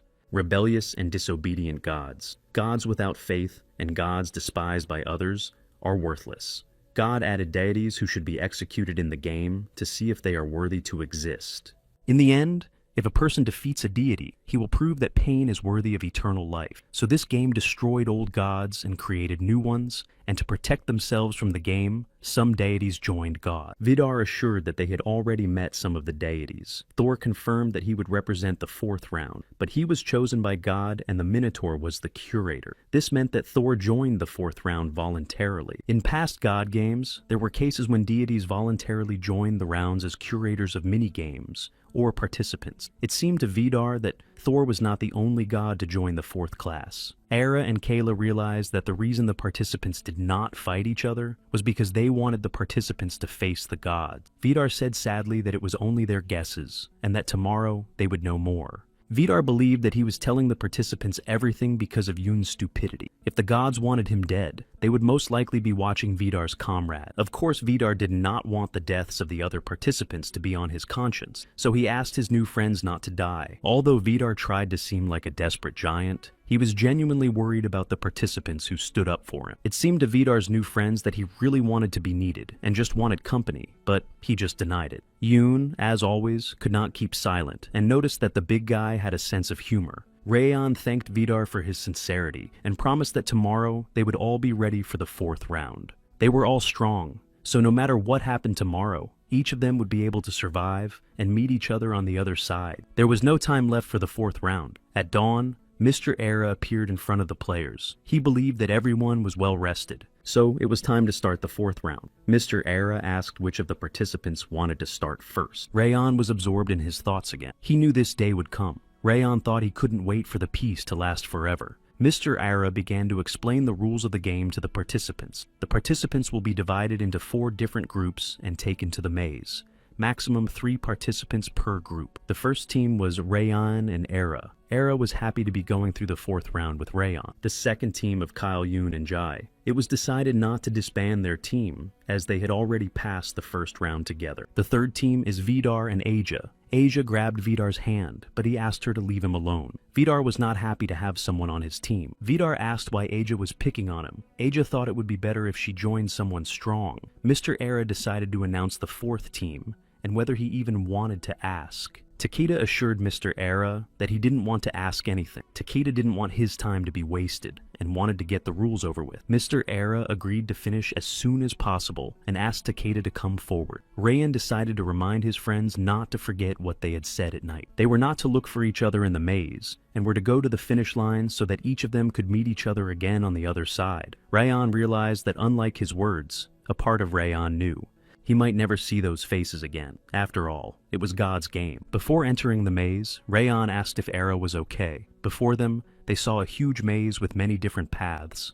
Era realized that everything seemed to be fine, but the maze itself and the unknown scared her. The first round reminded them of a white light that lasted forever. For Rayon, the maze reminded him of the first round. It seemed to him that this white world was endless. They had 4 days to get out of this place. Era thought that 4 days was not enough time to get out of this gigantic place. Era asked Raichian if he thought they could get out of this maze, but Rayon replied that they could only hope that they would, but first they had to survive. Rayon noticed that there was another way out, but Era didn't know if they should take it. Rayon asked Era to wait a moment while he took a look. He used his divine powers of foresight to figure out which way they should go. Rayon first looked at the new path. He saw that it wouldn't take long to walk, looking at how big the place was. He also looked at the path they had been taking. It was short, but Rayon noticed that there was something there, something dangerous, something divine. Hermes, the god of Olympia. Era didn't want to meet the god in this maze, so she asked what exactly Rayon wanted to do. In her opinion, it would be better to take the easy way out, but Rayon disagreed with Era. He asked if Era remembered what Inio had said when explaining the rules of the 4th round. The longer they stayed in the maze, the harder it would be to find the way out. Therefore, the goal was to find the exit as quickly as possible. Of course, Rayan realized that if they chose the easy way out, they could avoid meeting God. But there was a chance that if they took the long way, it would take them farther away from the exit. Rayhan explained to Eri that he could not look that far into the future. He did not know what was beyond the trap. Era believed that the best way for them was to go forward. Besides, she knew that face. Era wondered if Rayan really wanted to fight a god. In fact, Rayan did not want to fight the god. He wanted to destroy him. So, Era and Rayan went to see the god. God greeted Era and Rayan. He started to think about when they could start the game. Hermes was getting bored while he was waiting for the players. Hermes introduced himself as a god, a divine messenger from Olympus. Hermes liked that Rayan and Era would take part in his game. He saw their fight in the 3rd round. Hermes admitted that that match was one of the most interesting. Rayan asked what exactly they were doing near Hermes and why he was stalling. Rayan noticed that all the gods like to talk a lot and waste time. Hermes wondered if Era and Rayan were in a hurry. The 4th round took place in a large maze. It could take centuries to move through it. So, to make it easier for the players, the deities added mini-games. Rayana and Eri had to win a mini-game to find out a shortcut. that would lead them in the right direction to the exit. Rayan and Eri didn't like the rules of the game and didn't like having to play with a god, but they didn't have much of a choice. Hermes said with great pleasure that if the participants lost, they would die. Hermes was self-confident and believed that the participants would never beat him. Their game will be spots. During the rounds, they will be divided into hunters and runners. To win, the hunter has to mark each participant before the time runs out. If he loses, the roles are reversed and the runners become hunters. The game will continue until a winner emerges. To mark someone, they just need to hit the mark on their back or chest. Era decided to ask if Hermes really needed to mark her and Rayan, and they only needed to mark Hermes. That was correct. Hermes asked them to just trust that it would not be as easy as it looked. Hermes asked Rayan and Era to follow him to the place where they would play. Rayan looked at the forest and realized how huge it was. Era wondered how such a large space could fit into a maze. Hermes smiled and said that it was God's game, and that's how it fit. In this game, everything the gods wanted was possible. Era and Rayan were not satisfied with Hermes' answer. They had never heard a more stupid answer. Walking through the forest, Hermes said that the deities use spatial manipulation to create rooms for their mini-games, but they are unable to see the forest until they enter the room. What might look healthy to them was actually in a small room that was only a few meters long and wide. Rayan and Ara listened to everything Hermes said for a long time. Rayan had only one question. He wanted to know why Hermes had volunteered to be the fourth round's curator. Hermes was puzzled, but he realized that Vidar had told him. Hermes suggested that Rayan defeat him, and only then would he answer the question. Suddenly, Hermes remembered that the two participants were not enough to catch him. Therefore, they needed more participants to play the game. Era and Rayan were unpleasantly surprised, but Hermes said that in order to make the mini-game fair, they would have to team up with the participants who came to them. Hermes believed that Rayan knew one of the participants. Two guys came up to them. One of them started complaining that the minigame hadn't started for a long time. When Era saw the guys, she asked if Rayan knew them. Rayan replied that he knew only one boy. Ara looked at him in surprise. She could not understand how Rayan could know any of them. Rayan remembered seeing this boy in his memories. The boy looked at Rayan carefully and asked if that was all he had told him. Rayan did not understand what the boy wanted to hear about. Era also could not understand what the boy wanted from Rayan. The boy smiled and said he was glad to see his friend. He didn't think they would see each other so soon. After shaking hands, the boy introduced his friend Jack. They became partners in the second round. Jack noticed that his friend did not look like someone who had friends. Aki explained that he met Rayan when he was a child. He used to teach him. Hermes asked the participants to talk less to each other. He was sure that they would have enough time to catch up if they defeated him. It looked like the participants were about to start a mini-game as hunters. The main thing for the participants was to be the first to catch Hermes. Rayan asked if the others had any ideas on how they would catch Hermes. They needed a plan to help them catch him. One of the participants pointed out that each round had a timer of 30 minutes, so they should hurry up and waste less time. This was not enough time to get around everything. Jack suggested that they split into two teams. The one who found the god would shout, so the other team could come to the rescue. Rayan's old friend said that he hoped that if this was the same Rayan he remembered, he could believe that Rayan would be able to do it alone. Rayan assured the boy that he could. This answer pleased Aki because they had a lot to discuss, so there was no time to waste. They wanted to defeat the god as soon as possible and get it over with. The round had just begun, and Era had already noticed how strong Aki was. Rayan remembered that this boy was like this when he was a child. Era decided to ask if this guy was really from Ryan's past. Rajan said that Aki saved him when Rajan and Ichika were imprisoned by Daimyo. Era was surprised to ask Daimyo if it was like the Sengoku period they had read about in the books. Hermes overheard Rayan and Era's conversation. Hermes was amazed that it was the first time the participants told each other about the past, and he thought they were closer. Rayan and Era did not understand what Hermes was doing next to them. Hermes said that the fact that they were acting as hunters did not mean that he had to hide from them. Hermes believed that hiding from a couple of weaklings was a waste of time. He owned this game so he could have some fun. Besides, it didn't matter that he was standing in front of them. Hermes was sure they couldn't catch him anyway. Rayan and Eri thought that Hermes was making fun of them. Hermes believed that the gap between him and the participants was too big, so he would win anyway. Era decided to take out her weapon right away. She didn't like Hermes, so she wanted to destroy him. They started attacking Hermes, but he easily dodged any attack. It was like he was showing off how fast he was. Rayan thought that even though Hermes was fast enough, he could not dodge in the air. So, Era began to attack him in the air. Hermes liked their plan and thought it was quite clever. Hermes always knew that they would be fun to play his game with. Rayon noticed that Hermes' shoes were creating drag in the air. They needed to do something about his shoes so that he would not be able to climb the mountain. Hermes praised the team of Rayon and Era. Not even a second has passed, and they are already synchronized, but they need something more to catch Hermes. Era pulled out another gun. Era started firing both guns at the same time. Hermes was amazed that she had 2 guns. But Hermes thought the bullets were not fast enough to catch him. Using his flash ability, Hermes noticed that Era was not as simple as it seemed and was full of surprises, but Hermes seemed to be enjoying it. Rayon stood behind Era as she fired bullets at Hermes. It was quite dangerous for him to go out under the bullets. Hermes noticed that Era could change the speed of the bullets with her red pistol and regulate their trajectory with her blue one. Together, these bullets seemed alive. Era was shooting at Hermes non-stop, but he was skillfully dodging every bullet. It was quite difficult to catch him. Rayon wondered what kind of crazy power he was seeing now, but Rayon was sure that it was enough to catch the god. Hermes flew high above the labyrinth, and then rapidly began to return back. He was flying straight for Era. Hermes wanted to catch Era.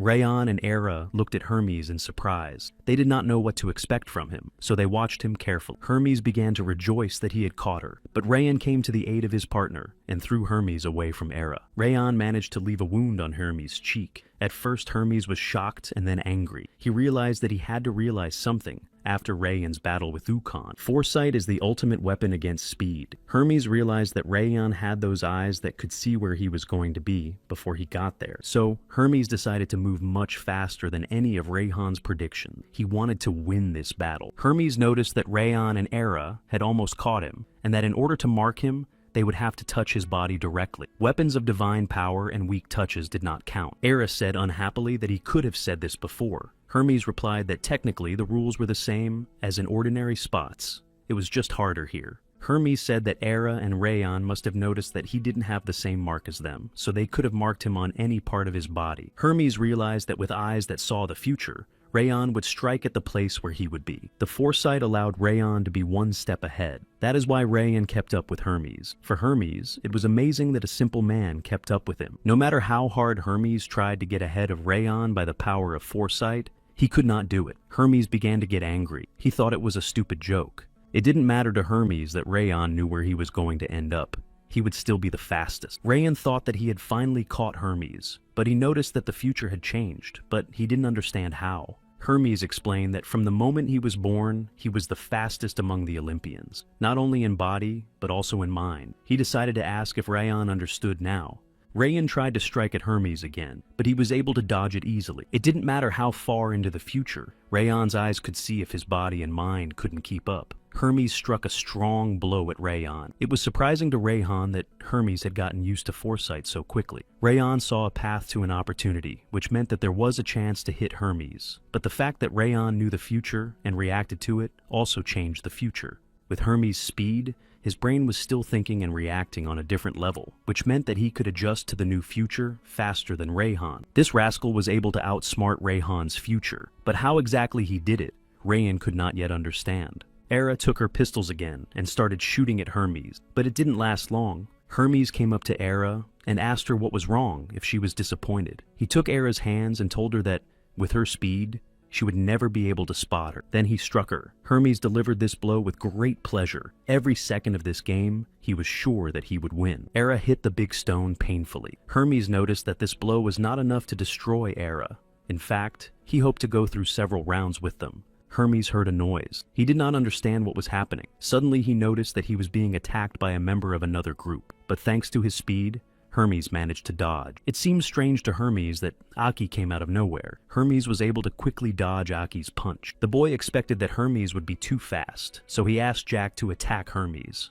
Hermes was surprised that the guys attacked him so suddenly. He thought that all 4 players would attack together, and while he was focused on Eri and Rayana, the other participants were just waiting for the right moment to attack. Jack asked his partner not to worry and assured him that he would be fine. Hermes looked at Jack and didn't understand what this guy was doing if there was nothing there. Hermes felt the blow. Jack had used the divine power of an ancient pantomime. Hermes could recognize this divine power everywhere. Jack's divine sponsor was Dionysus, the god of wine and entertainment. Everything was going well, but it was time to end Hermes. Aki never liked this game. Hermes did not understand who these two were. Hermes was angry with the game. He began to feel as if he was letting ordinary people beat him in this game. Hermes did not like the turn of events. Jack was amazed that Hermes was moving so fast that he was able to pass his divine power. Aki asked Jack to stop being surprised and continue the fight. Hermes and the young man attacked each other. Before the fight, Aki shouted weak gods should not exist at all.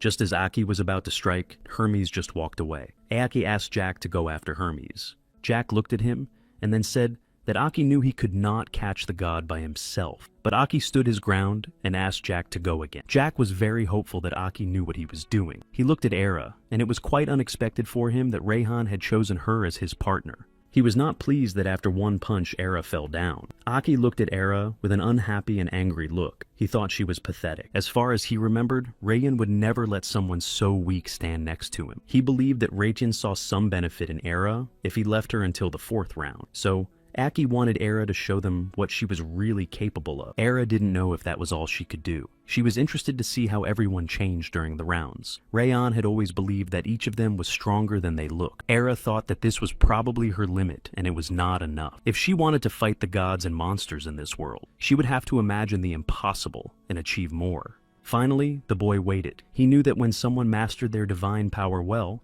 they could unlock access to a new level of power from their sponsor. After diligent training, watching Era's friends grow, and constantly fighting for his life, it was obvious that it was time for a change. Era has opened up a second level of divine power, the Piercer of Eternity. Not only did Era change, her weapons also changed. Instead of pistols, she was holding an assault rifle with stronger and faster bullets. Now, there was nothing Era could not achieve. Hermes did not immediately realize what was happening. He was very surprised when he noticed that Era's bullets became faster and kept up with him. Era herself became more persistent and faster. She changed very quickly, as did her strength. Hermes dodged every bullet quite well, but he was confused that Era was still following. He wondered how long Era would be able to keep doing this. Hermes flew around the forest about 5 times. Jack also caught up with Hermes. This was unpleasant news for Hermes. Jack smilingly said that the deity thought he could escape from him. Hermes looked at Jack in surprise.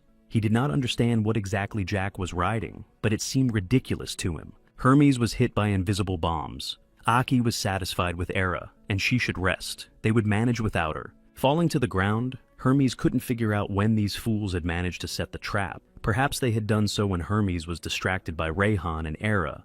Rayhan shouted joyfully to Hermes that he had finally caught him. It seemed to Rayhan that Hermes was finally weakened. Rayhan welcomed Hermes to the lion's trap. Because of the plan of the participants, Hermes was very angry that he had been deceived. Now he wanted to kill all 4 participants even more.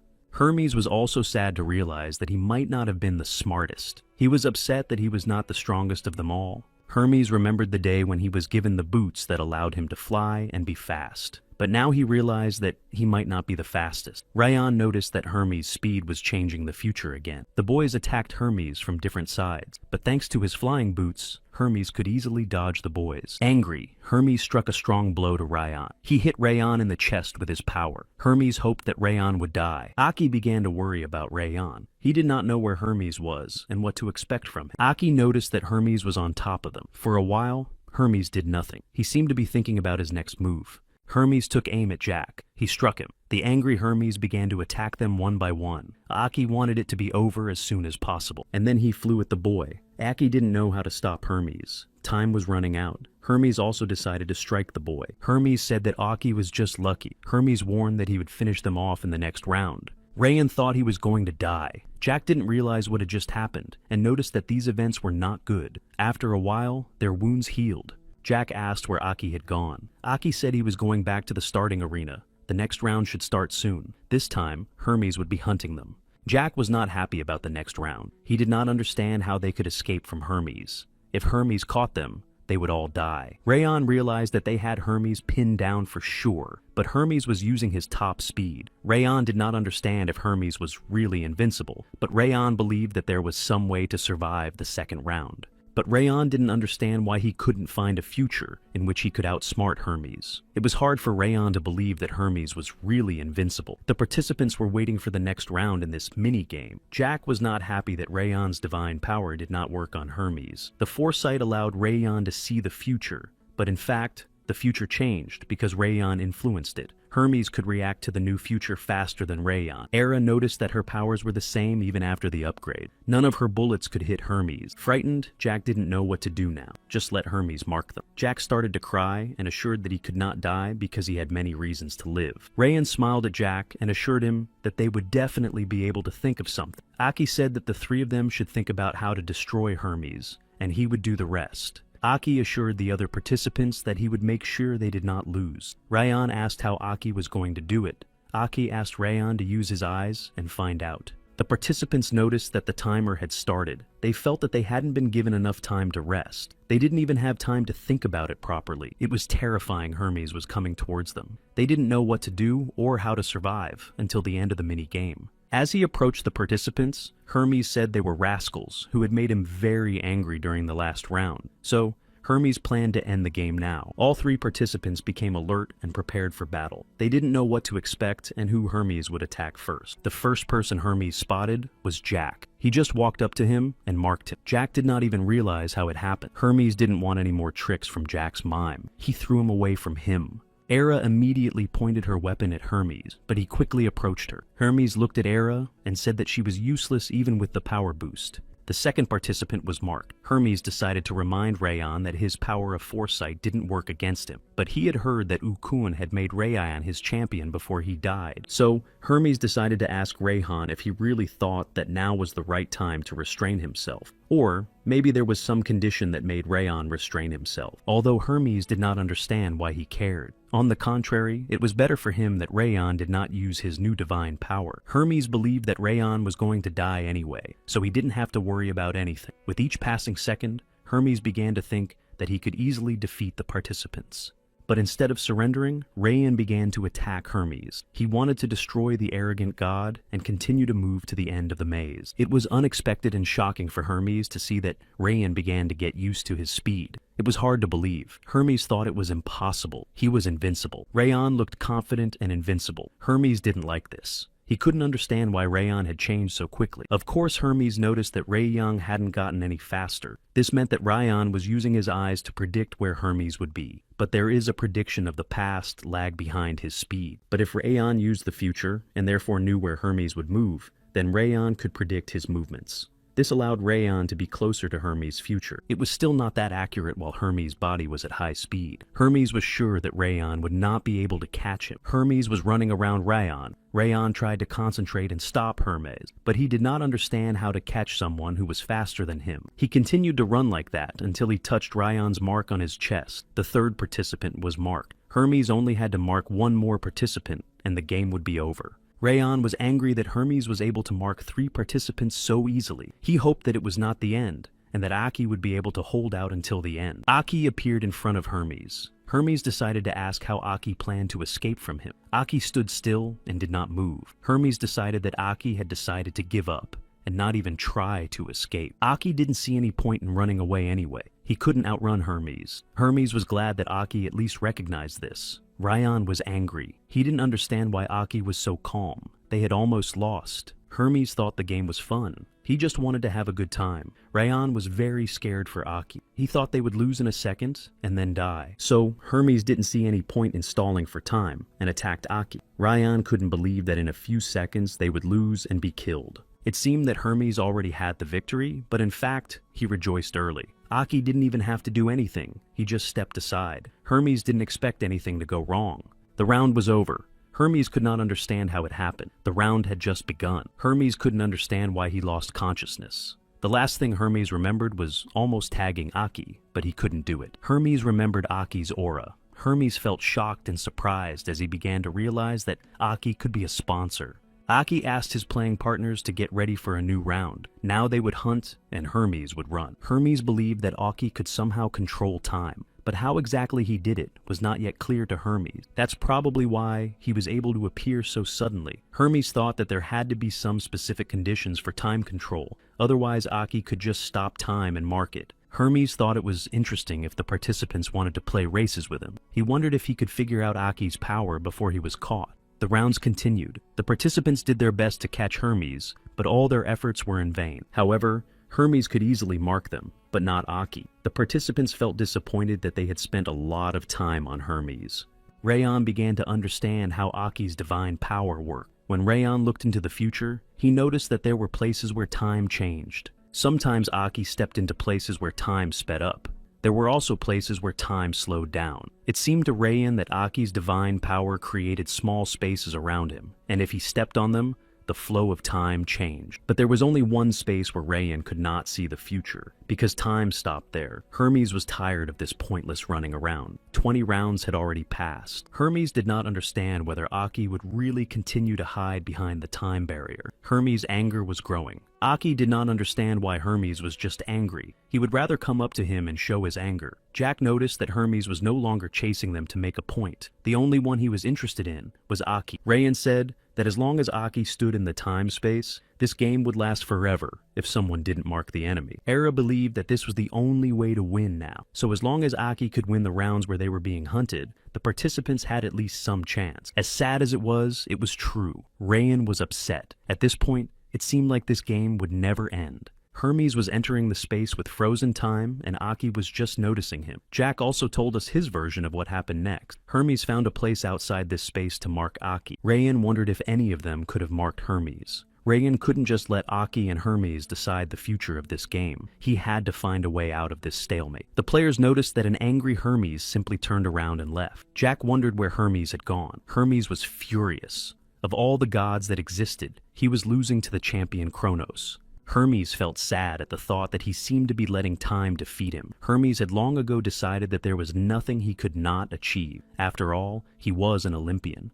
Did Aki really think that Hermes would let a boy hide behind the strength of a titan? Hermes perceived this strength as a mere obstacle, nothing more. If he could outrun the speed of sound and outrun the power of light, he could outrun the power of time. Pouncing on Aki at the speed of light, Hermes shouted for a chance to win the next round. Aki told Hermes that time was not something he could easily beat. But the furious Hermes didn't care about Aki's words. He was able to enter Aki's time space and mark him. Aki didn't even realize what had happened. Hermes smiled and said that Aki was a loser. After Hermes had marked Aki, he decided to mark Rayan next. But as soon as Hermes got close to him, the timer ran out. Hermes told the participants that after a boring round, he would destroy them all. Titanomachia is a 10-year war between the Olympians and the Titans, but it was before the birth of Hermes, before Hermes joined the Olympians. Obviously, for such a small boy, Curiosity was a skilled blade. After the Titanomachy, the Titans were cast deep into the abyss of the underworld known as Tartarus.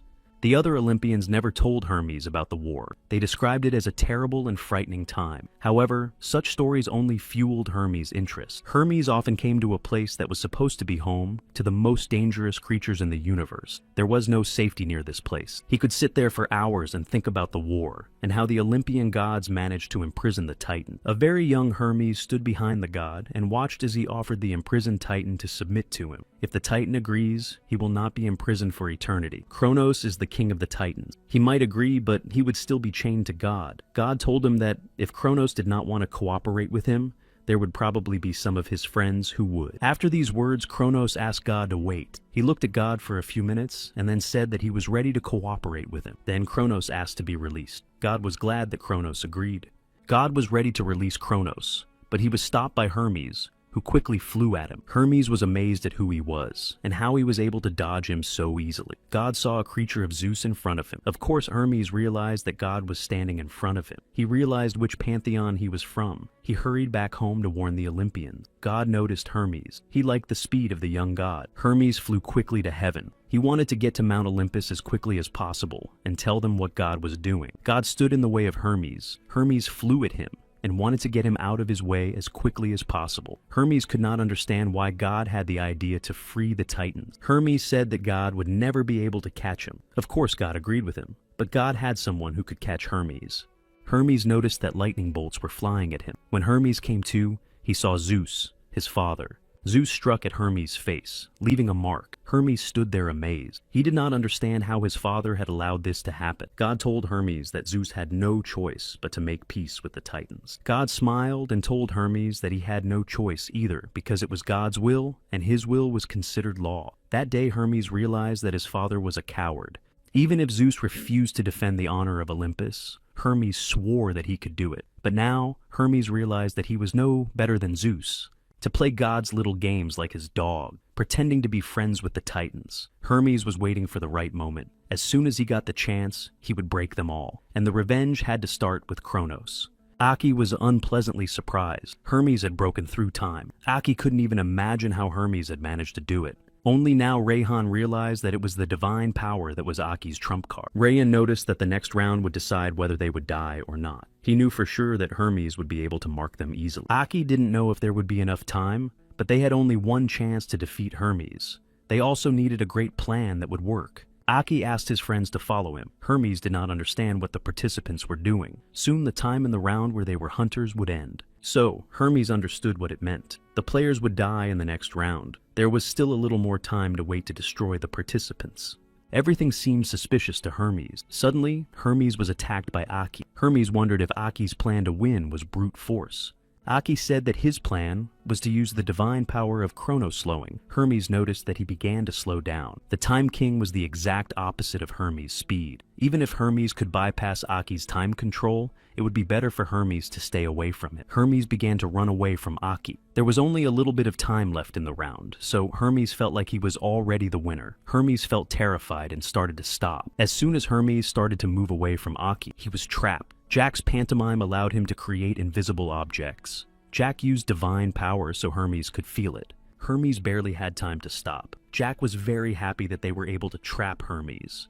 But Hermes could only see the power when he got close enough. Hermes began to realize that this was the reason why they had not attacked him for so long. Hermes got angry. The participants set their traps all over the forest so that he could not use his maximum speed. Still, if Hermes crashed into a wall with spikes at top speed, he would die. And if Hermes doesn't die from the spikes, Hera's bullets will help him do so. Hermes could have used his winged shoes until the end of the round, but Hermes was slower in the air than on the ground. Hera's Eternity Piercer would be able to catch him. Hermes could hardly dodge the traps that Jack had set. He considered different options for his rescue. Hermes noticed which way Aki went. If he went in that direction, it meant that there were no traps there. As soon as Hermes started walking in the direction Aki went, Hera started shooting at him. It was another surprise for Hermes. He realized that this time, the participants were well aware. He noticed that the bullets themselves led him to the other side. Hermes guessed that this was part of Rayhan's plan, but Hermes would have noticed if Rayhan was trying to trap him. So, Hermes decided to do the unexpected and go to the side where Hera was shooting from. There were still 15 seconds left in the round. Hermes believed that they would not be able to catch him in such a short period of time. When Hermes came to the place where they were shooting from, he was unpleasantly surprised to find Rayhan waiting for him. Hermes asked what Rayhan was doing there. Rayhan explained that Hermes was predictable, so they could easily develop a plan and lure Hermes into a trap. Hermes realized that he had 3 ways to get out, but he had to choose one way. The main thing for Hermes was not to make a mistake. To the left of Hermes was Jack. Hermes had studied Jack's powers, but since he was a halo, he could do anything. To the right of Hermes were Hera and Aki, who could resist his speed, so going in their direction was also not an option. Therefore, Hermes saw only one way out, through Ryan. Hermes was excited like crazy that the participants would be able to blame Ryan for his defeat, so he started to run towards Rayhan, but Rayhan just stood there and did nothing. Hermes didn't understand why Rayhan didn't use his weapon. Rayhan assured Hermes that he didn't need a weapon to mark him. If Hermes wanted to become strong enough to one day reclaim Olympus, if he was going to leave God, then why not start by championing that scoundrel? Hermes noticed that, as usual, even with his foresight, Rayhan's body could not keep up with his speed. Hermes just wanted to get past Rayhan quickly, so he headed in his direction. But something went wrong with Hermes' plan. Rayhan was able to spot him. Hermes should have guessed that Rayhan had one more trick hidden. It looked like it was Hermes' defeat. The other participants were waiting to see how it would end. They were ready to attack Hermes if necessary. In a second, Hermes was able to see Rayhan's power of foresight change into something else. Rayhan used precognition to see the future, and then changed his divine power. Rayhan did not use the power of Ukun. That's why Rayhan continued to test Hermes. Rayhan did this so that Hermes would think he was predictable. Only then did Rayhan use his plan. The participants were happy that their plan was successful. Hera ran over to hug Rayhan. He was able to do it. Hermes only now realized why all the pantheons were watching Rayan. Hermes looked at Rayan carefully. He realized that Rayan reminded him of a god. Rayan asked if Hermes would tell them now that they had defeated him. Why Hermes decided to volunteer for the 4th round. Hermes said that he would tell them. He promised them. Hermes said that he participated in the 4th round to prove his worth to God. The games they played could be considered community service. Some wanted to take the side of God. This was shocking news for Ryan. He did not understand the gods who supported God's crazy games. He also did not understand if they did not want to return their lives to meeting God. Others simply liked to watch others suffer. Everyone had their own reasons. Aki asked what Hermes' reason was. Hermes replied that he was on God's blacklist, so he wanted to make a good impression on him. Rayan remembered Vidar's words that the deities who obeyed God were divided into those who obeyed him and those who were ready to oppose God. Rayan watched Hermes carefully. He wondered if it could be that Hermes also opposed God, since they were being watched the most. Rayan knew that Hermes could not say much. Whether he was a deity or an ordinary man, it did not matter. Rayan hated God, so he said he would destroy God and free everyone from these stupid games. Hermes stopped. Hermes asked if Rayan understood what he was saying. Rayan was an ordinary man, so he could not go up against someone like God and stand up to him. The only reason Hermes watched God's game was because of the struggle of the participants, their determination, the way they clung to life. Nothing made him feel more alive than the possibility of dying. Rayan did not understand Hermes. Hermes liked to organize self-destructive missions for people who wanted to stay alive. What could he say? Hermes smiled and said that he just loved fools with big dreams. Hermes asked if the participants wanted to ask anything else while they had the opportunity. Rayan asked if Hermes had seen his sister Ichika Ashur. This question confused Hermes. He looked at Rayhan carefully. Of course, Hermes should have guessed that Rayhan was Ichika's younger brother. Hermes didn't give a precise answer to Rayhan's question, so Era also asked if he knew Ichika. Hermes smiled and said that of course he did. Aki was surprised. He hadn't realized that Hermes knew Ichika. Rayhan asked where his sister was. Hermes said that Rayhan was guessing in the big maze of the Minotaur. Hermes also said that the participants might be surprised to find someone in the maze. A boy started to follow Takeda. Takeda asked him to leave him, but the boy was sure that it would be better to go together. Everyone from the boys' team died in the minigame, so he decided to join someone. Takeda couldn't understand how he could change one fool for another. Takeda grabbed the boy's hand and asked him to stay put. The boy did not understand what had happened and whether he was okay. He decided to ask the name of his new partner. The boys were attacked by an animal. Takeda immediately pulled out his weapon. The boy was terrified. Takeda was ready for the attack. The lion fell down near the boys. The boy looked at the lion in horror and did not understand why the lion had died. A girl appeared in front of them. The boy noticed that she was wearing the same cloak as Takeda. Did she know Takeda? Takeda realized that the only one who could have a cloak like that was the winner of the game of God. He did not understand who this girl was. The boy asked Takeda again if he knew the girl. Takeda did not know her. They looked at each other. Takeda could not understand why this girl seemed familiar to him. The girl asked if the boys wanted to join the minigame. The boy asked how she knew that there was a minigame ahead. The girl did not understand that it was an interrogation. The girl started to get angry. She decided to just turn around and leave. Finally, the girl said that the two could have continued walking through the maze by themselves. She just thought that the boys wanted to get out of the maze easily. Besides, it would be easier to win God's game with two winners. The boy could not understand what the girl was talking about. Takeda followed her. The boy looked at Takeda in surprise, and then said that it was a great idea to team up. Hephaestus is the Olympic god of craft. She came to Hephaestus with a request. Hephaestus was hesitant. This request could destroy them both. She put the ball in front of him. Hephaestus looked at the ball carefully. He wondered why Enio had brought him this ball. Hephaestus had never seen anything like it. The ball was made of material that could destroy the gods. He asked where Enyo had gotten the ball, but Enyo had a hard time explaining where she got it. Hephaestus began to think that they would meet in the next game of God. Perhaps it would be a punishment for a favor. He could not believe that Enio was so stupid to bring him this ball. He asked her to remove it from his eyes.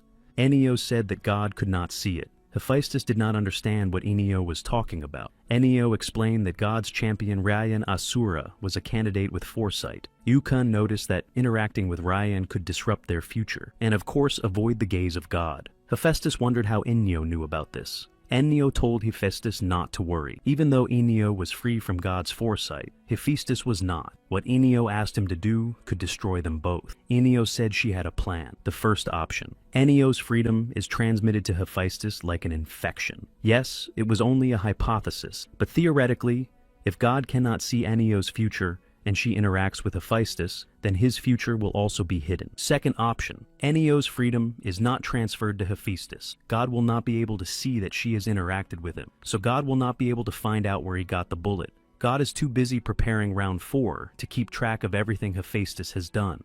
Enio assured Hephaestus that she only needed his skills and then she would leave him alone. She knew what God had made Hephaestus' father do to him. Was he really going to spend eternity pounding a hammer? Every night, scoundrels like Ares dragged Hephaestus' sweet Aphrodite to bed. The Olympians drank wine, ate, and danced, while Hephaestus was enslaved in this forge building their future. Didn't he want to take the chance and do something?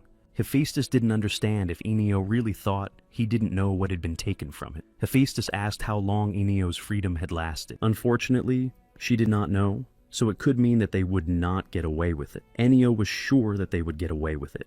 If that was true, Enio would have been dead by now. But this was their chance. Enio wasn't sure if they would get another one. Hephaestus agreed to help her, but asked her to promise one thing. Enio was willing to promise anything. Enio showed him everything Hephaestus could do with Ucon's ball. Although she kept some for herself to explore, she hoped that he would be able to pass it on in one piece. Of course, who better to ask than a divine messenger? Enio asked Hermes again if he could give Rhea what she asked. Hermes warned that he would only give it to him if he could pass his test. There would be no freebies, Hermes warned. In this universe, God's game was survival of the fittest, the champion who claimed to defeat God. Hermes will decide for himself whether they are worthy of such weapons. It is hard for Hermes to believe that Rhea really wanted to destroy God, but he had won. So he congratulated the winner and held out his hand to Rhea. He shook Rhea's hand and congratulated him on his victory. During the handshake, Hermes handed over the weapons Enio had asked for. Hermes noticed that Rhea's death at the hands of another god would make him look bad. Rhea decided to reassure Hermes and said that he would not die. As Rhea said, he will be the one to destroy the god. They had completed one minigame in this maze, but now it was time to move on. They had to reach the finish line before the time ran out. In the next archway was Yuna's team. Once in the maze, they also had to choose which way to go. After Yun noticed what awaited them, he said that they were lucky. They got to see two gods at once. Howie is the goddess of archery. Hade Ozir is the god of night and darkness. It seemed to Kylie that there were too many people in this place. There really were a lot of games in this place. Jai looked at the participants for a long time. Then he said that he recognized one of the participants. Yun asked who Jai recognized. Jai pointed to one of the participants. It was hard for Yun to believe that the quiet guy could survive the third round. It didn't look like he had any friends here. He was probably the only one who could survive. Howie asked all the participants to listen carefully to the rules of the game. She didn't want to explain them twice. 50 participants were trapped in this place. Most of them will not be able to get out of this maze. They will play Marco Polo. As the participants could see, Howie's partner was blind, but he was skillful with a bow and arrow. The goal of the players was to get to Head before he could destroy them. Head will be in the center of the minigame. If at least one of them can reach the area around Head, the game is over for everyone. Every minute, the players' costumes will make a sound indicating their position. At that time, Head will shoot fire arrows trying to hit the participants. One of the players asked if Head was going to shoot at them, what Howie would do at that moment. Howie asked him to think twice before trying to interrupt him. To keep the game going, Howie will start at the edge of the field and work his way to the middle. Every minute, Howie could walk 100 meters and shoot the same distance. Yun noticed that this way, Howie would force them to go to Head. But no one told them that the game would be easy. Howie said that the game could not last forever. So without further ado, it was time to start the game. The Marco Polo game was about to start. Yun noticed that 30 seconds had passed, but no one had started to move. That made sense. Everyone wanted to see what would happen in a minute. When 1 minute passed, the arrows started flying around the participants. Yun noticed that Head could hit the target from 5,000 meters. Kayla noticed that there were already some dead among the participants. Despite the fact that the players were dying, they were still standing. Yun did not understand how they should act in this game. One of the players noticed that everyone was standing still because no one had any incentive. In the end, only one of the players needed to reach the center. Kayla pointed out that if none of them started moving, Howie would destroy them all. Jai doubted that anyone would make the first move. All these people put themselves first. That was the way it was. Everyone was waiting for someone to do everything for them. Kayla said that they needed someone who was selfless. One of the players told Yoon that he liked his glasses. Yoon looked like someone who would like to help him in this game. Yoon decided to ask if the boy would really do it. It didn't look like anyone was going to do it, but the young man was sure that if one person started, the others would eventually start moving. The participants just needed a leader. Jai liked the boys' attitude. Jai did not understand why they had to start this game. Kayla was surprised to see someone like Yoon in the game. The boy asked for more enthusiasm from his new friends. The boy said that if they wanted to defeat the gods, they would have to become a little crazy. He wanted to distract Head so that the others would have time to escape. Kayla and Jai didn't want to put themselves in danger. Still, they were a team, so they bravely came out of hiding to win this mini-game. Yoon thought it was very kind of the boy. The boy asked to be called Kwan. The others looked at the four of them in surprise. It was shocking to them that these participants decided to actually come out. Kayla asked Kwan what they would do with the sound coming from their costumes. Kwan smiled and said that they would just dodge Head's arrows. Yoon laughed. He thought it was a great plan. Kayla thought they were fools. Looking at Head, Kwan began to think that from this distance he could avoid the arrows. Kwan thought that for a blind man, Head was a pretty good shot, but he didn't care. Kwan pulled out his weapon, which impressed the others. Chen's divine power was the windy fire wheels. Yoon looked at Kwan and could not understand what he was standing on. Kwan asked his friends to move faster while he distracted Head. The other participants didn't understand what Kwan was doing, but who cares? This was their chance. As soon as the participants started to move, some of them were immediately killed. Howie thought that all the cowards had been destroyed, but some were still present in the game. The players didn't even notice when Howie got close to them. The goddess destroyed them one by one. Tears rolled down his cheeks. He was holding his friend who had just been destroyed by Howie. Instead of running for his life, he decided to stay by his friend's side. Howie aimed her fire arrow at him. She was surprised that this participant just sat there and did not try to do anything, neither run away nor defend himself. The participants ran away in the hope that they would survive. One girl stopped. One of the players asked her what she was doing, and all the archers were distracted. This was their chance. One of the participants decided to save the boy and used his divine power against Howie. He showed her an illusion. Howie was angry that one of the players dared to use Chani against her. The boy said he didn't even know who she was. The puppet explained that it was Head's wife. The puppet was not happy that they had saved the boy's life. The boy asked the puppet to shut up. The puppet realized that Rayon had managed to get to the boy's head. Howie was ready to kill the boy, but he didn't want to because he had already been killed once. That boy was Haiten. Haiten had used his divine power as a mad dreamer against the goddess. Did Cthulhu really think that his power would work on Howie? Her powers burned with the power of 10 suns. That's why Cthulhu couldn't stop her. A silhouette appeared in front of Howie. Because of the smoke and dust, she could not immediately see it. The participant said that she was right. Most of the players didn't have the strength to stand up to a god, but they were not, he said Yoon. Yoon stood up for the boys. As soon as they had the chance, they ran away. Howie wanted to shoot her arrow at Yoon, but the participants ran out of her 100-meter range. Howie was furious. She shouted that none of these scoundrels would be able to get out of this game. Howie wanted to destroy everyone. The goddess was not used to seeing someone who could contradict her and go against her. The boys decided to hide behind a rock to catch their breath. Yoon noticed that they were too close to death. Howie was surprised that an ordinary person was able to stop her arrow. This was the first time Howie had ever seen such a thing. Yoon just laughed and asked her if she was curious how he was able to do it. The angry goddess assured Yoon that she had no time for idle talk. Howie wanted to pick up her bow, but she couldn't move her hand. Howie could not understand what was happening and why she could not control her hand. The boys started to run away. Yoon finally just said that Howie would have to learn later about how he stopped her arrow. The goddess began to get angry at these people who were able to escape from her. She did not understand how she could let them out of her sight so easily. The young man liked the clouds that helped them a lot. He looked at the boy and asked if it was his divine power. The boy replied that it was not. After the boy's answer, Yoon turned his gaze to Cthulhu and Haiten. Haiten also told Yoon not to look at them. It was not them. Cthulhu said that their power was much more than creating clouds. Yoon was shocked by Cthulhu. It was the first time he had ever seen a doll that could talk. If it was not them, then who made the clouds?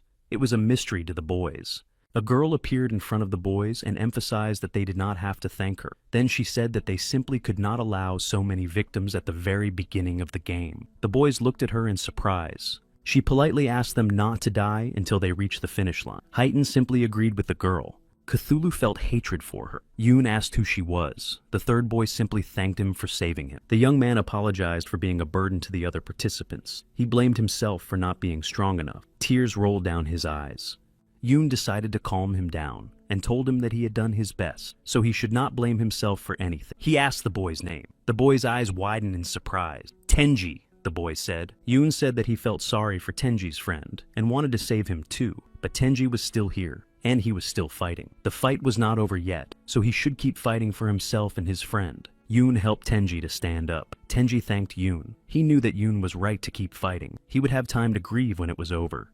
The girl noticed that the guy with the fire wheels had been distracting Head for quite some time, so they shouldn't waste time going to the center. She asked Yoon not to put himself in danger again. She might not be able to save him. Kwon was racing quite fast on his fire wheels. He shouted to Head to follow him. Head shot at him. Kwon barely had time to turn away from the fire arrow. Kayla and Jai ran after Kwon on the wheels of fire. Kayla didn't understand how they could keep up with him. Jai didn't think it was possible for them to miss him at all. Jai noticed that no one was moving, so Kwon was drawing Head's attention to himself so they could get away from Howie. Kayla thought that was very brave of Kwon, but it worked as long as Head was stupid enough to keep shooting at him. But Jai said that the gods were arrogant, so Head would want to defeat Kwon.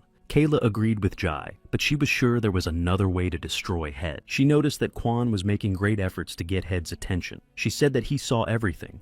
Yoon asked what she meant by that. Hyen thought it was not important. Cthulhu said that as long as the champion Neja kept moving towards the finish line, Head would see him as a threat. After all, the kid could end the game for everyone. But the end of the game depended on whether he was willing to see the other participants die. Tenji realized that if the boy with the wheels of fire continued to fight, the other participants would be fine. But would Kwon be able to continue the battle? Hyten reminded the others that this participant was willing to sacrifice himself to save others. Therefore, Hyten doubted that the boy would be able to continue in the same spirit. Another participant in the game came out against Head. He used his divine power of wave swing. This player noticed after using their power that, with the proper strength, they could defend against Head's arrows. But a few seconds later, the player was in for a nasty surprise. Head was knocking arrows back at the young man from both sides. The wave of the swing allowed him to attack in only one direction. His life could end very soon. He stood in one place, frightened and not knowing what to do next. Arrows were flying at him from all directions. Head was pleased that he was able to drive the young man into a dead end, and Kwon saved him. It was a pleasant surprise for the young man. Angry, Kwon shouted that Head was a coward, but in response, Head just laughed out loud. Kwon began to get angry. He thought Head was a coward. Chien tried to save as many players as possible. As soon as he saw a participant in trouble, he immediately rushed to help. Kwon asked each participant to keep running. Hyten wondered if anyone wanted to ask Kwon to stop. Yoon didn't understand why they would do that, if Kwon was doing so well. Of all the participants Yoon had met in the Gods game, he considered Kwon to be one of the strongest. It didn't matter to her that Chan was physically strong. She thought he didn't have the spirit to survive in God's game. Head aimed at two participants at once. Kwon rushed to deflect his arrows. But for the other participants, it was strange to see Head aiming at two at the same time. Others wondered if Kwon could save two participants at once. Kwon aimed his weapon at a high mountain. Large stones began to fall from it, breaking Head's arrows. The participants froze in fear on the spot. Yun was in awe of Qian. He considered Qian a real threat. Every time Head changed his strategy, Kwon responded in kind. Tenji was amazed. He couldn't believe that Kwon was able to use Head's technique so quickly, but the result of his actions proved that it was possible. The girl was also pleasantly surprised by Kwon's action, but she didn't think that Kwon was the only one who was inspired by the victory over Head. Kwon rushed to the aid of another player again. Yoon noticed that Head had trapped Kwon. This was a shock for the participants. They began to think that Kwon was invincible in this battle. After Kwon saved the boy, he also noticed that he was trapped. This made him very angry. Kwon noticed that an arrow was flying at him, and he could not dodge it. Centuries ago, 10 suns shone brightly in the sky, turning the earth into hell. One by one, he destroyed the suns, until only one star remained. His work was complete. For his bravery, he was rewarded with the elixir of eternal life. Anyone who drinks it will supposedly live forever. But if you drink it too quickly, it will lead to serious consequences. Of course, the guy was very grateful for this gift, but he realized that he was not ready for eternal life. His love tied him to this world, and he refused to let go of his beloved. But sometimes choice is a luxury. Late at night, she woke up because she heard a noise. Picking up a candle, the half-asleep girl went to see what was making the noise. She noticed villains in their house who had come to rob them. She wanted to call for help, but did not have time. He woke up to the scream of his beloved. It was her husband who shouted. He quickly started running to see what had happened. But when he entered the room, he noticed that the villains had wounded his beloved. After drinking the magic elixir, Chanya took the sword out of her chest and went up the mountain. The villains were terrified. They did not understand what was happening at all. Chanya began to climb higher and higher. He asked his beloved to give him her hand, but no matter how hard they tried to reach each other, it was useless. That was the day he lost his wife. The man was one of the best archers in the history of the world, but he could never reach his beloved. He felt pain, despair, and anger at the moment he lost Chanya. He turned to the villains and simply destroyed each of them. The man knew that these villains deserved it. They had taken his beloved away from him, the moon and the sun. So they spent their eternal lives complementing each other, but not being together. He did not understand if this was how his eternal life was supposed to be. He could not imagine his life without his beloved. Every day he lay on the ground and looked at the sky. Without her, he was completely broken. He lost the meaning of his life. God came down to him. The Buddha told God that the man had wasted his gift of eternal life. The man asked God who he was. God replied that he was his salvation. The man did not understand how he could be. God said that he could reunite him with his wife. He agreed to do anything just to see his beloved. He was furious that the rascal dared to use the illusion of his beloved against him. There were rules in the game, but they were created to be broken. It didn't matter that the timer was running. He decided to destroy the puppeteer.